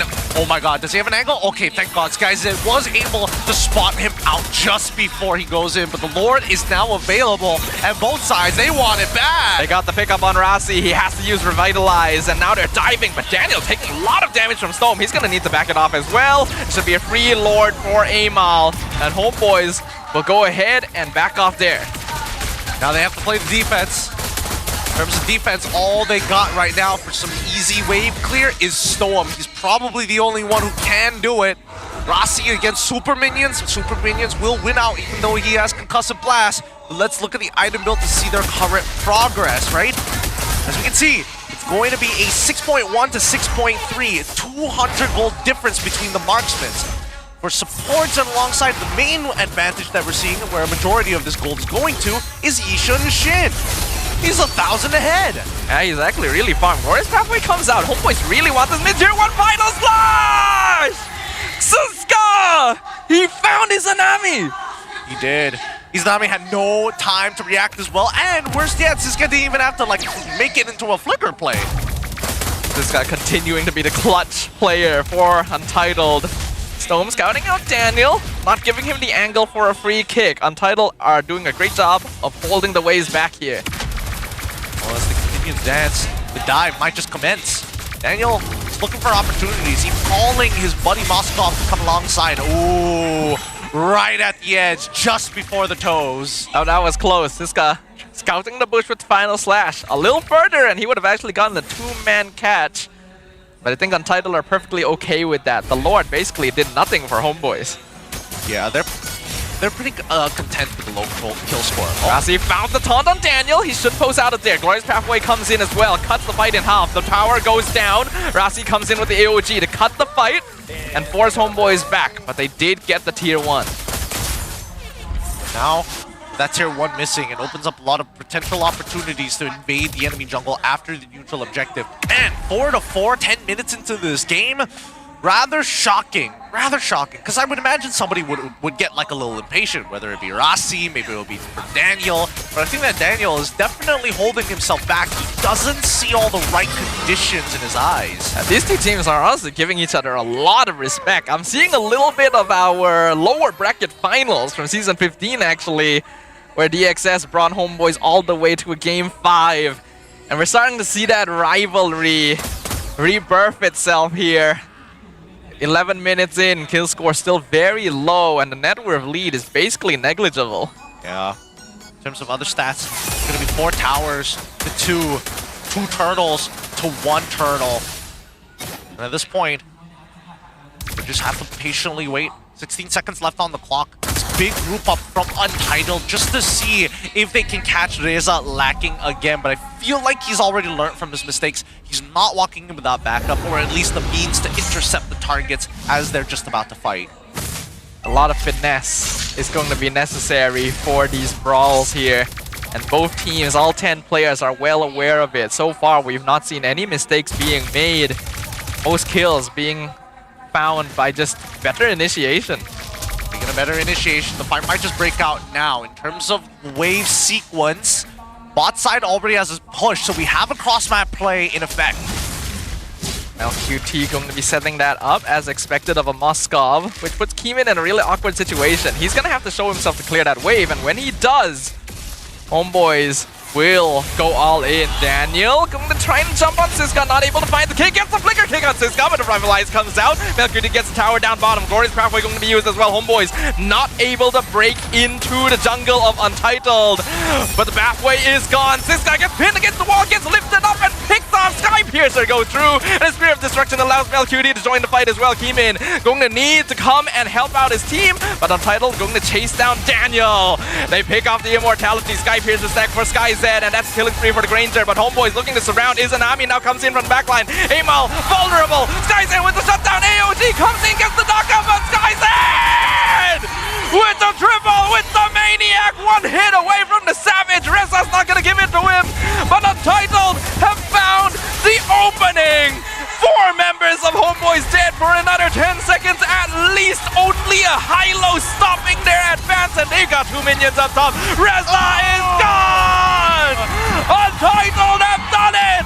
The Dark Horses gallop their way back like a stampede to take down the Homeboys in a clean sweep! 2-0, a solid 3 points, a win that Untitled have been looking for all week. And this gives some breathing room to the organizers and, more importantly, the team owners of Untitled.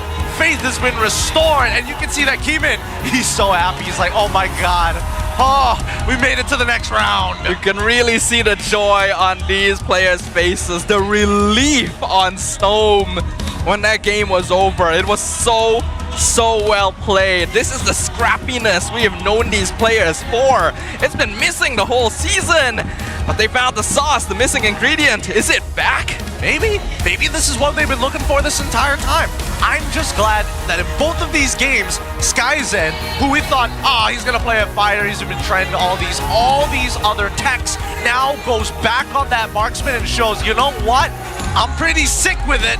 Let me take care of the rest.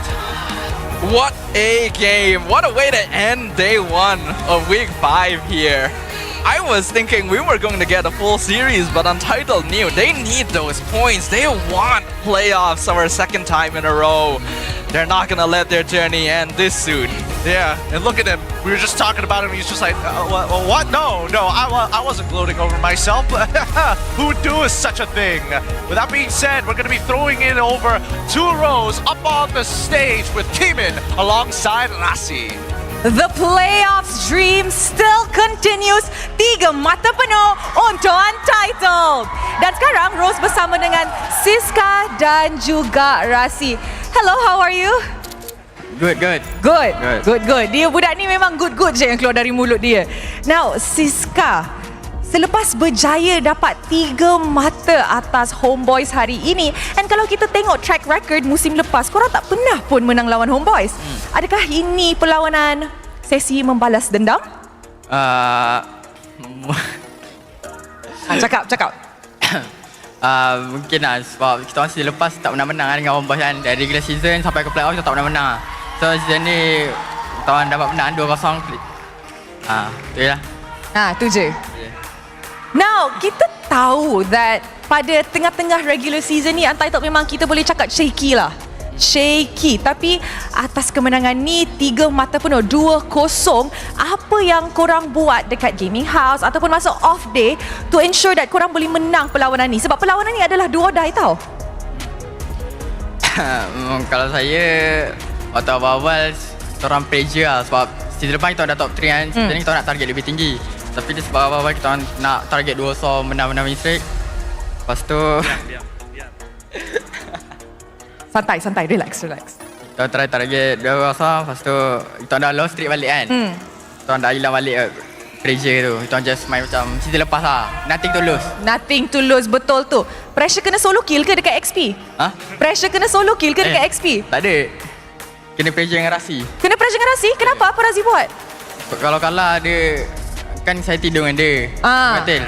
Ambil space saya banyak sikit lah.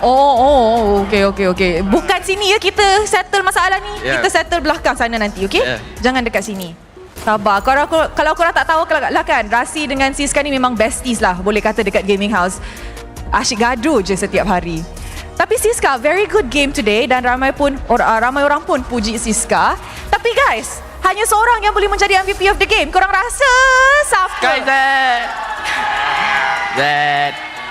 Wesh, ada beberapa nama yang tengah keluar ni. So mari kita tengok MVP of the game in 3, 2, 1. MVP of the game jatuh kepada Zed. Apa benda ni? Zed. Kena time out ke apa? Siapa? SkyZ. SkyZ ke? SkyZ? SkyZ! Alright, Rasi, ambil SkyZ. Mana SkyZ? Pergi ambil dia. SkyZ, hello SkyZ. Uish. Wah, terus ambil dari sana Sebab dapat maniac kan? Hi Z, how are you? Sihat, Alhamdulillah. Sihat. Z, selepas kemenangan ni korang are on a winning momentum. Minggu depan korang akan jumpa GMXK sebelum korang jumpa SRG. Betapa confidentnya SkyZ untuk lawan GMXK? Sekarang memang kita orang 100% confident lah sebab dah 2 game menang kan. So memang confident. Okay, now let's talk about the game pula. Untuk game pertama, kita boleh nampak dari side Homeboys that dorang ambil Obsidia. Tetapi dekat MPL Malaysia ni, tak silap Bros, Obsidia is not doing very good, especially debut week dia minggu lepas. Apa pendapat SkyZ tentang Obsidia ni? Obsidia ni bagi saya bagus je. Cuma dia scaling sikit lah. Kalau team fight, kalau game tu late game, memang game dia lah. Tapi kalau early game dia susah. Early game dia tak dapat farm, memang susah sikit. Adakah kita boleh nampak SkyZ main Obsidia in the near future? Mungkin saya main je, semua nanti. Cuba nanti. Tunggu playoffs dulu InsyaAllah. Alright, thank you very much SkyZ. Of course, Rose pun nak borak dengan Rasi. Rasi, sini Rasi. Halo. Rasi. Waduh. Kenapa hari ni lain macam you main? Sebab mau playoff. Mau playoff? Sebab apa mau playoff? Sebab dah janji dengan kawan saya mau playoff. Janji dengan kawan perempuan ke lelaki? Alamak, laki lah Godiva. Jujur, don't lie to me. Takkanlah di sini Kak Ros. So, adalah motivation hari ni? Adalah mau playoff lah. Guys, korang boleh nampak kan dari gameplay Rasi tadi, dia memang nak layak ke playoffs. Sebab kalau Rasi layak ke playoffs adalah. Korang nice. YTJT je lah guys. Tapi I'm pretty sure you guys understand what I'm trying to sampaikan. Now Rasi, as a coach, as a captain, let's take it a bit seriously. As a captain, selepas kekalahan yang berturut-turut, macam mana you try to maintain your players, your team punya mental? I'm pretty sure awak pun koyak. Ya. So macam mana? Tetap yakinkan mereka sih kalau mereka tuh power. Sebab memang jago-jago sih kita, cuman tak ada luck. Season ni memang semua luck So, selepas kemenangan ini, going up in the last week of regular season untuk minggu depan, apa yang you rasanya akan jadi? Last week? Yes, week 6. Sebab as of now, Untitled belum lagi secure playoff slot korang. Betul, tak tahu, just do my best aja lah. Mau playoff atau enggak, nanti gimana next week. Tapi seenggaknya aku do my best. Apa yang you selalu cakap dengan your teammates? Macam mana nak suruh diorang relax, calm down? Apa? Aku cakap apa biasa? Jom pergi mama. Pandai. Pasal makanan pandai. Patutlah satu player sakit perut hari ni. Pandai je. Is there anything that you guys nak cakap kepada fans yang datang tengok? Walaupun not that much tapi memang bising. So, anything you want to say to them? Thank you udah datang meskipun kita shaky lah di regular season, tapi ya kita bakal kasih yang terbaik untuk next match-nya. Thank you very much kepada Rasi, SkyZ dan Siska. Dan itu sahaja untuk winners interview hari ini. Nanti kita ada post-match insights. But now, let us throw it back to the casters. Give it up for Untitled. SkyZ, our MVP of the game, with once again his outstanding Granger. 7-1-1 versus KDA, a GPM of 766, and a DPM of 3,703 with an 89% kill participation. Both games on Granger. Both games outstanding performance. SkyZ is the type of player where if you give him the right hero and you give him the right circumstances, then he just walks away with the entire game. The Granger has always been one of his signatures, and he shows why. His positioning is so good, he's able to take care of himself in scrappy team fights. Even when Daniel's trying to chase him down, he still finds ways to outmaneuver him. Yeah, and that's why he built some level of confidence, but I also have to give it to Rasi. He played a really strong game on some of his, well, with one of his best performing heroes within the league and one of his worst performing heroes in the league. Kind of balancing out the heroes, because we were talking so much smack about his gut thoughts specifically, but today I think he really laid out the game plans, and you can tell that he was hungry for the win. That hunger was evident here. Rasi, and I think he made really good calls as well, knowing that Daniel's a hyper-aggressive player, and he's unlikely to be able to beat out Daniel in a direct micro battle. Wait for him to come to you instead. Yes, it's a risky choice, because you're basically inviting your opponents into the safety of your own home, but it does mean that you're playing on home field as well. You're able to take advantage of that, and you will generally have the numbers since Daniel is so far forward. Oh yeah, and not to mention that the composition we see from Untitled basically are really good at just chasing you down, right? And Homeboys, unfortunately, if they mis-execute on the initial engagement or the pickoff, it starts to spiral out of control very quickly. Everybody's got to run in separate directions and just pray that you aren't the target that Untitled decide to clamp on. Absolutely. So many things went right for Untitled here, and we knew even from last season that this is a team that tends to perform better when they're pushed into a corner, and yet somehow they're consistent on that. That doesn't seem like something you would usually be consistent on, and yet it is actually a defining characteristic. It really was. And we're seeing that Untitled at least have kind of gotten their act together. Their cleanup game is looking so much better. In game number 1, we were talking about how Keeman was able to clean things up. SkyZ is a huge standout in game number 2, especially when everybody else, even Keeman, was struggling to get kills. Keeman was having some difficulty initially, and that's a bit unfortunate because he was able to pop off in game 2 the same way he did in game 1. He would have definitely been a shoe-in for MVP of the game as well. But that's fine, right? That's why you have 5 players in a team. That's why you can delegate those roles. If Keeman is being pressured, then SkyZ can pop off. If SkyZ's having some difficulty, Keeman gets more space. But Siska is just always going to be there getting those setups because he's just way too good. Yeah, he just hits it every single time. One of the more consistent players from this lineup. But let's look at the key players of this game. Rich Guy, the carry. No surprises going over to SkyZ, but Rasi takes Sandbag and Stoem takes Best Wingman. It's all Untitled across the board. They are not content with just dominating the game. They gotta dominate the Hall of Fame as well. The numbers are not actually the highest among them all, but Untitled knew what they were doing. This was actually one of the slower matches as well, which makes me surprised about how quickly it actually ended up ending, because for the first like 11 minutes basically nothing happened, and then one big fight and Untitled ends at 13.5. This is actually still objectively a quick game. It is, and not to mention that the First Lord was taken by the Homeboys initially, right? So it's just a lot of things that's surprising to me, and I think definitely for the Homeboys, it's gotta be a little frustrating, especially for their coach. He was not happy when they got back into the room. It's just like, guys, I adjusted the draft so that we don't have to deal with this. What's going on? I think this is where we might see a little bit of the same issues of Homeboys from before, right? They're really good at picking off players, and they're so good at playing off of Daniel's aggression. But if other teams realize that that is always going to be your objective, then you can come up with ideas to counter it. Keeping it messy, keeping it slick and clean. This 14-minute game ends with a 1.9k lead for Untitled. Considerably small. We never even broke 1.9k. The gold lead never exceeded something so crazy. It's like, just look at the graph, really. It's pretty even throughout the entire time. Even the peaks are less than 1,000, right? Even at the end, the massive peak you see there is only actually 2,000 gold. It was so close the entire time. Both teams were giving each other so much respect, so much time, playing it slow and disciplined, but Untitled were able to force out a little bit of that signature chaos. Oh yeah, I mean, just look at the way that these fights actually progressed, right?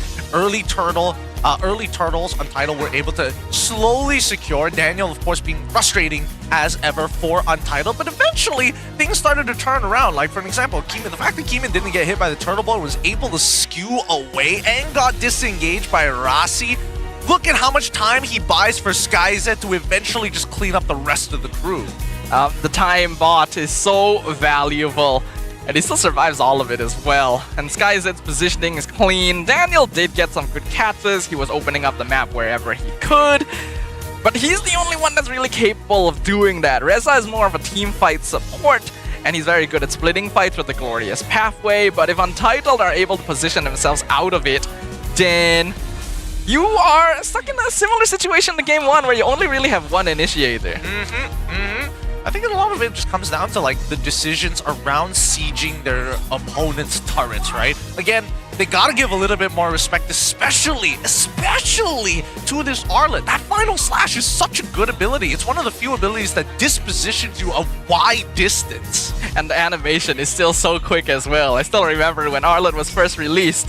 That was the main thing. That was the main thing everyone was looking at. Is like, why is this so fast? You blink, it happens, right? You know, there's no counterplay to it until they added a couple more frames to it. Now I feel it's a little bit more manageable, right? Definitely. But still, in the hands of a skilled player, it can make a lot happen. It's supposed to be a counterable hero, but Siska makes it look like it's the best. Alright, speaking of which, we have hot takes, a minute on the clock, but Staffa, you're going to be the one taking care of it. Really? Your minute is about to begin. By all means, take it away.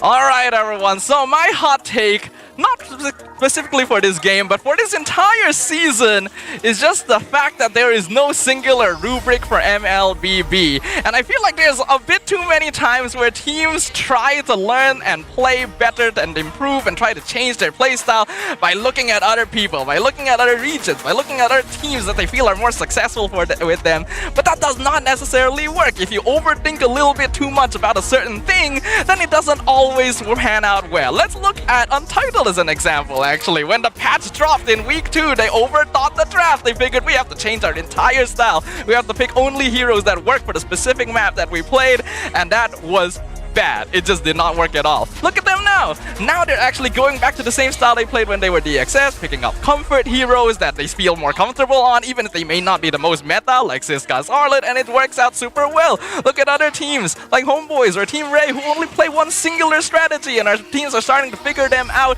You gotta be adaptable, but you also gotta keep it comfortable. You gotta have that balance. And that is going to be my hot take here. That's your minute, Safa. Interesting. Gotta figure it out for these teams. Terima kasih kepada caster-caster kita. Hai guys, selamat kembali kepada Post-Match Insight bersama dengan Rose. Dan sekarang ni Rose bersama dengan Coach Jasmine daripada Homeboys. Now, Coach, apa yang terjadi dalam perlawanan ini? Sebab going into this matchup, ramai orang expect tinggi daripada Homeboys selepas prestasi yang sangat-sangat menarik. Oke, sebetulnya yang terjadi dekat game 1 itu tadi kita ada kesilapan eksekusi sih di early lebih tepatnya. So itulah yang membuat kita ada domino effect yang terjadi. So kita tak boleh dapatkan momentum balik. Itulah terjadi. Intinya kita ada kesilapan di early ya. Kesilapan di early. Adakah itu the reason of maybe because of overconfidence going into this matchup, ataupun memang it's just they managed to outplay you guys in the early game? Oke. Sebetulnya tadi kan dekat game 1 tuh sebetulnya draft kita tuh betul-betul harusnya bisa agresif banget di early gitu. Mungkin itu yang over confident lah mungkin dari player, sebab dorang rasa mungkin hero nih kita memang kuat sangat lah di early. Tapi disebabkan ada mistake tuh harusnya kita early itu menang jauh, tiba-tiba terjadi something dan sulit lah buat kembali lagi gitu. Yes, boleh nampak daripada prestasi mereka. Now, kalau kita bandingkan game pertama dengan game kedua, biasanya Daniel, the roamer of Homeboys, main sangat-sangat agresif. Beberapa match yang lepas pun agresif. Tetapi, kenapa selepas game pertama dia punya playstyle di game kedua sangat-sangat pasif? Adakah dia dah kena mental sebab dia adalah rookie? Aku rasa kalau kena mental mungkin tak. Cuma mungkin terdapat pressure udah pastilah. Sebab kan which is kekalahan pertama juga kan buat dia kan. Tapi menurut aku yang tadi aku lihat sebenarnya aman-aman aja sih. Oke aja dorang boleh reset cepat juga. Mungkin kalau masalah pasif mungkin sebab hero kita memang gak seagresif yang di game 1 tadi sih. Okay, now let's talk about one last thing pasal game pertama.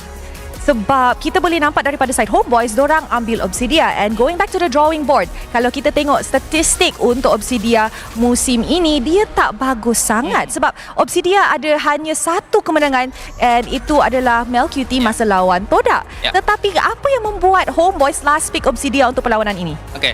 First sebetulnya kalau bicara statistik sebetulnya justru bagus buat Homeboys betul.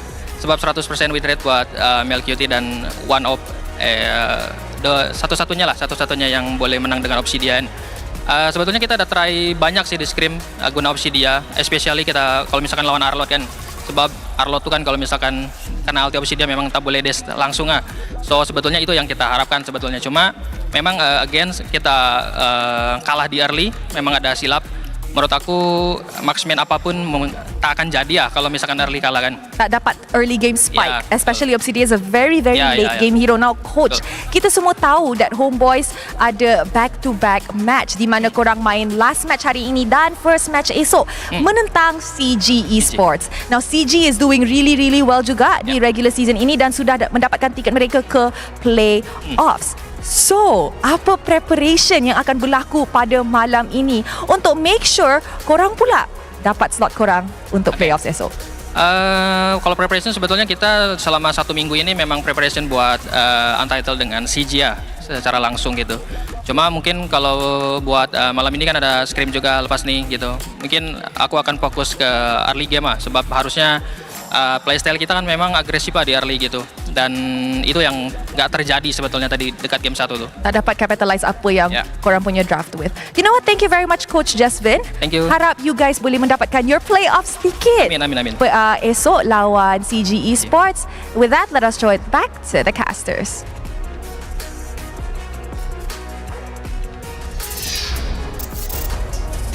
Thank you so much for the post-match insights with Rose, alongside with the most important insights here from Coach Jasvin. It must be really difficult to be able to come out with the words and trying to explain the situation that Homeboys was in currently, but some good insight, right? They wanted to go for that early game, couldn't get what they wanted, and things spiraled out of control. This means that they are still stuck in 3rd place with 13 points, and they still have the rest of the week to try and get and qualify for their playoff slot. A victory here would have guaranteed that 3rd slot to the playoffs, so that definitely feels a little rough for the Homeboys, but they'll still have a few opportunities to make it up there, especially since they are still in 3rd. For now though, SRGOG has finally taken over the top spot once again, pushing CG down to 2nd, with Vamos in 4th, Untitled pushing MV down, now in 5th place position, as well as Aero, Team Ray, TMXK, and Todak rounding out the bottom. Man, with Untitled jumping up, again, you can see how tightly contested it is amongst the middle of the pack on that 2nd page on your right-hand side. Untitled has now jumped up that 5th spot, overtaking MV because of that 2-0. It just goes to show every point counts. Every 2-0, that extra point that you get on top of the 2 is so worth it. That means that even Vamos, currently 4th place in the standings, is not necessarily safe and needs to make sure they got lock in for the rest of their games, and that holds true for every single team here as well. We may only have 2 weeks left in the regular season, but the competition still goes on. And the players are really starting to lock in a little bit. The teams that are known for being able to find their momentum at the very end of the season, this is the time they're going to actually start popping off. Now let's look at our bracket forecast. This is what we are assuming as of right now, based off of the current standings of where everybody will be when we get to the playoffs. The upper brackets is still undecided, but for now, it is still looking very much like SRG alongside with CG. The upper bracket quarterfinals, we do have Homeboys, Untitled, or maybe Aero, but for now, definitely MV and Vamos. It is, of course, not cemented yet. Just in case anyone is confused, this is not the confirmed playoff bracket as much as it might look like it. This is the forecast based on how the standings are at the end of week 5, day 1.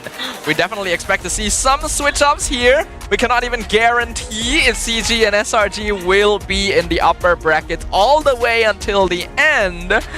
But that just means even more motivation for these teams to rise up and take them over, and for the teams who are not on this screen to show us what they've got. Yep, I mean, still, it's anybody's ball game as of right now. We don't know what it's going to look like at the end of the week. Things change drastically considering how tightly knit the league is as of right now. But it's better than what we've seen previously, right? Previously, clearly some losers, clearly some winners, and then a huge gap in between those two sections. So let's have a look at tomorrow's schedule. Just in case you don't know, we still have plenty more games to go through. 3 more best of 3, starting off with Homeboys facing up against CG. A very important match between Aero alongside with MV, and then Vamos versus Toda. Some very interesting matches tomorrow. I'm definitely keeping my eye out on match 1, since Homeboys just need 1 victory in order to make it to the playoffs, while CG ideally wants to keep points to keep their position in the upper bracket. Aero versus MV, also 2 teams eagerly fighting for 5th, 6th place in the playoffs. I don't think we need to talk about the last match too much. Don't worry, nothing to worry about there. We'll see how that one's going to progress. But even so, we'll see whether or not. Put your predictions down in chat. Are we going to see the Flying T or the Flying V this time for game number 3? Honestly, all bets are on the table for a Flying T. Do they have enough people? 1, 2, 3. Yeah, you can do a Flying T. Yeah, you can do somewhat of a Flying T. It could be an easy Flying T. You can easily do that. Nothing to worry about there, but could it be a V? Even so, today has come to an end, and so far, I think it's a good start to week number 5. You can definitely see the change of faces, at least slowly kind of molting away some of that rust. Yeah, I think we're all especially proud of Untitled for proving all of us wrong here and showing that they are still capable. But what do you guys think, right? All of you guys watching at home, everyone who might be watching who was here at Dewan Sri Putra, please scan the QR code at the bottom of the screen right now to share your feedback about MPL Malaysia Season 16 with us. Anything at all, good, bad, about the matches, about the setup, the stadium, the casting, the streams, the bathrooms if you want to. Anything at all, share it with us so that we can improve MPL Malaysia even further. Because without your insights, this wouldn't be a community-driven tournament in the first place. We are moving to bigger and greater things for the following years, but in the meantime, you are the most important as the audience. Once again, it's been a great day to kind of kick off and kind of set the tone for the week. I feel like right now, middle of the standings is still a little kind of everywhere, which is why we're going to keep a close eye on Aero versus MV, because the winner of one of those matches is going to, I think in terms of points, if they 3-0 either ways, they should be able to overtake Untitled, so it's not like Untitled are completely out of the water. Yeah, that is what we mentioned as well, right? But with that, we're gonna go ahead and close out the day here. Thanks everyone for tuning in. We will see you guys tomorrow for 3 more matches. For now, farewell. Ada minion lah guys. Macam guys. Tengok kau orang ni. Ini ada caw, ada caw. Sorry guys. Aku defend mid guys. Diorang naik, semua naik. Taruh dulu. Mati. Dia kick aku. No kick. Aman kah? Aku bagi mid. Last go. Macam guys. Back mal. Go back mal. Nice one. Bisa back mal? Bro, pegang. Sell the Lord. Jangan reset. Aku ada imo. Cover sih. Sini, tengok aku sini. Habis lo, tengok aku guys. Boleh. Boleh tu. Obsidian no flick. Obsidian guys. Ini. Nice. Dia lu knock. Joy, clean up, Joy. 15. Nice. Nah, 15. Nice. Bagus. That's one jail. No ulti guys. Kimi no ulti. Ni doang on the way pergi bawah. Doang on the way. Mati.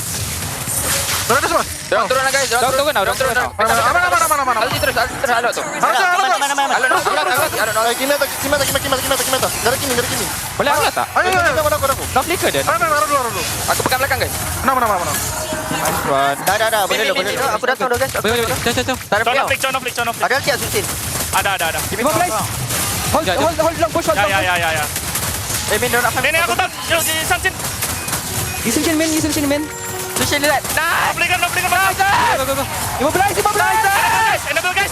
Double tap. Mid. Tap. Ay. Bau aku. Minion tak ada. Baik dah, jangan lupa. Dan kau memang harapan anak bangsa tu. Guys, I lost dulu guys. Cila. I lost dulu guys kalau dia ini No guys. minion spawning. Tukar tapul. Kill first. Kill. Kill.